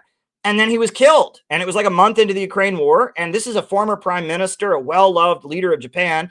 And, in Japan, guns are completely illegal, right? But this guy had a homemade gun that he made. I mean, a homemade gun. And he shot him. He got 2 shots out of this homemade gun, shot him dead on the streets, right? Where was the security? So Shinzo Abe is killed. The guy who did it is immediately arrested. And he says, I did it because Shinzo Abe is friends with the Unification Church, and I'm really mad at the Unification Church. Now, under those circumstances, what would you think would happen? There'd be widespread sympathy, right? If, some beloved leader is killed because he's friends with a church, there'd be widespread sympathy. That's not what happened. The mainstream media in Japan then went into overdrive against the Unification Church, started saying the Unification Church is a cult, they brainwash people, all this kind of stuff. And so they started legal proceedings, all leading up to today. They have been outlawed. There have only been 3 examples of this in Japanese history, and one of them was the group that unleashed sarin nerve gas, and killed all kinds of people. But if you really look at it, the Unification Church, they are sympathetic to North Korea. All right. Reverend Moon, before he died, he was persecuted. He's from North Korea originally, but the founder of their church, he forgave Kim Il-sung. He went to North Korea and he said it was a very Christian thing to forgive him. He forgave Kim Il-sung for arresting and torturing him. And then he became a primary investor in North Korea. And he helped set up a state-run car company in North Korea. He brought computers into North Korea, and he was a primary investor into North Korea. And now his widow, Hak Jahan Moon, she is the leader of the church now, and she considers, North Korea to be a friendly country, and it's her mission to see Korea reunited. And she facilitated Donald Trump going to North Korea. She set up a think tank that I think operated out of like Thailand. I think it was Thailand that was like, started that process. Donald Trump has spoken at their events via electronic communication. And they really worked very, very hard. And they run the Washington Times, which is a Republican newspaper in DC, to try and facilitate peaceful reunification of Korea. And if you look at it, to me, it looks like they're being politically targeted. That's what it looks like. It looks to me like the Japanese government doesn't support Trump and doesn't like the thought of peaceful reunification of Korea, and has targeted this religious group. And that Shinzo Abe, he wasn't talking the same tone when it came to Russia, and that he's been removed. And now they're trying to outlaw this religious group that is quite large in Japan. They're quite a massive, religious organization in Japan. They're trying to outlaw them because they are at odds with U.S. foreign policy. They want, peaceful reunification of the Korean Peninsula. So I saw that happening, and it's like, I mean, look, if you're going to outlaw a religious group, right? The Catholic Church, right? I know a lot of people who watch this are probably Catholic. The Catholic Church, I have nothing against them, but there's been some scandals there. We know that some stuff has gone on. If you're going to outlaw somebody, why aren't you outlawing them? The Unification Church has never been charged with a crime in Japan. There's no criminal activity, no criminal accusation. A lot of innuendo about they fundraise this way or that way. And they've said, look, we made mistakes in the past about how we fundraise. Maybe we pressured people too much or whatever. But I'm sure there's plenty of other churches in Japan that fundraise like crazy. I know people who've been to Japan, they say there's always somebody trying to sell you something on the street corner, right? There's, Buddhist monks are trying to sell you, different things. There's kind of a little bit of a different culture when it comes to religious fundraising in Japan. It's a little bit more accepted. But I look at that whole situation. It's very frightening. And again, it sets precedents, kind of like, these campus protests, right? I mean, these students protesting, you could disagree with them all you want. And if they break the law, breaking the law is breaking the law, but it's not terrorism to protest. And if your protest hurts somebody's feelings, I'm sorry, that's not a crime. You're allowed to hurt people's feelings in America, right? You're not allowed to threaten people, threaten violence. You're not allowed to, trespass or break windows. But the idea that you can deport somebody for their political statements, I mean, that's a really dangerous precedent to set. And I have repeated, I am impressed with how many people in the Trump camp have spoken up and supported Mahmoud Khalil and others, and I appreciate that. And when Trump, called out Thomas Massie, there were a lot of people in the Trump camp that supported Thomas Massie, and I appreciate that. So it's more complicated, and I know that the anti-Trump, like the Trump derangement syndrome, is coming from a bad place. That's not me. I know millions of Americans voted for Donald Trump for very good reasons that I agree with, like wanting to make peace with Russia, like wanting to continue peace talks on the Korean Peninsula, like not believing in tech censorship, etc.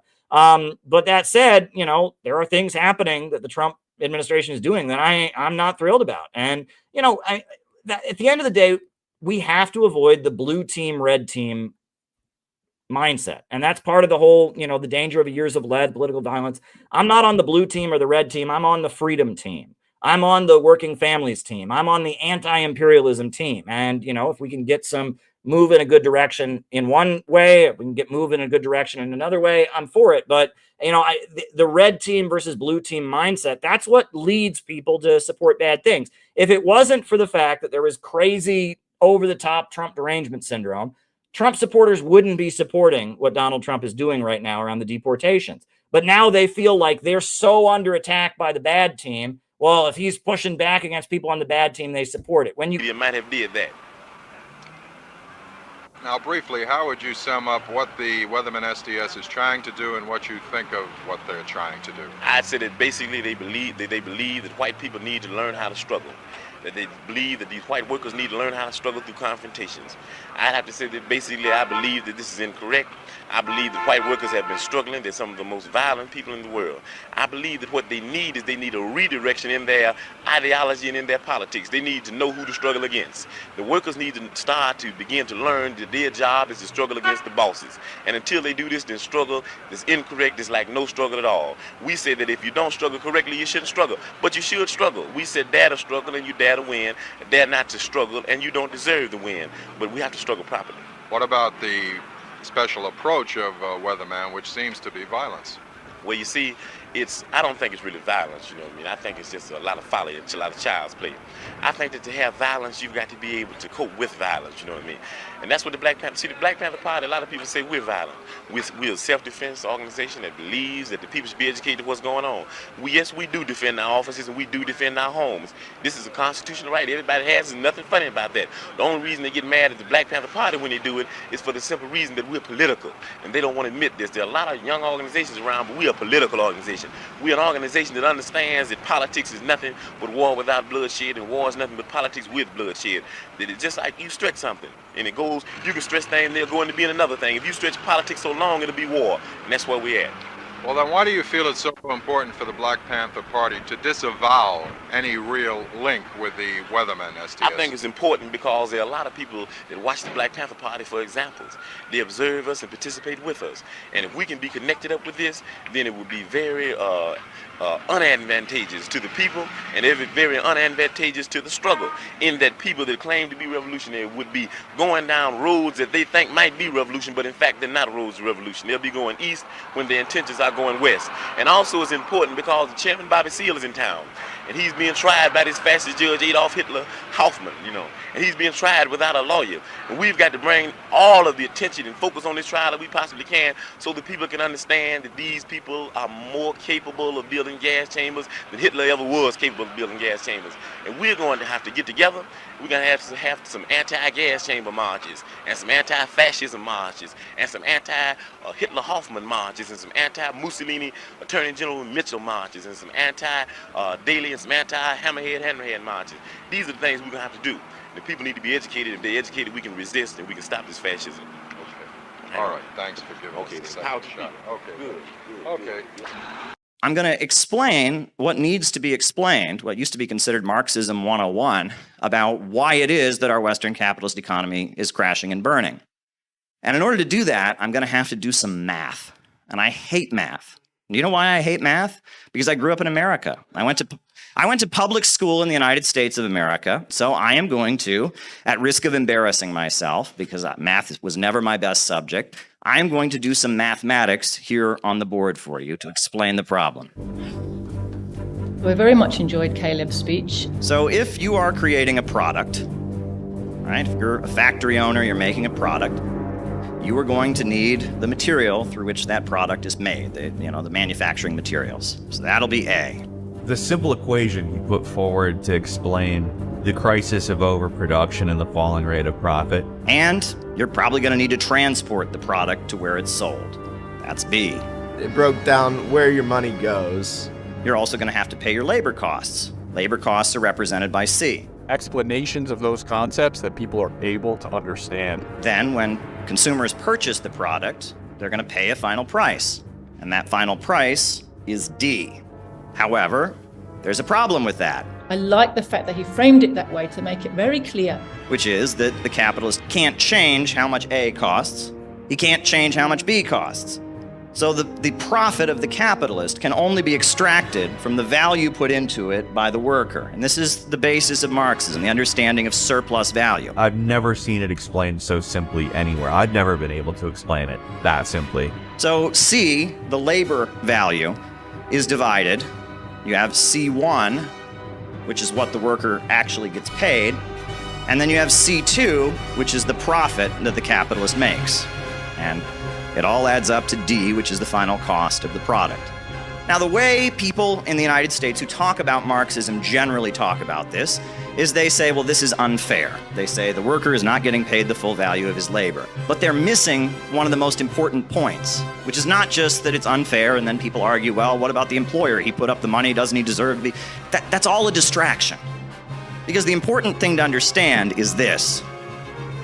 C1 is always going to be less than D. The wages paid out to the worker are never enough to buy back the product that he produces. There is always more products created than there are wages paid out to the worker. And this is the built-in problem of capitalism, the problem of overproduction. And it is always there in the capitalist economy. It never goes away. And they have invented all kinds of crazy mechanisms to try and deal with the problem of overproduction. Part of the reason that the U.S. government has purchased billions and billions of dollars worth of cheese only to bury it in a cave in Springfield, Missouri, is to deal with this problem. It is an ongoing present problem, and it's a problem acknowledged by most capitalist economists. John Maynard Keynes said the problem was underconsumption rather than overproduction, but he was pointing to the same problem. The military-industrial complex in the United States is an effort to deal with this problem, to keep spending going. There's all kinds of mechanisms that they've invented to try and resolve this problem, but it gets worse. What is the capitalist always trying to do? He wants to maximize the amount of profit he makes. And one of the main ways they do that is with what's called labor-saving technology. Get rid of workers and replace workers with machines. As they eliminate workers from the process of production, as there's fewer and fewer workers involved, as machines take the place of workers, the role of C in production decreases. There's a little bit of a problem with that. As C goes down, C2 also goes down, right? As C decreases, C2 also decreases. And as the role of the worker in production is reduced, the rate of profit that the capitalist makes goes down. And this is called the tendency of the falling rate of profit. Only human labor creates value. And this is something that Adam Smith acknowledged. This is something some of the popes even acknowledge. Human labor creates all value. And so when you reduce the role of human labor in production, the amount of value created decreases, and the ability of the capitalist to extract surplus value also decreases. So this causes the capitalist to have to churn out even more products because he's making less and less of a profit on the overall product. He's making less and less of a percentage, so he has to churn them out. So this problem of the worker never being able to buy back what he produces and more products being created than are necessary, this problem becomes exacerbated. And this points to what is understood to be the deeply irrational nature of the capitalist system. Communism will save America. Big crowd of people, huge crowd of people here to support Donald Trump, pouring in to watch the inauguration ceremony in the Capital One Arena.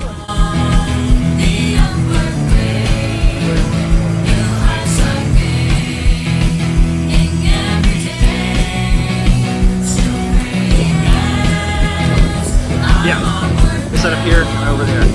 How you feeling? How you feeling? I'm good. I'm good. It was fun to pass out pamphlets at the hotel there. Everybody was asking for more. Great. Yeah. Excellent. We need to heal America as well. We need to pray for America. We need to make our country great again. We need to take over. The people need to take over to make our country better again. And I hope Trump can help us with that. Donald Trump for one of the greatest moments of his first presidency, when he went to a country that America has technically been at war with since the 1950s and gave peace a chance. We want to make peace around the world. You're with Russia, Iran, Brazil instead of EU, traditional American allies. Yeah, rather than the bankers in London or in Wall Street who are trying to plunge us into poverty, who are trying to hold on to their system rather than trying to build up our economy and economies around the world, making people poorer, degrowing society. We want to stand with the countries of the world that want to build economies. We need a government of action to fight for working families.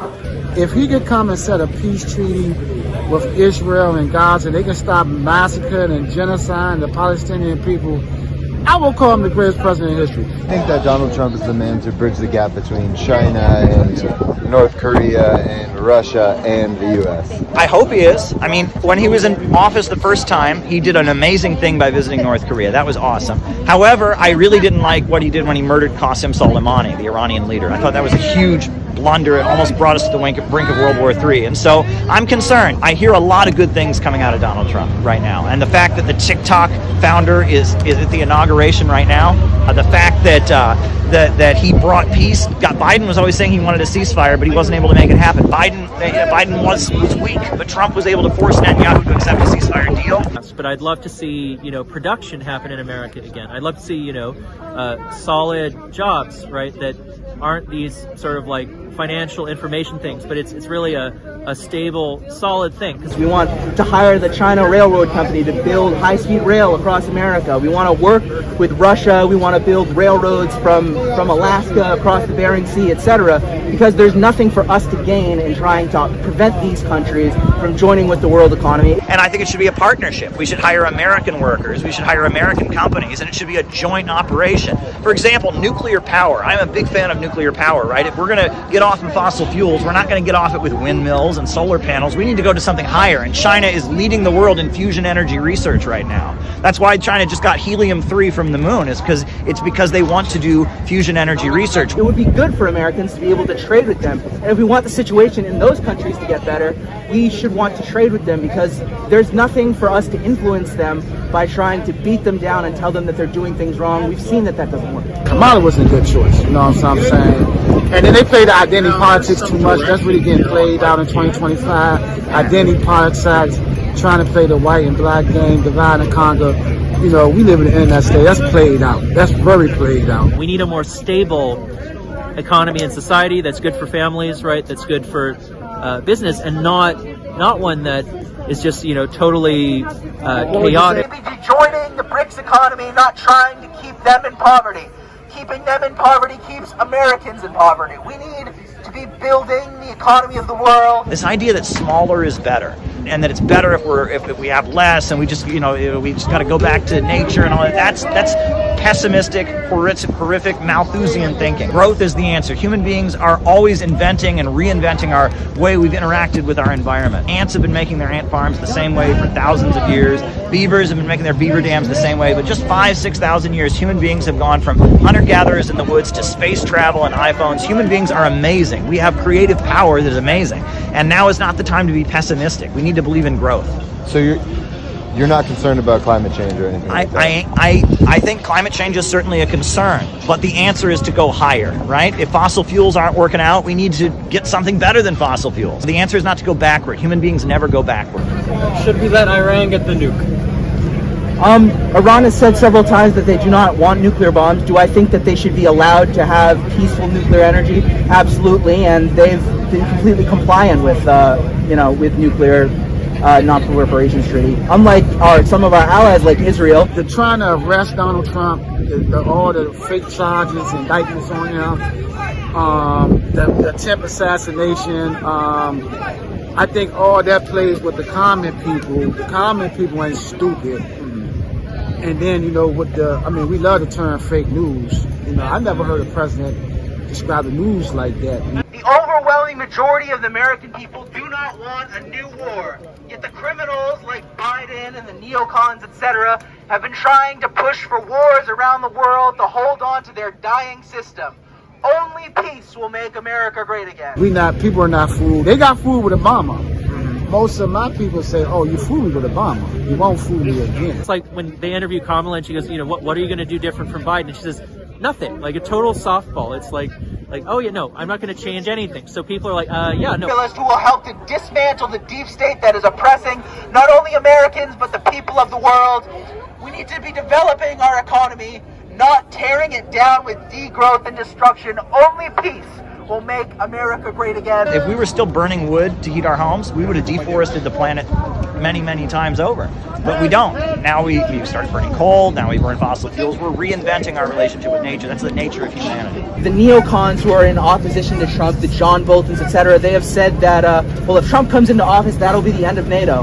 Well, I think that would be a great thing. What do we have to gain by arming countries in Europe, continuing to fund their militaries so that they can have free healthcare and our citizens can go and die on the steps of a hospital? It's completely unfair and stupid. Donald Trump, he can't be president again because there's only 2 terms allowed in the Constitution. However, he wants to be remembered as a great leader. That's what Donald Trump wants to be remembered as. So to be a great leader, he needs to stand up to Wall Street, he needs to stand up to the war makers, he needs to fight for working families here in America. What would you say to the people who call Trump a fascist, say that we're in danger of losing our democracy? I think they just don't have any historical perspective to know what they're saying. I mean, that's just factually untrue. Do you think Donald Trump can bring peace to Korea? Can he bring peace to Korea? Do you support the banner? You like it?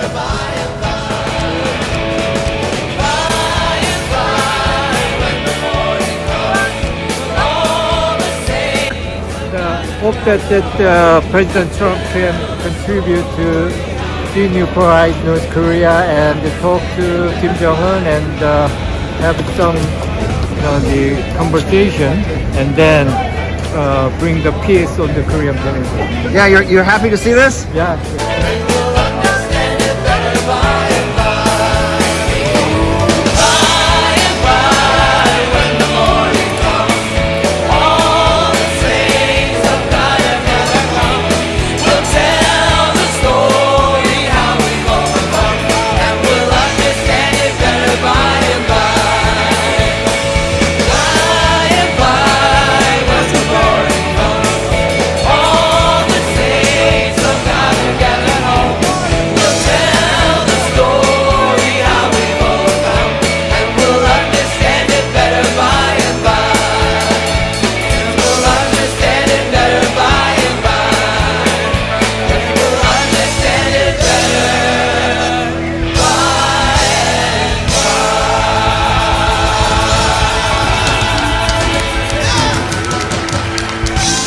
The masses of the people in their millions are the makers of history, not the elites on Wall Street, not the Bidens of the world, the neocons who want to keep you poor so that they can stay rich.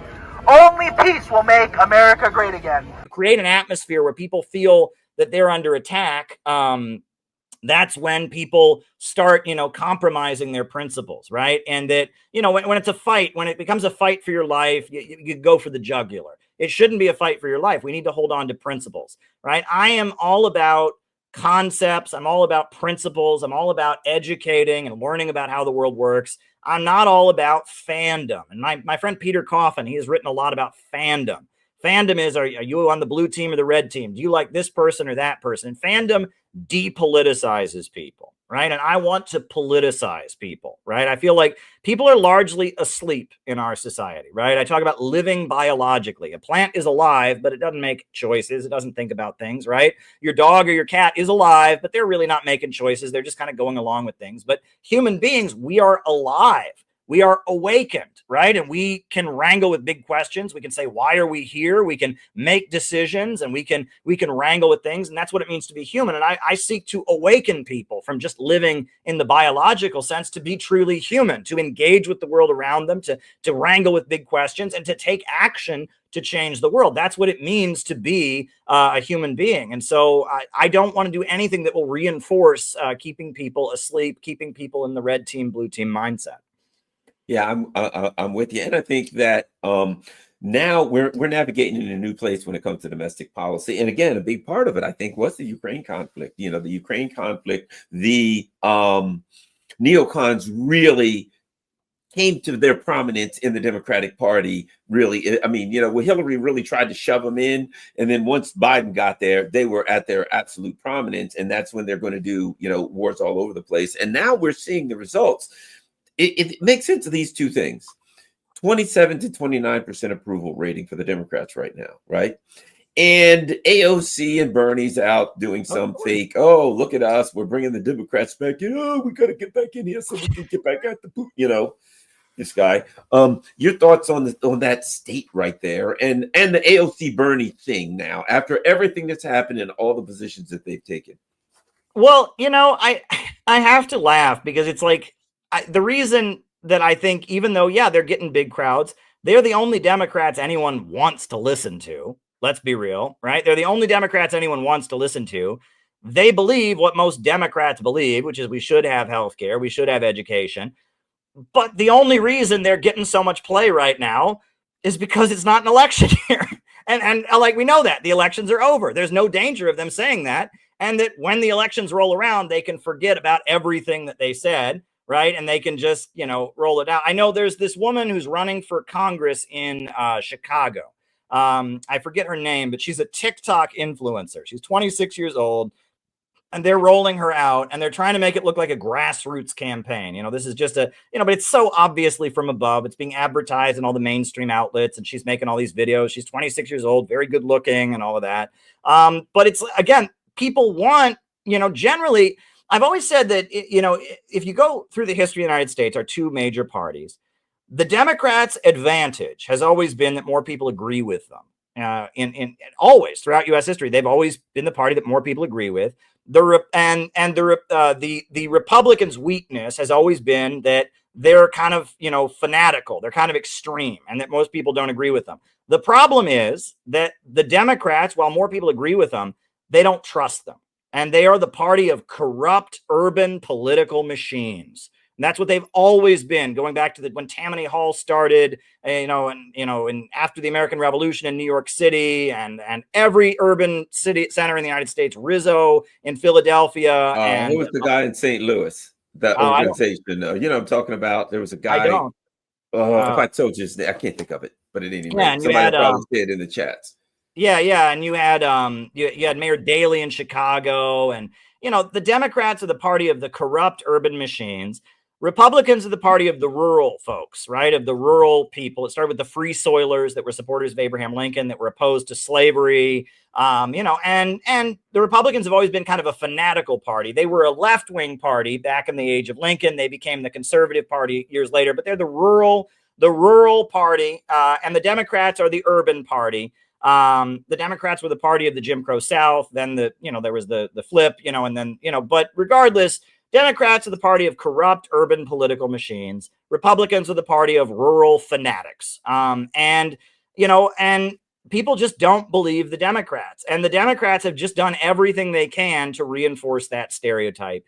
The way that they rigged things against Bernie over and over and over again. And then Bernie, lately, on foreign policy, he sounds awful. There's plenty of people that sound better than he does on foreign policy, but they're there and they're going around and they're giving it's a road show. It's a good road show, right? And they're turning out big crowds because they're at least fun to listen to and entertaining. And what they say is pretty good. It'll just never happen. But when it's time to vote, I'm sure the Democrats will forget all about it. And the sad thing is, it wasn't this obvious in 2016. It wasn't this obvious in 2020. At this point, it should be so obvious to anybody that this is where we're at. That they're not going to fight for any of these things. And I find it also kind of amusing that in the social media world, like Young Turks and some of these other voices are doing this whole, we shouldn't be so hostile to Trump supporters, and maybe populism isn't so bad and all of that. And it's like, you say that now, wait until the election comes. But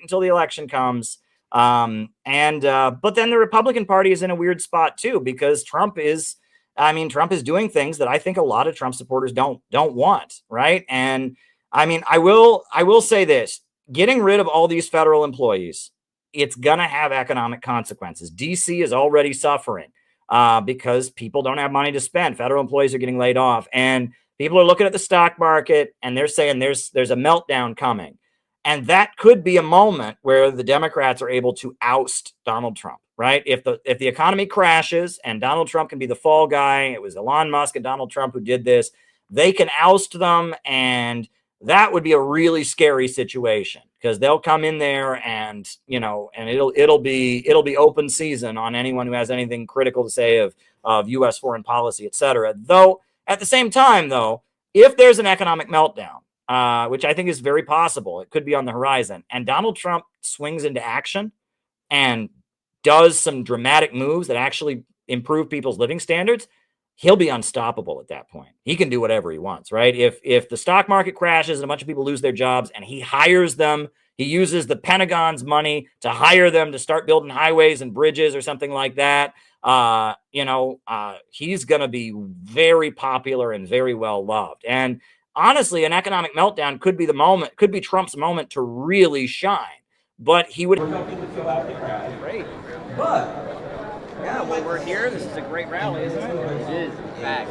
Yeah. Well, we're here because we want peace. And that the big banks and corporations that have been trying to push us into a new war with China and a new war with Russia, they are also trying to destroy this country. They're setting up a police state here at home, mass incarceration, our roads are crumbling, our schools are falling apart, living standards are dropping. Our enemy is on Wall Street, our enemy is in London, our enemy is in Washington, D.C., in the Pentagon. Our enemy is not in Russia, it's not in China, it's not in Cuba, it's not in Venezuela, it's not in Iran. Our enemy is right here at home. It's time for the working people of this country to realize who their real friends and who their real enemies are.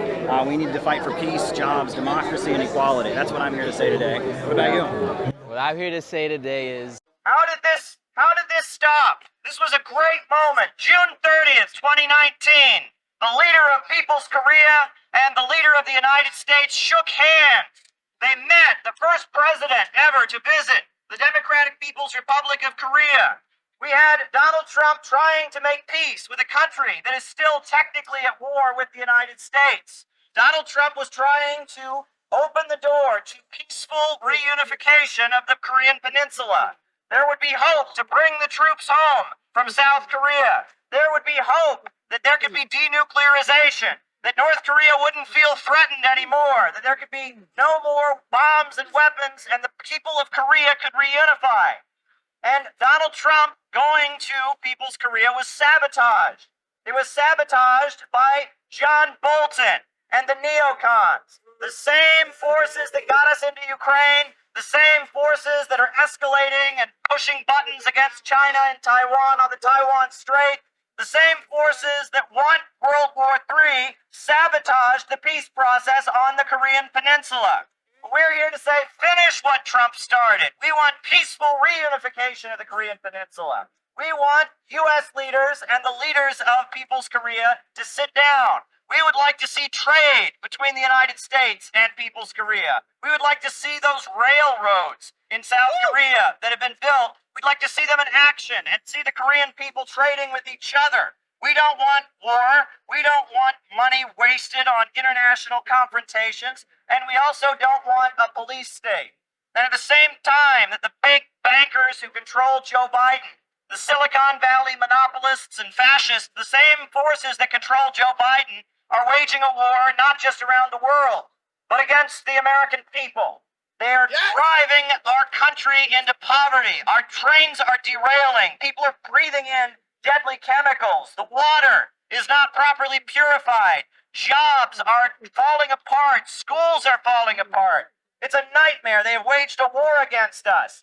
And instead of rebuilding America, they're trying to move toward a low-wage police state. That's what they're doing here in the United States. They're trying to move toward a low-wage police state. We saw what happened, what's been revealed about January 6th. That was a setup. We saw that those people were led to do what they did for propaganda purposes. We call for an amnesty. We don't endorse what the people did, but they were enabled to do it and set up to do it by the American government. The FBI, the Secret Service, other agencies enabled what happened on January 6th to happen. Those folks were entrapped. And we say that until they're going to be honest with the public about what really happened on January 6th, there needs to be an amnesty for those who've been arrested. And the same goes for the Uhuru movement. A group of black revolutionaries, black activists, had guns pointed in their faces, drones flown into their homes. They were terrorized and accused of being Russian agents. Why? Because they were organizing for the rights of black people, organizing for the rights in their community, providing services that were not available in their community. They're waging a war against us. At the same time, they're waging a war against China, Russia, Iran, Venezuela, Cuba, and any country that dares break out of their financial system. And it is our responsibility to oppose it and to join arm in arm with the people of the world against imperialism. What's bizarre is she's trying to frame herself as Miss Black Lives Matter, when in reality, Kamala Harris was the queen of mass incarceration. Kevin Cooper was hours away from receiving lethal injection. Hours away from it. His lawyers asked that DNA evidence be acquired in order to make sure he was actually guilty of the crime.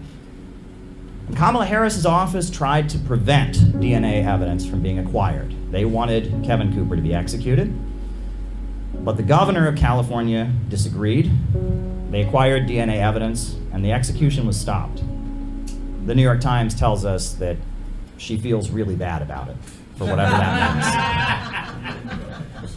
means. And people can also recall that while she was head of the California State Attorney General's office, over 1,000 people were locked up for smoking marijuana. She presided over jailing a lot of people. And on top of that, the drug labs in the state of California that were being used by the police were turning up false positive results. And yet Kamala Harris's office did not tell the defense attorneys or the judges about this. They knew that the drug labs were turning over false positives, and people went to prison because her office concealed that their drug labs were turning up false positives. And another thing about Kamala Harris, I don't know if people saw, but there's a video of Kamala Harris where she's bragging about how she jailed the parents of children who were truant from school. I would not be standing here were it not for the education I received. And I know many of us will say the same thing. And I believe a child going without an education is tantamount to a crime. So I decided I was going to start prosecuting parents for truancy. Well, this was a little controversial in San Francisco. And frankly, my staff went bananas. They were very concerned because we didn't know at the time whether I was going to have an opponent in my re-election race. But I said, look, I'm done. This is a serious issue, and I've got a little political capital, and I'm going to spend some of it. Have you seen the clip? And she gets up there, and it's the same kind of thing. She's giggling. Yes, I had the idea that we could lock up parents who are truant from school. You know, I wouldn't be anywhere in my life if it weren't for my education, and so not giving a child their education is a crime, and so I jailed parents, and she's giggling about it. It's just so great. And, you know, I see so much in U.S. media. They like to trivialize incarceration. There's so many shows on Netflix and all of that where it ends towards the end where someone goes to jail, but it's part of the happy ending. It's okay. And they don't seem to realize what that means. You know, when one member of a family, when a father or a mother goes to prison, or a brother or a sister, it hurts the entire family. And when Kamala Harris is up there giggling about, oh, you know, I locked up these parents because their kids weren't in school. You know, yeah, kids need to be in school. If kids aren't getting to school, it's a problem. But the worst thing you could do is then throw their parents in jail. That's not going to help the situation in any conceivable way. But when she's joking about it, and she's laughing about it, Kamala Harris, she says, what did she say? She said, well, I wouldn't be anywhere if it wasn't for my education. It's about her.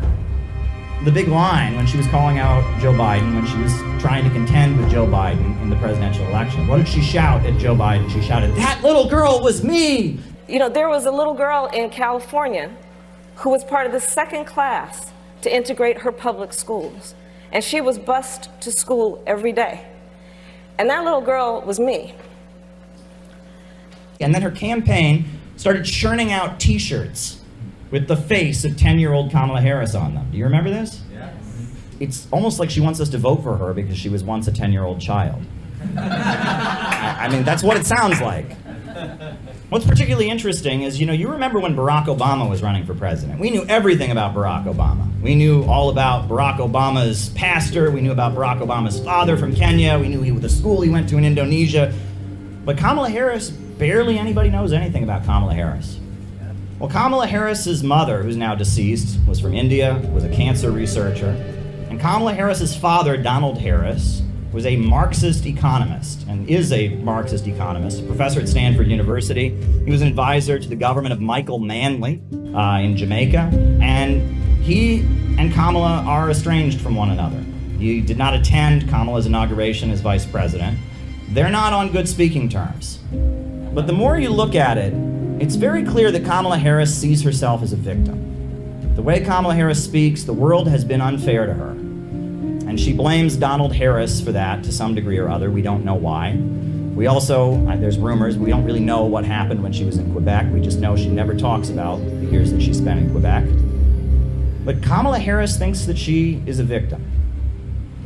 And she wants the whole world to know that that little girl was her. And she wants vengeance. And she wants to make people pay. And she wanted to make Kevin Cooper pay. And she wanted to make those parents pay. That's what leftism is if it's stripped of economics. If it's stripped of class struggle. If it's stripped of a desire to have the people rise up and control the means of production. If it's just anger. If it's just revenge. It's just a call for destruction, a call for rebellion. That's what Kamala Harris is. Kamala Harris, she's very much a guillotine meme. That's what she is. It's the glorification of punishment, a desire for revenge, a desire for destruction. And that if you look at the history of socialism around the world, the strength of socialism wasn't the guillotines.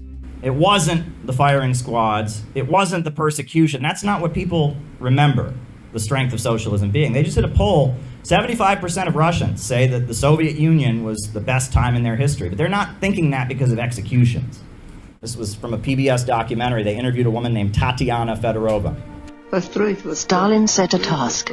Build this or build that.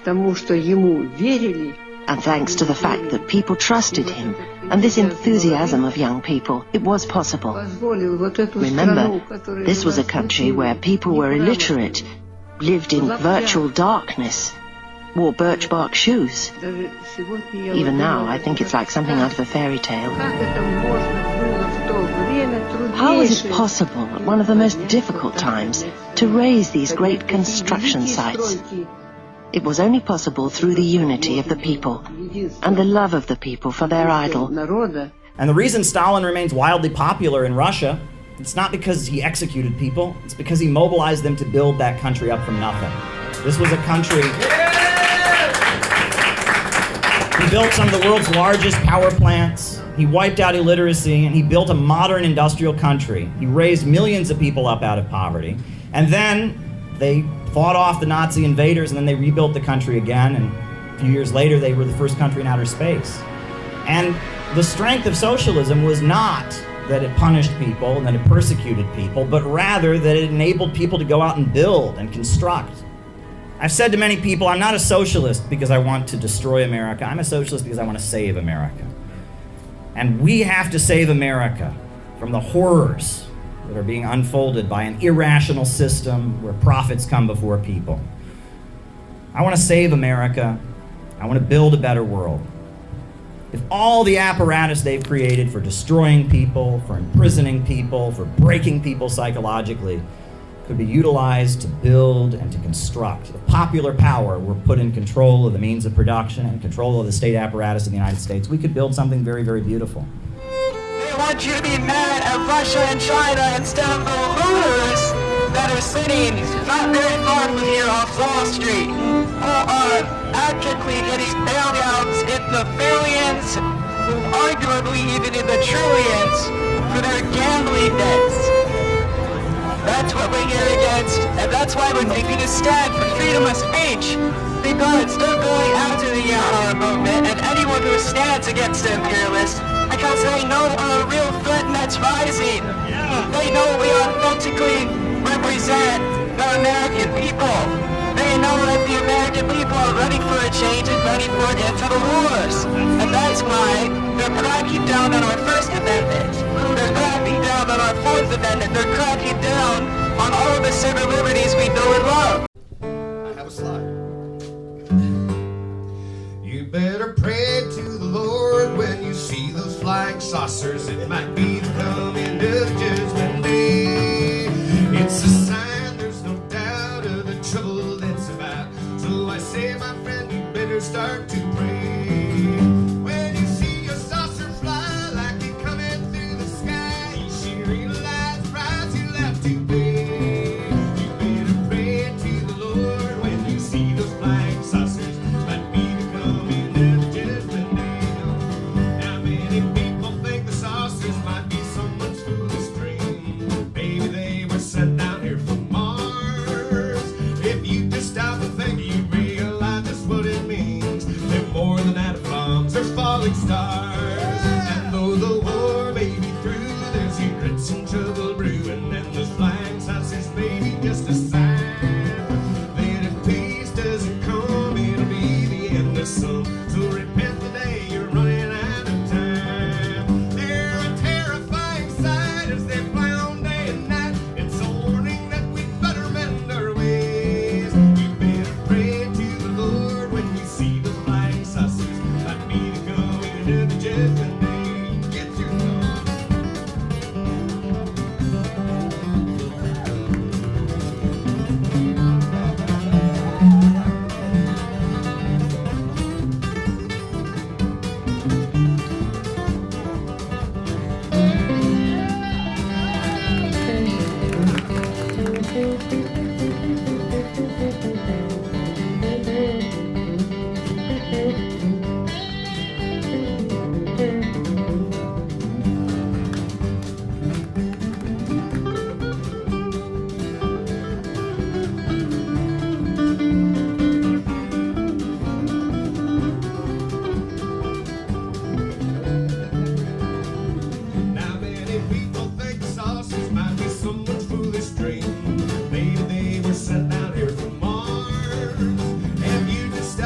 make you realize just what it means. They're more than atom bombs, they're falling stars.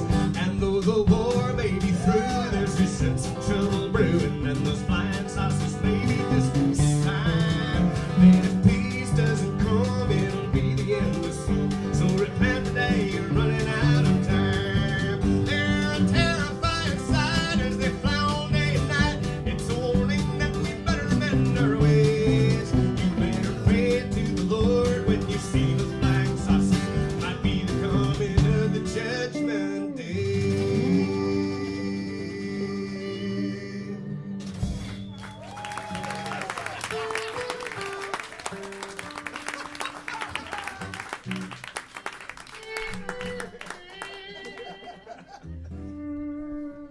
Mr. Guy Forsyth, everybody. Hey friends, how you doing today?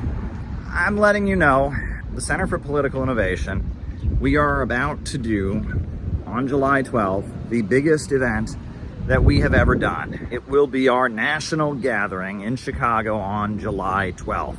And it's going to be really, really special.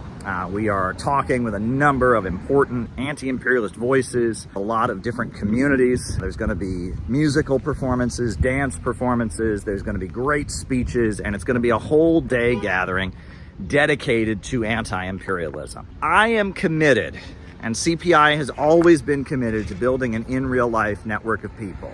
And we carry out real operations. We were at the inauguration of Trump with our Trump and Kim banner saying only peace can make America great again.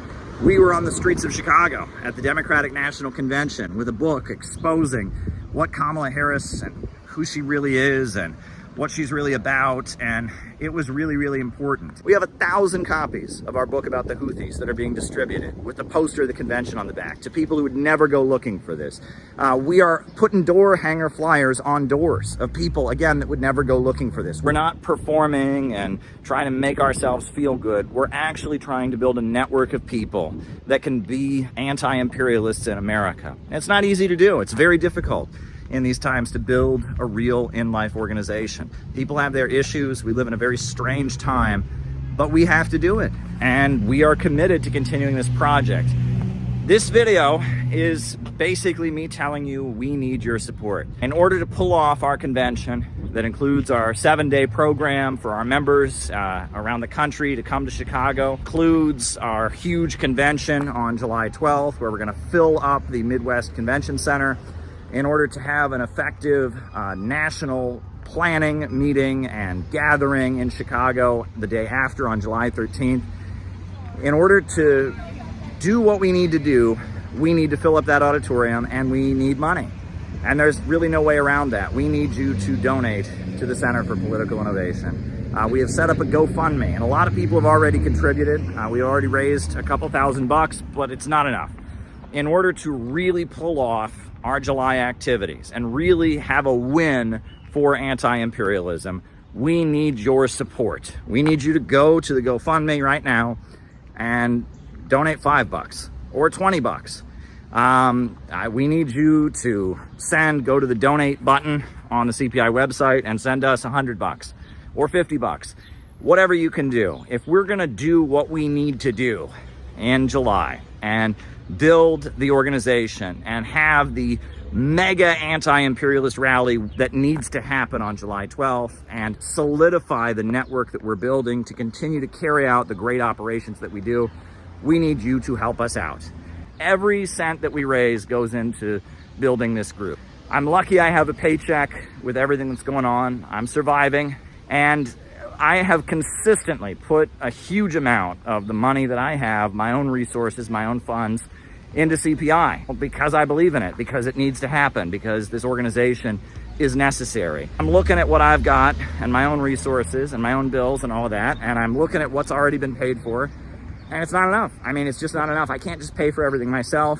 We have membership dues and other things, but we need a special gift. We need a special gift to make July happen.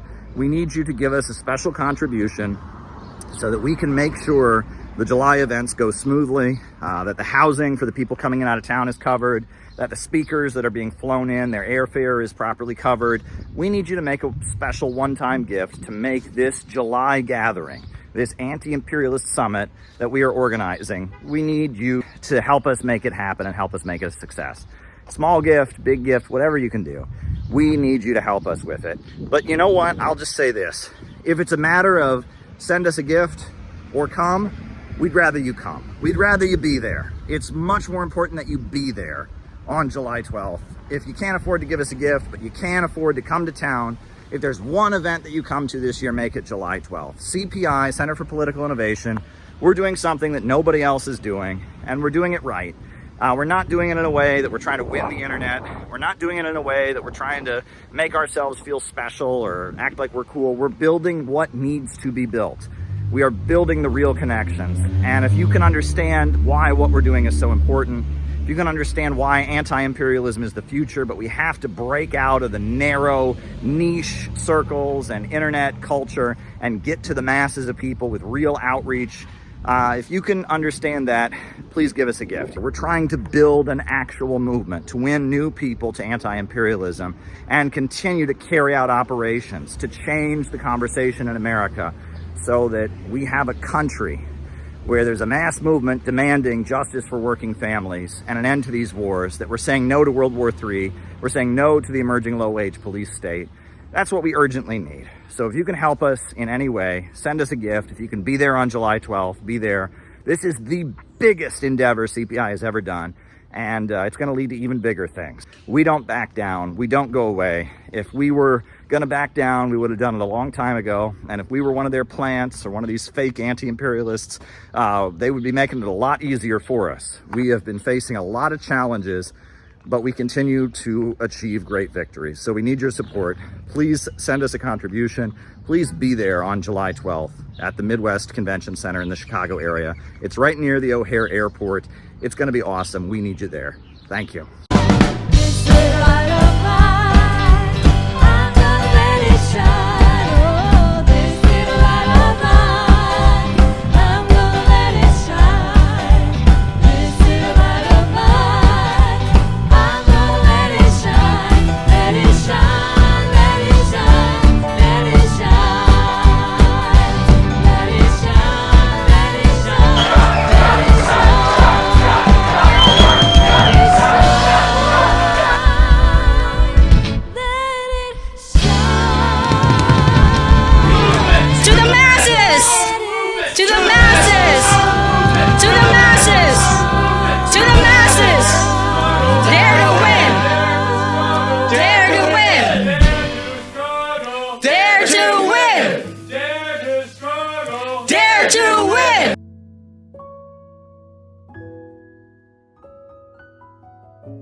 Because starting in 1949, the CIA launched a program called the Congress for Cultural Freedom and started funneling money to anti-communist leftists. Generally, the people that made up the Congress for Cultural Freedom were followers of the Trotskyite Max Shachtman.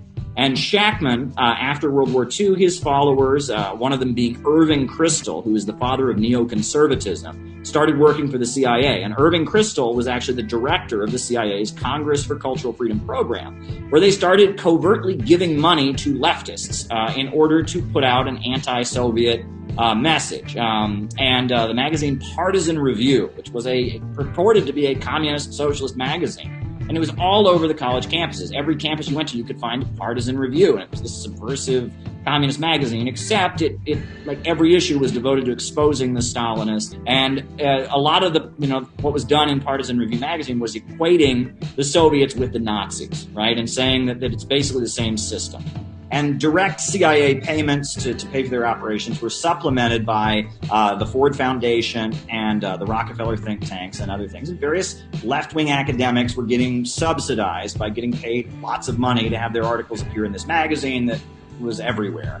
And this was the conscious manipulation. And you talk about the Frankfurt School and the rise of this new, and it's weird because on the right, they have this whole thing about cultural Marxism, right? Well, what they're missing is that a lot of these cultural critics that really emphasized Gramsci really downplayed the idea of class struggle, emphasized, you had Herbert Marcuse who said that the working class was not revolutionary, it would be the intellectuals who were the revolutionaries. All of this was being covertly supported as a way to kind of direct intellectuals and leftists away from Marxism. And in the process, they changed really the nature of what leftism was. You know, the anti-populism came out. Susan Sontag is a really important voice from this milieu. And so Hannah Arendt also comes out of this. And anti-populism, the idea that average people are the enemy, that average people are dangerous, and if they ever get together and start fighting for their rights, that's basically the same as Nazi Germany. That became a big theme in what it meant to be a leftist, this kind of intellectual nonconformity.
Have to take bold moves. He would have to really push back, and he would have to really think, I want to be remembered as a great president. I don't care who gets mad at me. I don't care how popular I am.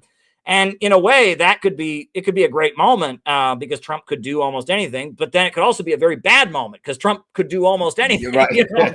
So, we have to think about it that way. But yeah, when I look at the stock market, you can't cut your way into economic growth. If you have 4 apples and you take 2 apples away, the 2 apples that you have left are less than 4 apples. And if you take all kinds of people that are making good salaries in the federal government out of the spending power, stores are going to close down. The stock market's going to go down. And I worry about this. I don't know where this is leading.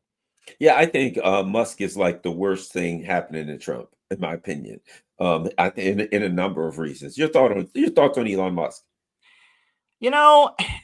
I've always wondered, they tell us he's the richest man in the world. And I always wondered why that was, because I never saw his cars on the highway. And I thought, this guy's supposed to be the richest man in the world, but Where are all the cars, right? But then if you look at the history, his money comes from being a defense contractor. His money comes from all kinds of other stuff.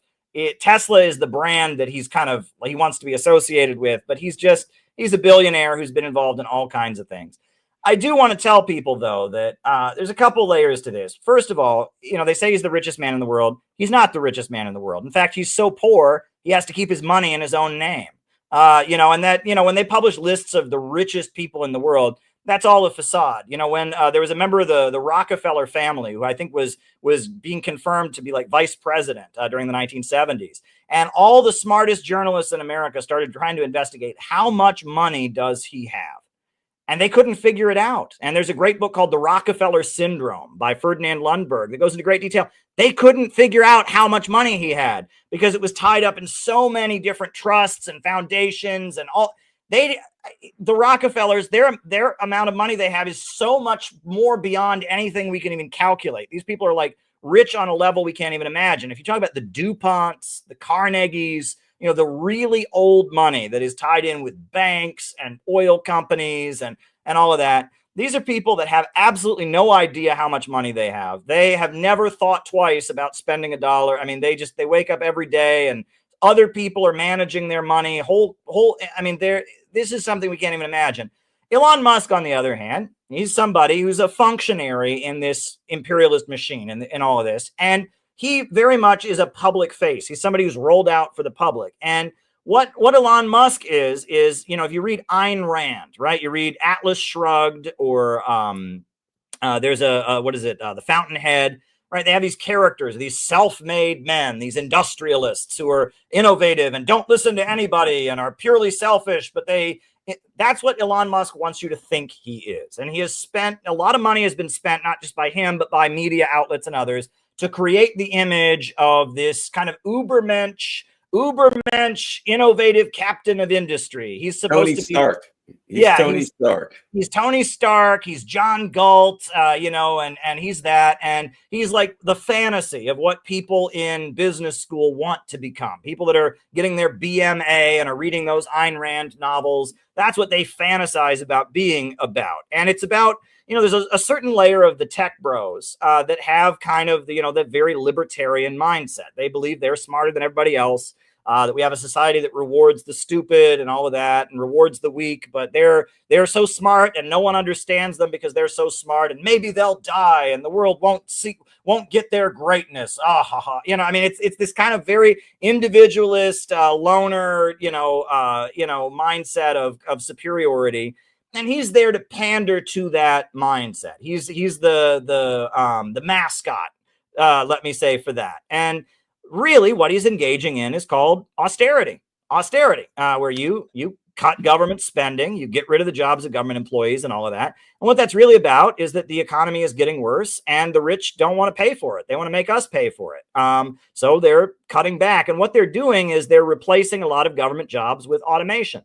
A lot of government jobs are being automated. And that's a nightmare because, you could apply for your unemployment and you forgot to put the period or cross the T and the machine says denied. And then you appeal it and the machine says, we have looked over your case and it is denied. And you're like, but I'm supposed to get unemployment benefits. I lost my job. We have looked over your case and it is denied. This is a nightmare, but it saves a lot of money, right? And why don't we cut the Pentagon? Let's cut the Pentagon, right? I want to see some Pentagon cuts. It's being floated. Also, what was the idea? They mentioned a couple times that we might get checks in the mail. Did you hear that? It was a percentage. The last I heard, I was reading something the other day, and it was based on how much he had saved. Based on the amount that he's saved so far, if we got checks, it would be $124 and some change each.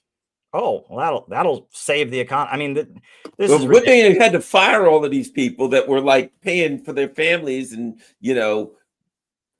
had healthcare coverage and a pension. Good thing you fired these people. You got enough to give everybody $124. Yeah, and we're never going to see that $124. And the economic consequences are going to be much more massive. It's not a good situation. I'm not a big fan of the Doge. I'll tell you that much. I'm not a big fan of it. I'm certainly happy to see the FBI not harassing people the way they once did. Pam Bondi says FARA is not going to be enforced the way it was. That Biden, that's good.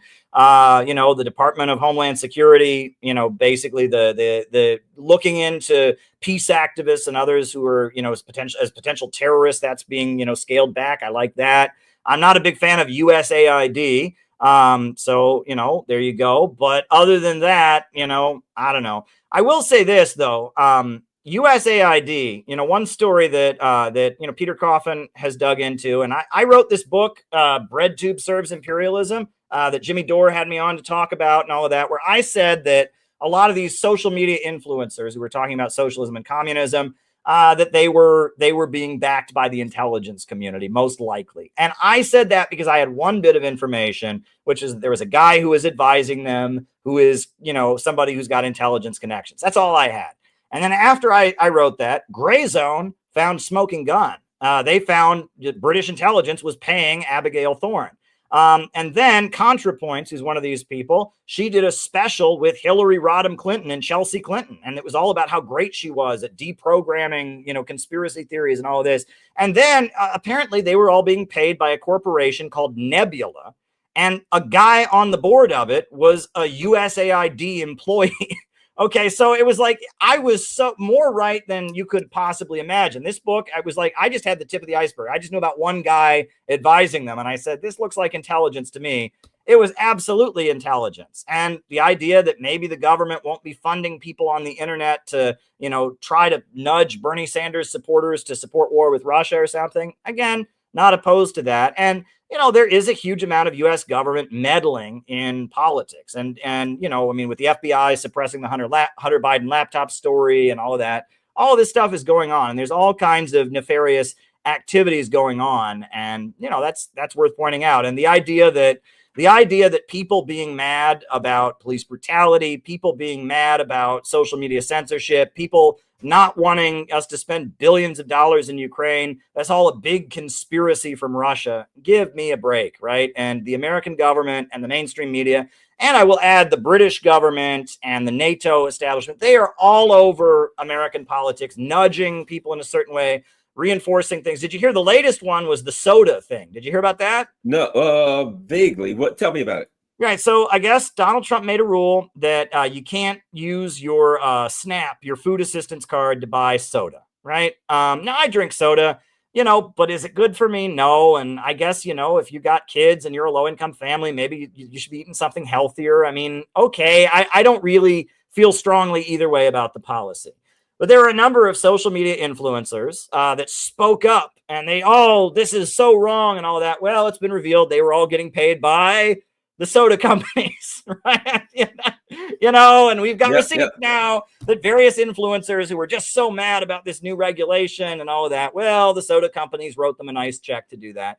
This kind of thing is happening everywhere. It's happening everywhere in every political space and all of that. And the crazy thing now is it's much less traceable with Patreon and all of that. You don't know who could be subsidizing and boosting your message for whatever reason. We can be aware of that, but to make it sound like it's all coming from Russia, it's all just coming from Russia, everyone else is just pure and all of that. Well, I know a bunch of people that were talking about soda that clearly had a conflict of interest. So I think there's all kinds of different, nefarious activities going on, and the liberal mantra of Russia, Russia, Russia, everything we don't like is Russia. Give me a break. Not the case. Well, what's interesting, the last thing, and I'll get your comment on it and we'll go, and that is, Don Lemon has a podcast now. The idea of Yusha isn't some Soviet-era term. It's the prevailing ideology of North Korea, representing absolute civilizational sovereignty, the principle of relying on one's own existence. This ancient Confucian concept, deeply philosophical, echoes Heidegger's Dasein, being there. The North Koreans declare, we are here. We exist in this world, on this land where our ancestors lived. This is our history. However small we may seem, we are great because we understand our inner dimension, our truth. This conviction grants them tremendous strength to endure hardship and deprivation. When nations and political systems like this come to our aid in critical moments, helping secure our victory, which thus becomes their victory, we must recognize their value. Kim Jong-un's decision to send soldiers to fight for this sacred cause marks, I believe, a historic breakthrough. Ultimately, this is a war of ideas. We wage war against liberal globalization, against hegemony. Those on our side, the side of a multipolar world, sovereignty, dignity, and honor, are fighting this battle with us. Let there be more of them. These are not mercenaries, they are friends, they are brothers. They joined us ideologically. That alone makes their contribution priceless. So I don't know if people are aware, but this sign refers to the Uhuru movement. These are 4 African-American activists from the African People's Socialist Party and the Uhuru movement. They are facing 10 years in prison, charged with being Russian agents. All they did was speak up, all they did was have some Zoom calls, and the American government wants to throw them in prison for 10 years for speaking up, for exercising free speech. And all kinds of civil liberties voices have spoken up and said that what's going on, the charging by the U.S. Department of Justice, the criminal case against the Uhuru movement, is a huge attack on freedom of speech and freedom of assembly. If they can charge them just for having some Zoom calls and, writing some articles about Ukraine, if they can make that a criminal offense, they can come for you. They can shut down our civil liberties. So we're saying, hands off Uhuru. Drop the charges. Hands off Uhuru. Drop the charges. Hands off Uhuru. Drop the charges. Hands off Uhuru. Drop the charges. It's time. Because right now, the United States is entering a very serious political crisis. And when the storm comes, our YouTube numbers won't matter. The number of dues-paying members we have won't matter. All that will matter is how much infrastructure we have built as an organization. How much real political infrastructure have we constructed? How much of a community of support have we built? How much are we able to effectively pull off? That's all that will matter when the storm comes. And when the storm comes, we need to have 4 things. We need a network of people committed to our mission. We need that network to be a dedicated core of revolutionaries who are capable of swinging into action and dramatically changing what they do in order to meet the needs of the present. We need to have policies and proposals and demands ready that can give voice to the mass demands that would come up in the middle of a crisis. We need to have a group of serious worker politicians who are capable of articulating those demands. And on top of that, we need to have a layer of allies, both domestically and internationally, who can offer us support and sit at the center of a united front against imperialism, as I spoke at the end of my previous presentation. And so, if we're going to be serious about building something that in a moment of crisis could swing into action and change the nature of U.S. politics, we need to start seeing the good in the American people.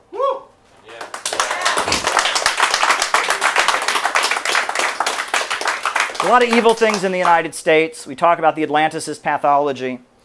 But I think it's worth noting that as Britain was gearing up to be the global financial empire that it was, as this Atlanticist open international system was emerging, there were many people who didn't like what they saw in Britain or in France or elsewhere as imperialism was emerging. And they came to the United States because they didn't like what they saw. And there were many socialist communities among the early settlers to the United States. Pennsylvania is named after William Penn, who was a Quaker, who didn't want to fight in wars and was a pacifist. You had socialist communities like Zoar and New Harmony and others across the United States. And a lot has been written about Thomas Jefferson and the slaveholders and their role in the American Revolution. But what about Alexander Hamilton and his writings and economic theories expressing belief in human progress, believing that we can get beyond slavery and barbarism and raise people to a higher plane? What about Thomas Paine, the guy who wrote Common Sense, the agitator of the American Revolution, who opposed slavery, who supported the French Revolution and the Haitian Revolution, and advocated a guaranteed minimum income for all citizens? It's funny, around Christmas time, there's a Christmas carol people like to sing, We Three Kings. And it's a Christmas carol. And the chorus of We Three Kings, one of the lines that they use is the chorus, it says, "Westward leading, still proceeding, guide us to the perfect light." And that was first performed in 1857 at the Christmas pageant in New York City. And at the time that was performed, that was a political statement because of Horace Greeley. Horace Greeley was he was the editor of the New York Tribune in the United States. He hired Karl Marx as his London correspondent. And his slogan was, "Go West, young man." And he was a socialist, he was an opponent of slavery, and he popularized the phrase, "Go West, young man," meaning we want to advance, we want to get to a higher plane. He wanted votes for women, he wanted equality. And "Go West, young man" was the slogan that he popularized. And that line that was in this New York City Christmas pageant that made "We Three Kings" the popular Christmas carol it is today, "Westward leading, still proceeding, guide us to that perfect light," that was an allusion to that.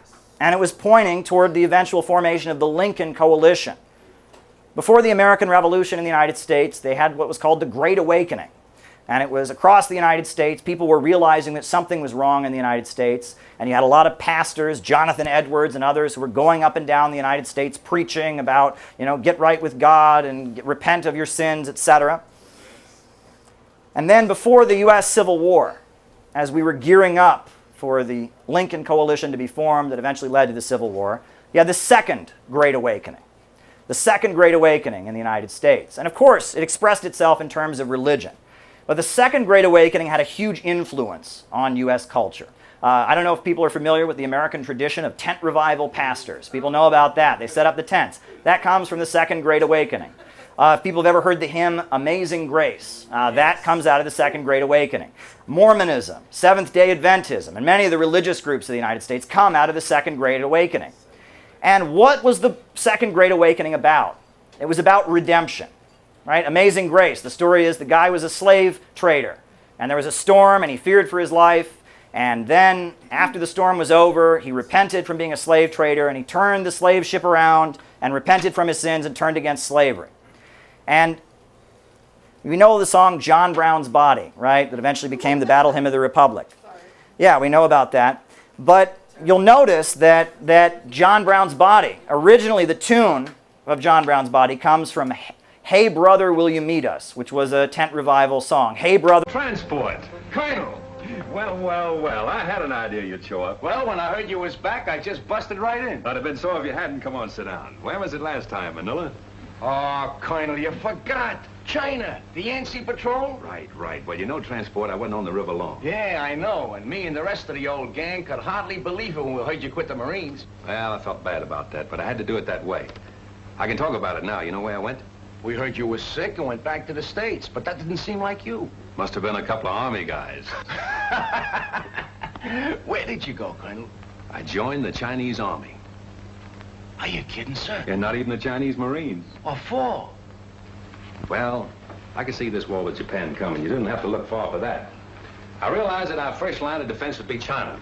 So I decided to find out just what her war potential was, just how long she could hold out. I joined the Chinese 8th Route Army. Remember that march they made during the Civil War, 6,000 miles clear across the country? Was they Chinese in the Civil War? I thought there was General Sherman marching along the... Oh, forgive me, sir. I wasn't trying to make no crack, honest. It's just that I don't read the papers past the funny page. Will you excuse me, sir? Never mind, Transport. Anyway, that's all over. All the Chinese are united now against the Japs. I've been hearing marvelous things about the guerrilla tactics of the 8th Army. This is right after Shanghai. I made up my mind to find out about them. I couldn't go in uniform, so I went without. Plenty of fighting, huh, sir? Transport, you never saw anything like it. Just look at those half-armed, ill-fed peasants. They outmarched, outfought, outmaneuvered the Japs at every turn because they believed in what they were fighting for. Because every man had only one desire, to do his duty. Well, I learned a lot of things that are not in textbooks, and I came back to the States to tell about them. Then, Pearl Harbor, and here we go again. I don't ask for nothing better, sir. Transport, we're going to try out something new. Headquarters giving me a free hand. You'll see some fun before we're through. I hope them Japs have got a sense of humor. They're going to need it. I want you for my personal...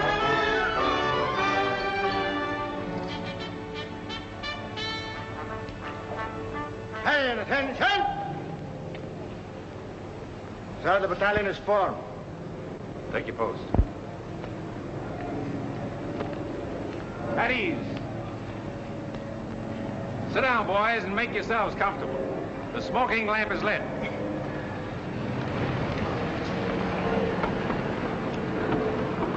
Boys, this is our first get-together, but it won't be our last. You probably wonder what this is all about. Well, I can't tell you now. You'll learn as you go along. But I can say this. You are to receive a course of training unique in the history of the Marine Corps. If you justify the effort to be spent on you, you may be able to point the way in which this tremendously difficult war in the Pacific can be won. Briefly, it can be won by teamwork, by trained men fighting together with the precision of a machine. But it's more than that. It must be a harmonious machine. Now you start with the fundamentals. And at the bottom of everything is self-discipline. You must start by casting out all prejudices. Racial, religious, every other kind. I want you to feel free to ask questions, even embarrassing ones. Come to me with suggestions. We're going to be more than officers and men in this. We're going to be comrades. What I eat, you will eat. Where I sleep, you will sleep. I will take you into my confidence whenever it's possible before going into battle. We'll have a meeting in which I'll explain our plans and objectives so that each of you can make a more intelligent contribution to the result. Afterward, we'll have another meeting to criticize the way in which the operation was conducted. We'll fight and endure and win together.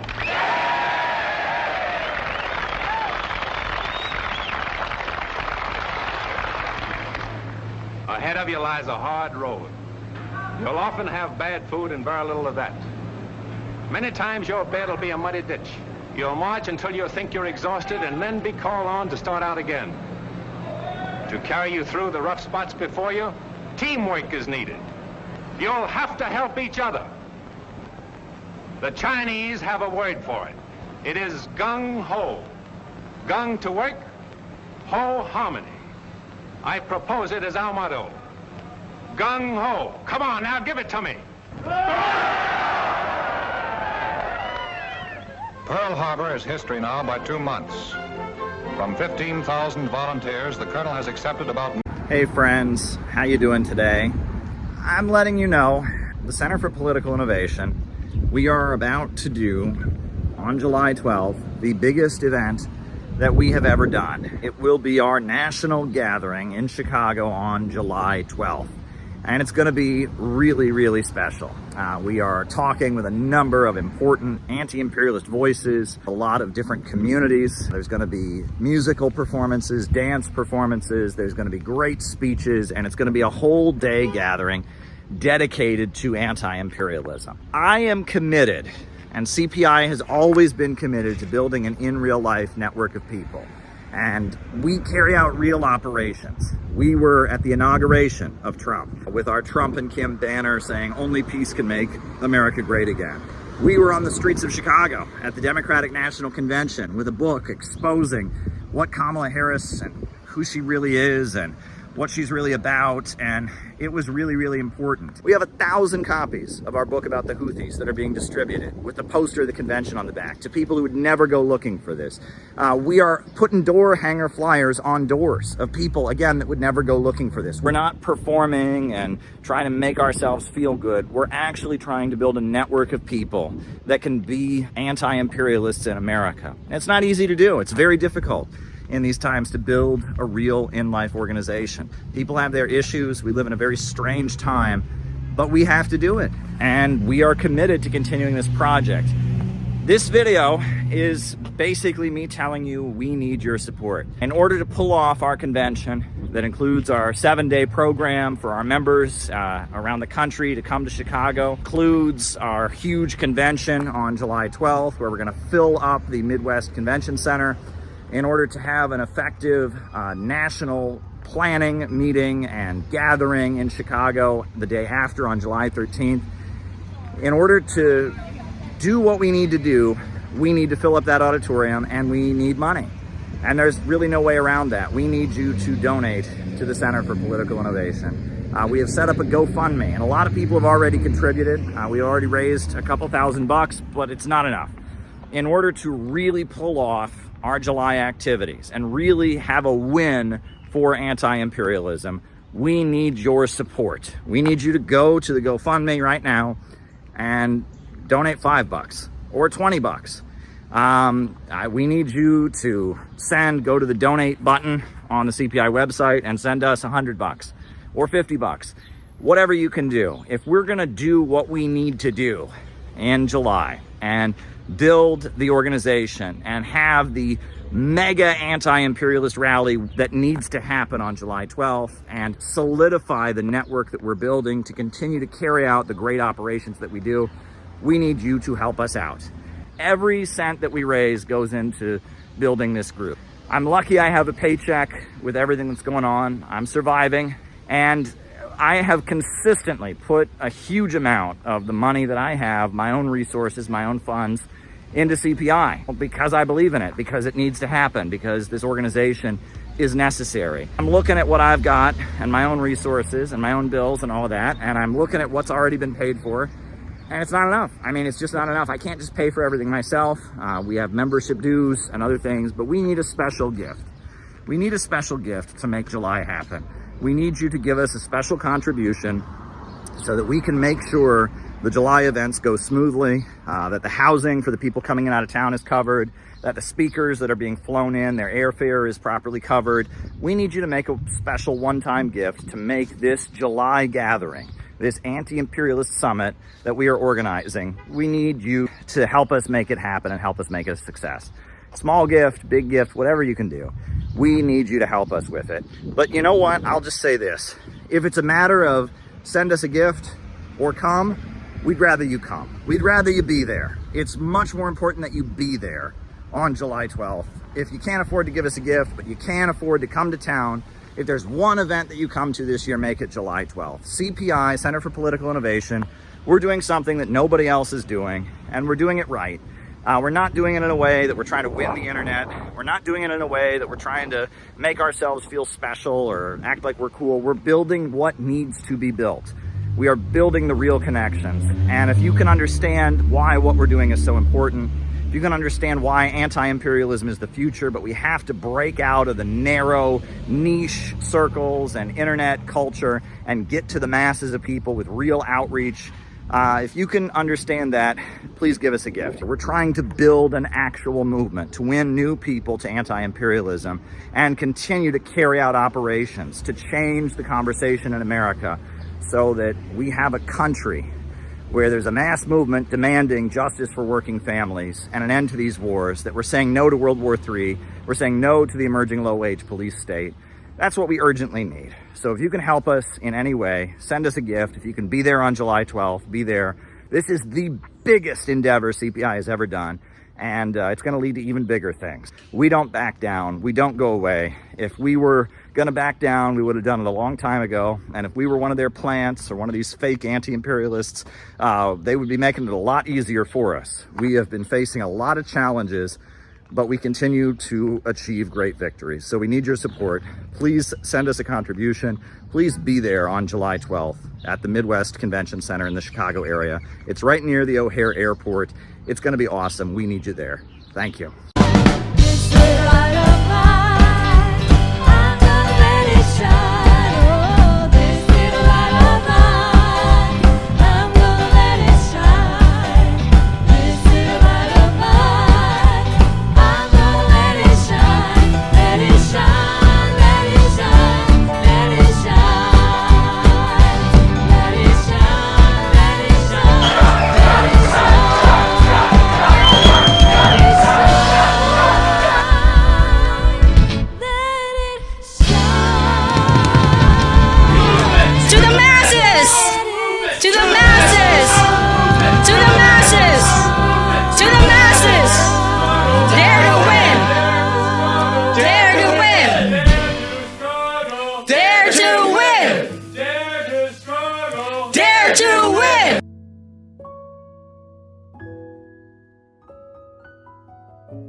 But why do we have the Second Amendment in the United States? Why do we have the right to bear arms? We have the right to bear arms because our country was started by English religious dissenters. In England in 1649, there was a war between the Parliament and the King. And the King aligned himself with the Church of England. And so the Parliament, which represented the emerging capitalist system overthrowing feudalism, aligned itself with the Puritans and the Roundheads and the Muggletonians and the Ranters and the Quakers and all kinds of radical street preachers who didn't go along with the Church of England. And they rallied and they protested and they built an army and they defeated the King of England and they cut his head off in 1649. They cut the head of the King of England off. Oliver Cromwell led the English Civil War in which the King of England was beheaded. The English Civil War was quite wild. There was one of these religious dissenters was the Diggers, and they seized control of St. George's Hill, and they created an agricultural socialist commune in England. Very temporarily, and it was just a radical uprising. At the time, information technology had really changed because this thing called the printing press, and there were thousands of pamphlets being distributed all over England as people were reading the Bible for themselves and reading pamphlets about politics and arguing about who should have the right to vote. It was an upsurge of democracy that these radical preachers, these English religious dissenters were part of. So after all of that was over, and after Oliver Cromwell died, they wanted to kind of cool things down in England. So what did they do? They brought the son of the king who had been beheaded, they brought him back, Charles II. He was fled to France. They brought him back and they put him on the throne. One of the first laws that Charles II made was that no religious dissenter could own a gun. No religious dissenter may own a gun. Why? He didn't want to get his head cut off, just like his father. Well, at that point, a lot of the English dissenters said, now they're taking away our guns. And that's because they don't want us to be able to defend ourselves when what comes next. And they started packing up and fleeing to the New World, to the United States. And when the American Revolution happened, we had the Constitution. Well, you'll notice that the first time the Constitution was proposed, the 13 colonies didn't accept it. They wouldn't ratify the Constitution unless it had 10 amendments to it, changes. And the first amendment was, Congress shall make no law respecting an establishment of religion, meaning there will not be a church imposed on you, no Church of England imposed on you. You have the right to be religious in your own way, and you will never have a state religion imposed on you. Or restricting free exercise thereof, meaning we will never repress your right to practice your religion as you choose. And then the second amendment was, you'll never take our guns away, and you'll never render us defenseless. Yeah. We fast forward to the time we're living in now, and we think about the moment that we're in now, where it seems like the question of the American Revolution, and a question that has hung over U.S. society, is once again back. Are we going to be an imperialist country, or are we going to be a country where working families come first? Are we going to embrace the English system, or are we going to embrace the American system? Or are we going to be a civilization of the sea, or a civilization of the... Peace with Russia! Peace with China! Peace with Russia! Peace with China! It's time to stand for peace here at the United Nations. We are marching up to the religious rally. Russia and China are not our enemy. Peace with Russia! Peace with China! Peace with Russia! Peace with China! Peace with Russia! Peace with China! Peace with Russia! Peace with China! Peace with Russia! Peace with China! Peace with Russia! Peace with China! Peace with Russia! Peace with China! Peace with Russia! Peace with China! So next up, we'd like to welcome up the founder of the Center for Political Innovation. We're here today to do something that brings us all together. Republicans, Democrats, conservatives, liberals, leftists, rightists, whatever your ideology is, war still kills you. War still destroys you. And what's happening in the world right now is very, very frightening. Praying for peace with China. We're praying for peace in the Caribbean, peace in Latin America, peace in Asia, peace in Africa. It's something we can all agree on. And in the back, I want you to notice we brought a banner with us. And that banner has a beautiful picture on it. And that's a picture, regardless of how you feel about American politics, that was a historic moment. When Donald Trump shook hands with Kim Jong-un. That was a historic moment. And one thing I think that we can recognize here is that if Korea could come together, if Korea could reconcile, the whole world could come together if we had peaceful reunification of the Korean Peninsula. Will you meet us? Basically saying, will you go to heaven? Will you, hey brother, are you going to join us in heaven? Hey brother, will you meet us on Canaan's salty shores? And if you look at the United States right now, there is a widespread feeling in the culture that it is time to turn around, that something is inherently wrong with the direction that we're moving in. And I think in our own time, in our own way, it's time to get ready for another great awakening.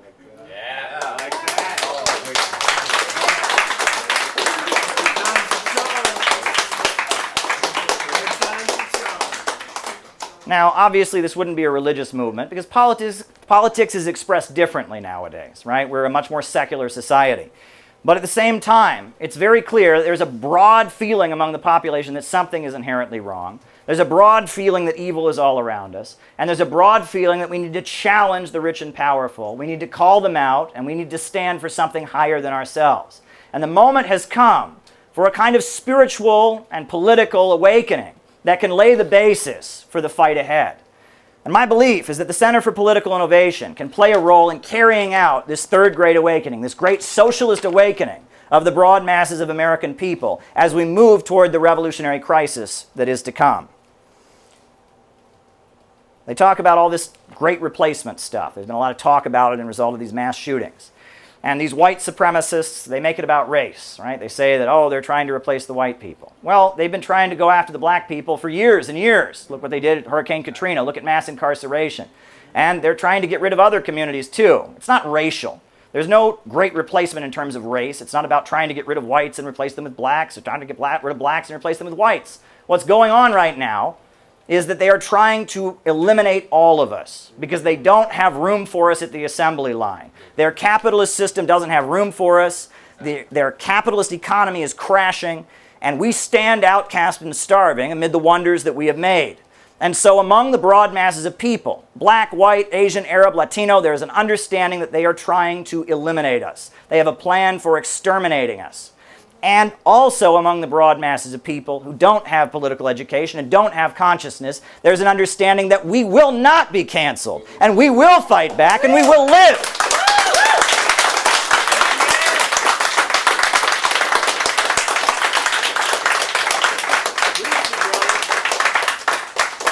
So it is our responsibility to tap into this sentiment and point it in the scientific materialist direction that can lead it toward something great. Henry Wallace, the presidential candidate back in 1948, he said, "The march of freedom for the past 150 years has been a long, drawn-out people's revolution. This great revolution of the people, you had the American Revolution of 1775, the French Revolution of 1792, the Latin American revolutions of the Bolivarian era, the German Revolution of 1848, and the Russian Revolution of 1917. Each of these fought for the common man in terms of blood on the battlefield, and some went into excess. But the significant thing is that the people groped their way to the light. More of them learned to think and work together. The people's revolution aims at peace, not at violence. But if the rights of the common man are attacked, it unleashes the ferocity of the she-bear who has lost a cub. When Nazi psychologists tell their master Hitler that we in the United States may be able to produce hundreds of thousands of planes, but we have no will to fight, they are only fooling themselves and him.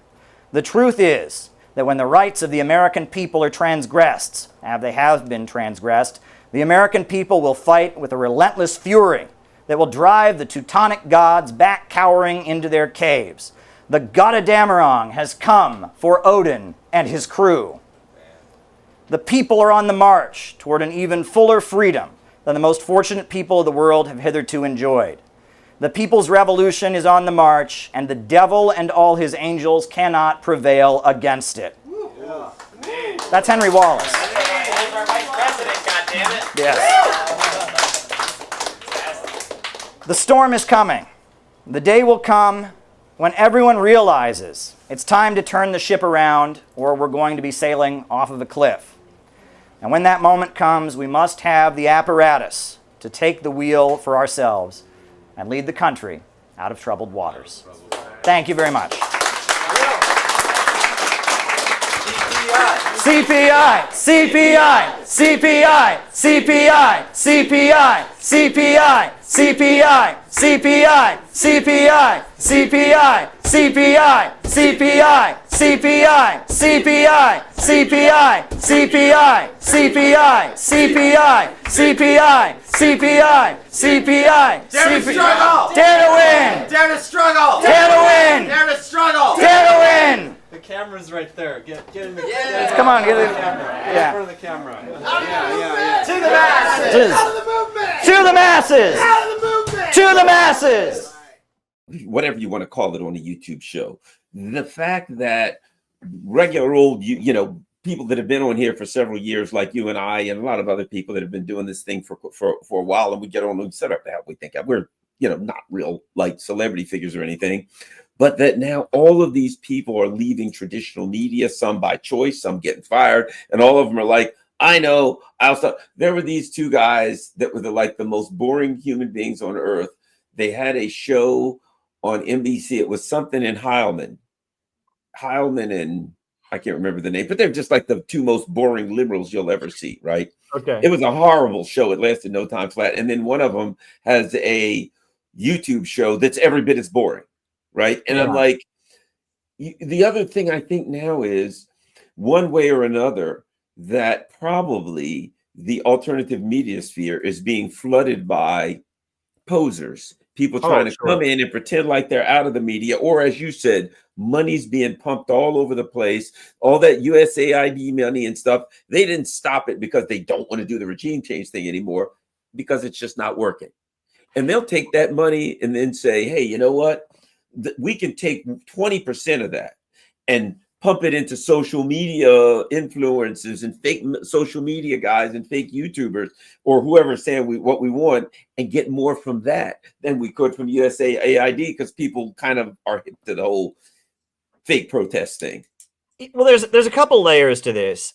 One aspect of this, which I think is particularly interesting, there was a big purge of the media that happened, right after Trump got elected. It was Me Too, right? And a lot of people got caught up in it. And, obviously a lot of people did bad things, but it was very selective. It was like, some people would do almost nothing, but it would blow up like you wouldn't believe. Other people, it would be a very serious allegation, and they just, they mentioned it passingly and they moved on. And, Putin himself, the Russian president, who has an intelligence background, I'm sure he knows what he's talking about. He came out and he said, this is intelligence. Me Too is an intelligence thing. And I believe him. He would know, right? So, there was a big purge of the media, but then you'll notice like Bill O'Reilly still has a podcast, and he's making a lot of money, and he was at Fox. All these things came out, all this, and he's got a podcast. There's still thousands and thousands of people who listen to him who don't care about whatever happened. And it used to be that if the New York Times said you were a bad guy, you were done in the media world. No one ever heard from you again. You might as well go get a job selling toothpaste or something like that. You were finished, right? I think Alger Hiss, right? He was a politician, right? And he ended up becoming like a paper salesman or something, because he was just done. Well, nowadays, you're not done. You know what I mean? If you've got a big following and you've got an audience of people that can listen to you, it doesn't matter, and that they can call you the worst thing in the world. And in some cases, you might actually be the worst thing in the world. Doesn't matter, right? As long as there's still a layer of people who like you, you're fine. So there's that. But then there's also people don't really trust anything that looks mainstream. And that's why Donald Trump won. It was the podcast. That's what they said. Barron Trump, got him on all these podcasts, and people listened to that. And Donald Trump talked about his older brother, who was an alcoholic, and his older brother struggled with alcoholism. And he talked about how much he loves to play golf. And a lot of people heard Donald Trump and they're like, I like this guy. I heard him on a podcast, not talking about politics, but seeming like my friend.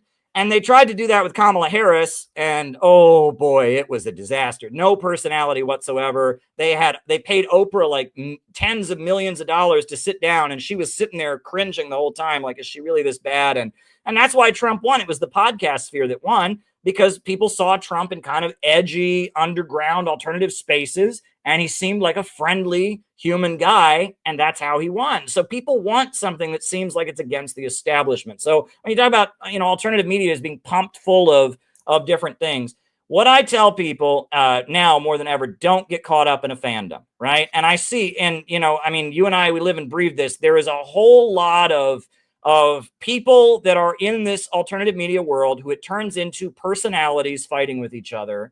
And that is a trap. And my whole thing is I am an organizer, right? My podcast, my YouTube channel is all about, I want you to get involved. I want you to get involved in building an anti-imperialist community and getting stuff done. I'm not interested in having a war with another podcaster and talking about who did this and who did that. And, you know, I mean, maybe in the past I got caught up in that stuff because it was out there and I didn't know what was going on. But I'm at the point where I just want to take a deep breath and go past it, because at the end of the day, we need people to be able to rely on each other. The economy is getting worse. The economy is getting a lot worse. A lot of people are struggling. We need people to have friends and communities of resistance, and that they've worked very, very hard to get us all very niche, right? You know, you're not just a car fan. You're a red car fan. You're a red cars that were made in Japan. And they get you this mindset. You can't talk to anyone who's not in your niche. Bullshit. And in fact, I have made some of the best relationships by going outside of my usual political circles and out of my niche. And I find that people that are in my niche, maybe for a while we can get along, but then we disagree about, you know, some little minute thing, and then we can't be friends anymore. And I would encourage people to try and establish relationships in the real world, based on mutual respect, based on having fun being around the other person, not based on your niche. And that the niche marketing fandoms is a trap. It's very much a trap, and it's leaving a lot of people are very, very lonely, because this is the way the algorithm is set up. You know, it's all about defining your individuality, but it gets narrower and narrower and narrower. I am like this. I am like that. I wear this kind of clothes. I like this kind of movies. And it gets narrower and narrower and narrower. At the end of the day, you're all alone with your phone. And that's where they want you. They want you all alone with your phone. And I'm telling you, if you want to be happy in this world, there are two ways to find happiness. You know, you can love and connect with other people and build and create something, right? That's what I'm all about. And I'm trying to build a community that will enable people to do that, and find, you know, comradeship and build and construct. And that's what I'm all about. I'm all about building, and I'm all about personal connections. And we're not going to get that on social media. Social media can be a vehicle for connection, but we got to get back to real life. That's the only way we can do it. Yeah, I 100% agree. And I think we can take a positive perspective. You know, when you see things that are coming apart and you're like, oh, this institute, let's say you say the media as an institution is falling apart or something. Well, people get upset about that. And I say, when the media is this corrupt, you should be clapping and cheering when it falls apart and looking to build something that's better. You know what I mean? Why would you want to save something like the US media that's kind of in collapse? Why would you want to save Hollywood? We watch Hollywood and they're making these movies with Gal Gadot, and then they make a movie with a Sabra, the Mossad. I don't know if you know about that. Captain America had Sabra, the Mossad Marvel superhero. They took the name, the Mossad part away, but it was still basically a Mossad superhero called Sabra, of all names, right? So you see, and people were, you know, protesting the movie for obvious reasons, right? And you see that, and people are like, isn't it terrible? Hollywood is collapsing. I'm like, Hollywood's been nothing but a, you know, CIA / you know, ruling elite, a propaganda machine. Why would I be upset that it's going to pieces? Maybe we can get some decent stuff that doesn't. I mean, what is it? I was just, what's the movie? The Avengers, right? And I looked at it and I'm like, well, let me see. Look at the heroes. Captain America, he's special forces. Tony Stark, he's a defense contractor. The guy with the bow and arrow, I forgot his name. He's a CIA spy. And I'm like, wait a minute. Everybody there is like Bruce Banner. He's like a bio research, probably works in probably works at Fort Detrick or something, all jokes aside. But you know what I mean? If you look at the people that Hollywood makes our heroes, they're always like CIA agents, members of the armed services, or some brilliant defense contractor. Those are the kinds of people. So why would I be upset to watch institutions collapse that are dragging our society down? Good. But what you're saying, I think, is important, because what you're saying also is you have to build a new world. You have to be willing to work and build what you want, instead of just sitting around waiting for things to fall and hoping that something better will appear, because it ain't going to happen. No, we got to build it ourselves. Absolutely. And, you know, Hollywood, Look, I mean, it's much cheaper to make movies than it used to be. I mean, technology, it's kind of an equalizer. First, a new technology comes out, and then all the other companies get it. And, you know, and after a while, I mean, and they're always starting new film studio companies, right? You know, there was an alternative to Netflix that was being started at one point by Trump supporters who thought, you know, Netflix was too liberal. In China, I believe they have what they call, like, it's called the Oriental Film Complex or something, where they're making movies now like they never did before. And yeah, I mean, it's just, yeah, we should expect movies to come from all different corners of the world. Yeah, Hollywood was at one point the center of all of that, and they still have wider distribution than anybody, but that's changing. And I don't think we should be surprised by that. And the same is happening, and it's going to happen sooner or later with social media too, right? I mean, there's going to be all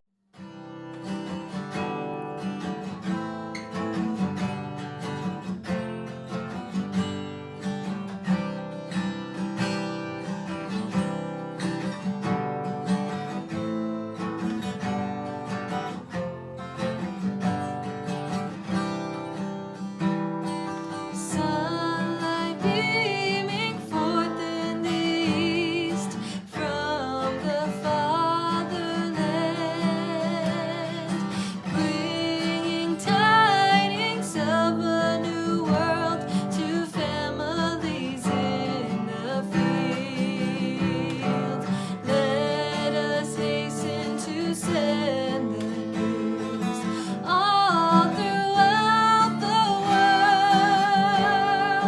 Eden's glory spreading forever, the hope of joy and peace. Oh, dawn golden, dawn throughout the shining fatherland, tells the tidings of the rising sun that brings us light.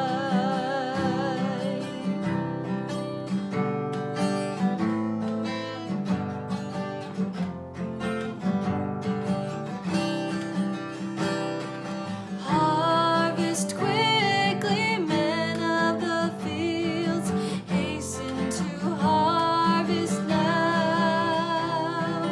Crops are ripened and ready to bring into the heavenly barn.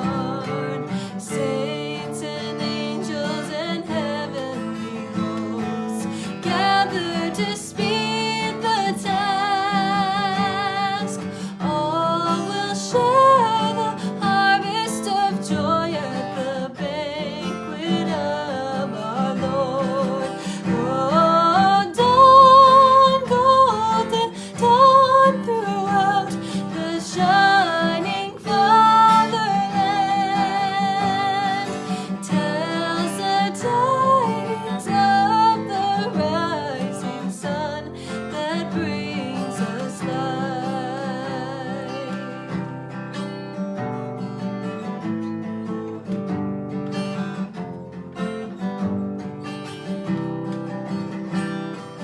When the woes of 6,000 years are gone from the Father's heart, sons and daughters shall live with great joy, our true parents own. Saints and sages and men of good faith all waited for this day. Loyal men of hope and fidelity yearn to see this day. Oh, dawn golden, dawn throughout the shining fatherland, tells the tidings of the rising sun that brings us light. Oh, dawn golden, dawn throughout the shining fatherland, tells the tidings of the rising sun that brings us light. We need that. because that storm is coming. And that storm is coming. When that storm comes, it won't matter how many Facebook likes we've got. It won't matter how many Twitter shares we've got. All that is going to matter is going to be the network that we've built, the community that we've built, the relationships that we've had, the people that we've taught and educated. And when the storm comes, when that storm comes, that is all that will matter. And that's what we need to keep our eyes on. That's what we need to keep our eyes on. Right? We're not competing with Jacobin. We're not competing with the Communist Party. We're not competing with some Maoist or Trotskyite group. We are competing. We are essentially in a race against time. We're in a race against time. And the Uhuru raids, what happened to them, is a sign of what could be coming down the road. Maybe for our organization, we don't know. So we must work diligently, and we must build, and we must weather the hardship of building an organization. And we must learn to construct something. And we must learn to operate in ways that are different. There may be times where, right now, sure, we're operating openly as communists. We're talking about that. There may be times where we have to operate a little differently. Or we have to, build what looks like a feminist organization. Or build what looks like an Islamic organization. Or a community healthcare organization. We may have to, on some level, conceal our love of Stalin. We may have to do that. And there also may be situations where we have to operate completely differently. We have to be committed to doing whatever is necessary and whatever needs to be done. We have to be down for the whole thing. We have to be down for the whole thing. Lenny Bruce, the comedian, he had a joke that he told that went like this. I don't know if you've ever heard it. He used to talk about the old 1950s television show. It's The Lone Ranger. The Lone Ranger, he wore a mask. He was a white dude. And then he had a Native American sidekick named Tonto. The story goes, the joke of Lenny Bruce is that the Lone Ranger and Tonto were surrounded by a group of Native Americans with their spears ready, pointed out at them. And they were facing the edge of a cliff. There was no escape. And so the Lone Ranger turned to Tonto and said, "Tonto, what are we going to do?" And Tonto said, "What do you mean we, white man?" Well, you think about that joke, I think that's what's ahead for the U.S. ruling class. Because they're looking at China rising up, and they're looking at Russia rising up, and they're looking at Venezuela and Iran, and they're turning to the American working class, and they're saying, "American working class." And I think Joe Biden's saying, "American working class, what are we going to do?" And the American working class is saying, "What do you mean we, Joe Biden? What do you mean we?"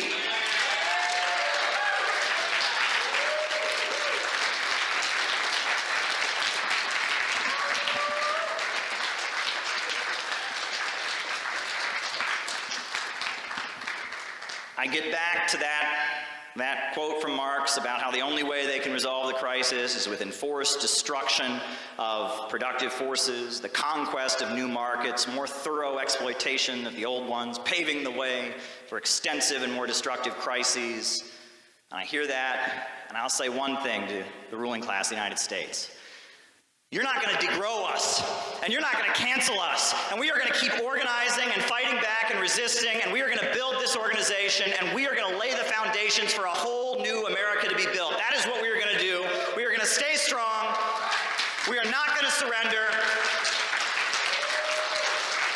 We will not be eliminated. Dare to win.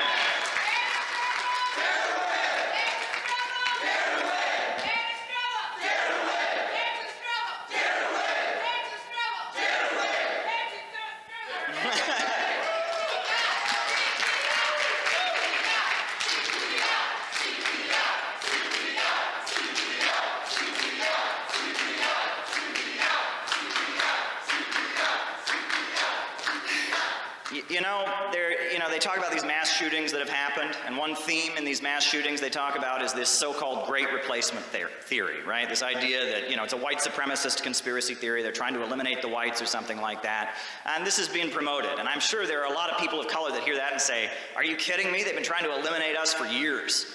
When I just graduated from high school, one of the socialist groups I was working with sent me to New Orleans on the anniversary of Hurricane Katrina. And I talked to people who'd been left on their rooftops to die. And I saw, what was happening to the black community at that time. And, my message to any of these people that are caught up in this white supremacist great replacement stuff is, I'm sorry. This is not a war against white people. This is a war against working people, and they're coming for all of us. They're coming for all of us. They've been coming for the black and brown people for a long time. They're coming for the white workers. They want to degrow all of us. They want to destroy all of us in order to save their system. And now is not the time to call people out and tear them down. You gain nothing by doing that. Did you know that? You gain nothing by destroying somebody and tearing them down. Now's not the time to do that. Now is the time to point out to people that now is an opportunity like no other to build solidarity. To get people to see that we have the same enemy. And that enemy ain't in Russia, it's not in China, it's not in Iran, and it's not in Venezuela, and it's not in Alabama, and it's not in Kentucky, and it's not in Arkansas. It's in Washington, D.C., and it's in the Pentagon.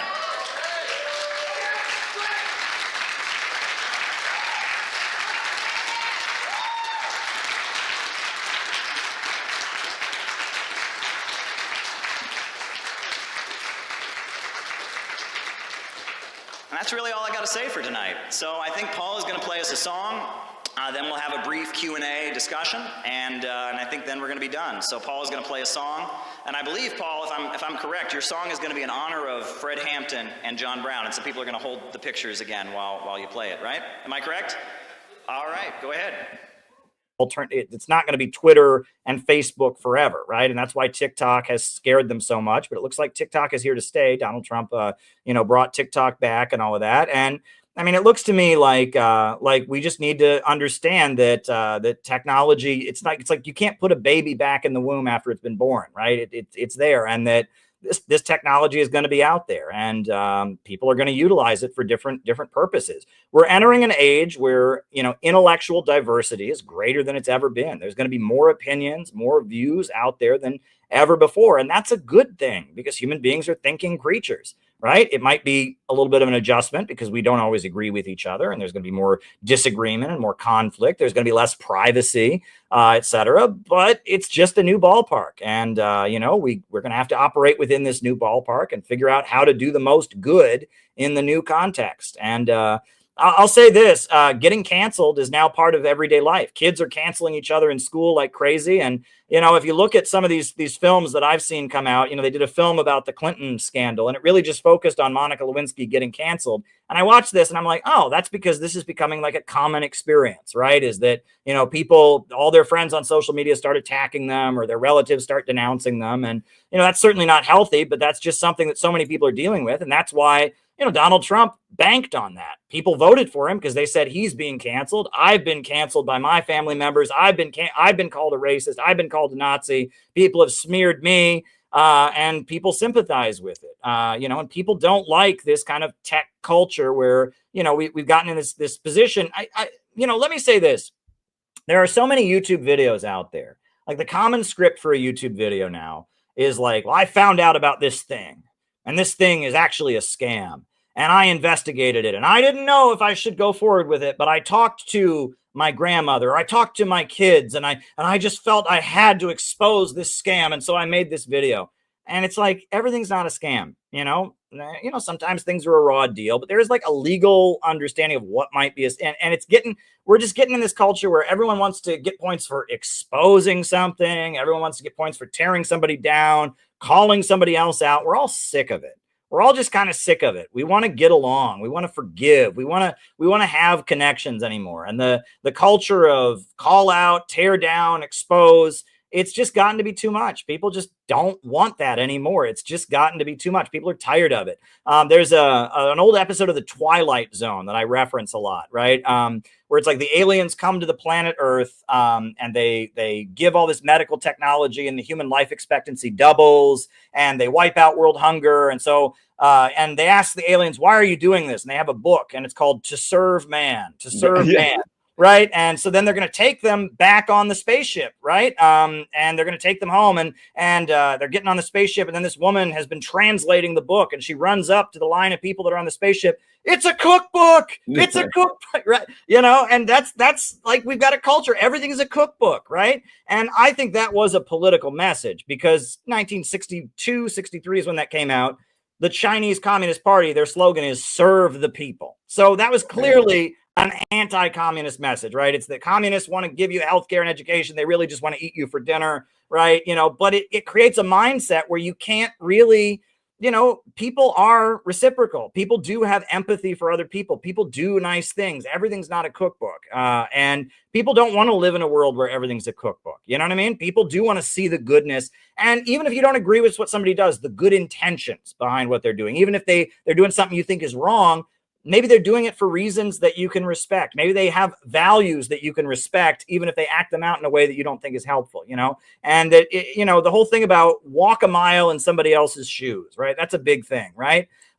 Sigmund Freud, in his book, Civilization and Its Discontents, he lashes out at the golden rule and about love your neighbor as yourself, do unto others as you would have them do unto you. And he says, well, that's impossible. You could never do that. And so you're just going to feel guilty your whole life. Yeah, maybe it is impossible. But you ought to try, right? That, you ought to try to do something. You ought to try to walk in other people's shoes. You ought to try to love your neighbor as yourself. You ought to try to be kind to other people and think about how other people would feel, because that's what makes the world a nice, livable place. And if we don't try to do that, it's only going to get worse, and we're all going to suffer as a result. That's my perspective. Thanks a lot, Caleb Marp, and certainly appreciate you coming on tonight. One quick thing I'll say, just a quick note. When you brought up Monica Lewinsky, just a couple of quick notes. People didn't realize, the woman in the centerpiece of the Monica Lewinsky scandal was a woman named Linda Tripp. Remember that? Do you know what Linda Tripp did for a living before she came to work at the White House and the Pentagon? She was some kind of federal employee, right? Military intelligence. Ooh. Did you know that she worked for Vince Foster? Apparently, she was the last person to talk to him when he was Linda Tripp. Here's what's interesting. They moved Linda Tripp out of the White House when Vince Foster died, and there was two guys, Foster and Nussbaum, that she worked for those two guys. So they move her out of the White House and they put her in the Pentagon. So she's working for the Pentagon. That's who she worked for. Mm-hmm. They moved this woman named Monica Lewinsky. You know how big the Pentagon is. They take her out of the White House and they put her in a desk really, really close to Linda Tripp. Mm-hmm. If you can look it up, there's articles. Linda Tripp had one job. She organized this one thing that happened once a year. That's the only job. So they put Monica Lewinsky right next to her. She then befriends Monica Lewinsky. Monica Lewinsky then later says that, and she admitted it, Monica Lewinsky wanted to have the blue dress clean, and she convinced her not to do it. Right. And she was recording 20 hours of their discussions. It almost sounds like just another intelligence operation, doesn't it? And you wonder why Epstein had a painting of Bill Clinton in a blue dress in his mansion in Manhattan. Well, and I've heard in the Middle East, there's a lot of talk about the fact that that Monica Lewinsky went to Israel every summer when she was a kid, went to Israeli summer camps. There's a lot of people that expect she'd been recruited to something. They got her that job so she could lobby for Israel in the White House or something. But that's I don't know exactly what was going on, but I do know that the president of the United States, and learning what makes him tick and motivating him or her to do whatever, that is something that many, many people have a lot on the line with, right? And that, that's what my book on Kamala Harris, that's what I got into, is personality theory and all of that, and why certain people thought they could control Kamala Harris and were desperate to get her where she was, despite the fact she was just not an effective politician. And so what you're saying makes perfect sense to me. Other people might hear it and go, no, I knowing what I know and the research I've done, everything you're saying makes perfect sense to me. I haven't looked into the case enough to know what you're talking about there, but it all makes sense to me. It sounds that lines up with what I know. So there you go. Yeah. Well, I wonder why Epstein's running in and out. Again, Mossad, Epstein's running in and out of the place. It's real suspicious. I didn't realize that Monica Lewinsky made trips to Israel once every year. Supposedly, she was going to Israeli summer camp in Israel as a kid. She was going to summer camp, all right. Mossad summer camp. There you go. And now think about it. And Linda Tripp worked for military intelligence. And you can look at her Wikipedia. She worked for military intelligence at Fort Meade. Yeah, the whole thing is very, very odd, and And she was literally, at the time that happened, she was getting a check from the Pentagon. She worked at the Pentagon, yeah, getting paid by the Pentagon. And as big as the Pentagon is, they move her desk right next to. They bring Lewinsky in and put her right next to her. right. The Like other in thing the office. that was interesting is, Bill Clinton, it was cocaine, right? I mean, that was Arkansas was where the cocaine from Latin America was going, right? It was the Contras, they were flying out of the air base in Arkansas, and they even tried to arrest the guy at one point, and then Bill Clinton stepped in and said, nope, you can't touch this, because he was working with the CIA for Nicaragua, right? And so, yeah, I mean, the intelligence world is very murky, and there's all kinds of stuff going on, and, they're fighting with each other, right? Just as much as they're fighting with the Russians, fighting with the Chinese and the Cubans, and they're fighting with each other. And then they're recruiting the foreign agencies to help them fight the other parts of their own. It starts getting really confusing, right? And you have to wonder, is there really somebody at the top who knows exactly what's going on? Or is this just like, kind of like, like free for all, like a free for all. Frankenstein's monster that's going around, and nobody really knows what's going on. So who knows at the end of the day? CPI USA. That's right. It's not CPI dash. It's just CPI USA, right? .org. CPIUSA.org. Check us out. We're having a great convention this summer. It's going to be good. I'm going to be in LA in a couple of weeks. We're having a workshop in LA. That's going to be good. So yeah, check us out. Always a pleasure to talk to you, Garland. I'm excited I try to remain optimistic. Let me put it that way. We got to push for peace, development, raising people out of poverty. We got to look for the best in people. And I think the sky's the limit if we human beings can get our stuff together. Let me put it that way. If we can get our shit together as human beings, the sky is the limit. So there we go. The only question about life is it a tragedy or comedy? So I'm going with the comedy, right? Caleb up, and thanks a lot. Hey, everybody, make sure you follow Caleb. Caleb does have a YouTube channel, so make sure you follow him on his channel. And of course, follow me in wherever, Telegram, Rockfin, Rumble, of course, all those kinds of places. Follow me all over and share this on all your social media platforms. We're out. We have to really salute Caleb Martin and the Center for Political Innovation. I mean, you've seen him all around the world, all around the world, right? So you see him in Russia standing up, bringing us to the world stage. So we talking about them elephants stomping, right? And the people coming in support. That's Caleb Martin and the Center for Political Innovation. It's humbling to be in this room with so many lifelong fighters against imperialism. It's really an honor to be here. And I'll be brief, but I just want to say this. I'm an Irish American. I'm a Protestant Christian, but on my finger you will find an Islamic Akek ring.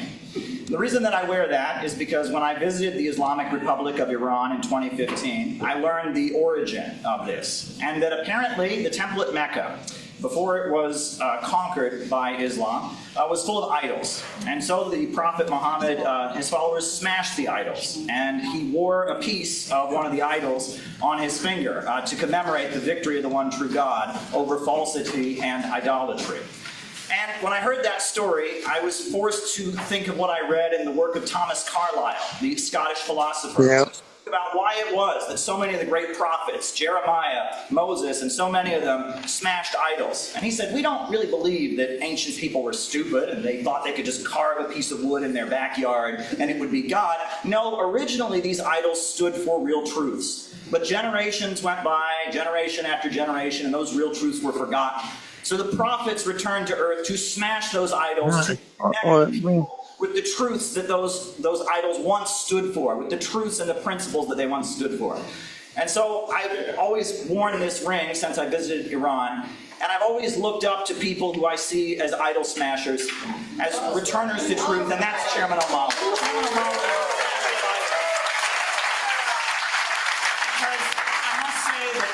The Democrat Party is an idol. The white left is an idol. And I am high time ready to celebrate and stand up for those who smash the idols that hold us back in the struggle to defeat colonialism.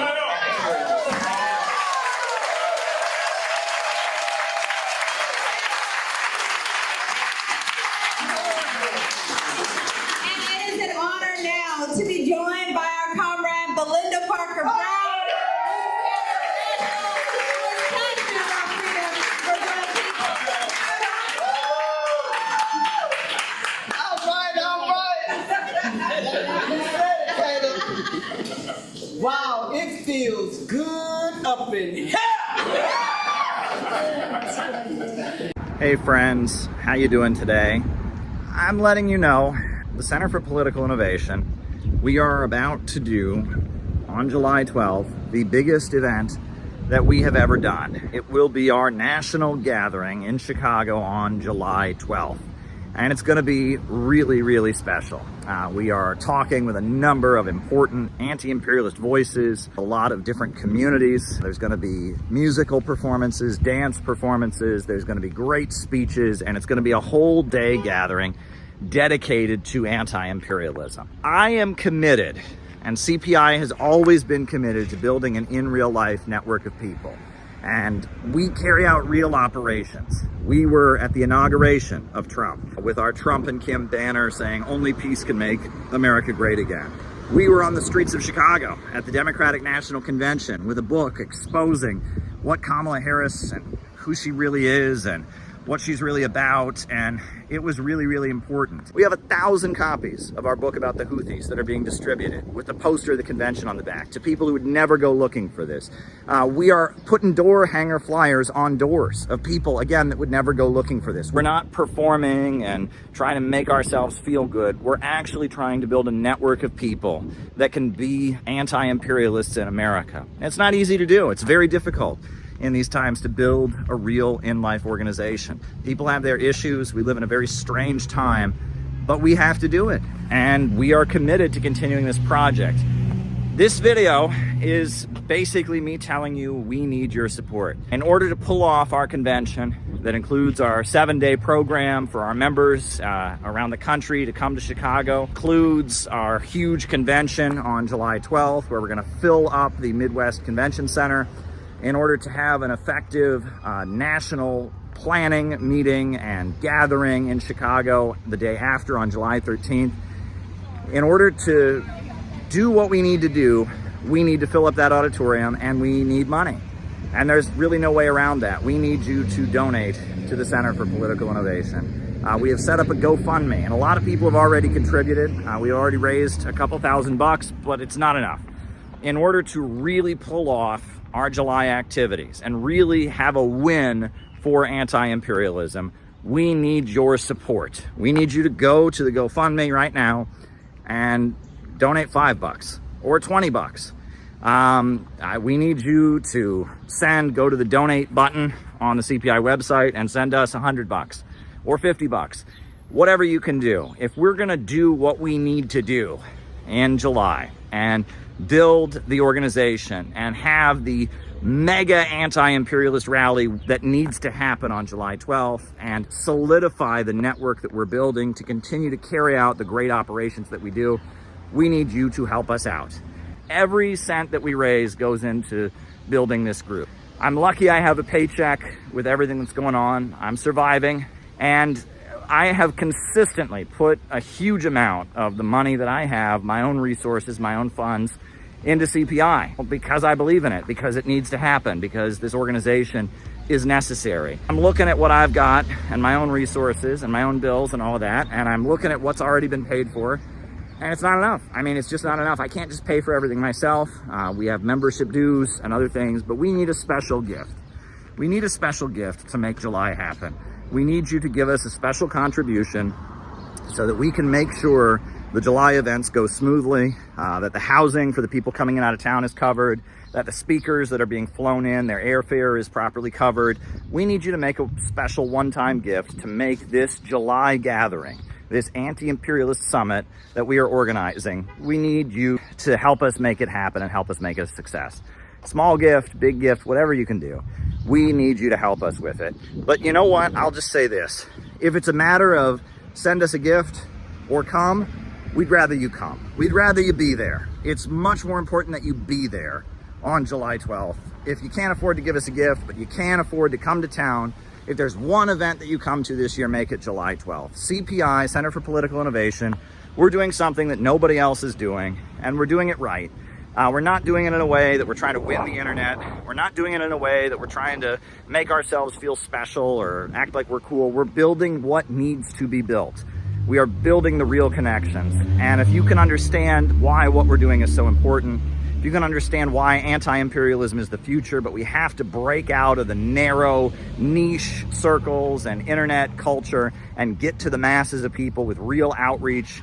If you can understand that, please give us a gift. We're trying to build an actual movement to win new people to anti-imperialism and continue to carry out operations to change the conversation in America so that we have a country where there's a mass movement demanding justice for working families and an end to these wars, that we're saying no to World War III, we're saying no to the emerging low-wage police state.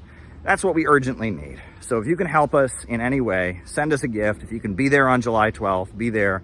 This is the biggest endeavor CPI has ever done, and it's going to lead to even bigger things. We don't back down. We don't go away. If we were going to back down, we would have done it a long time ago. And if we were one of their plants or one of these fake anti-imperialists, they would be making it a lot easier for us. We have been facing a lot of challenges, but we continue to achieve great victories. So we need your support. Please send us a contribution.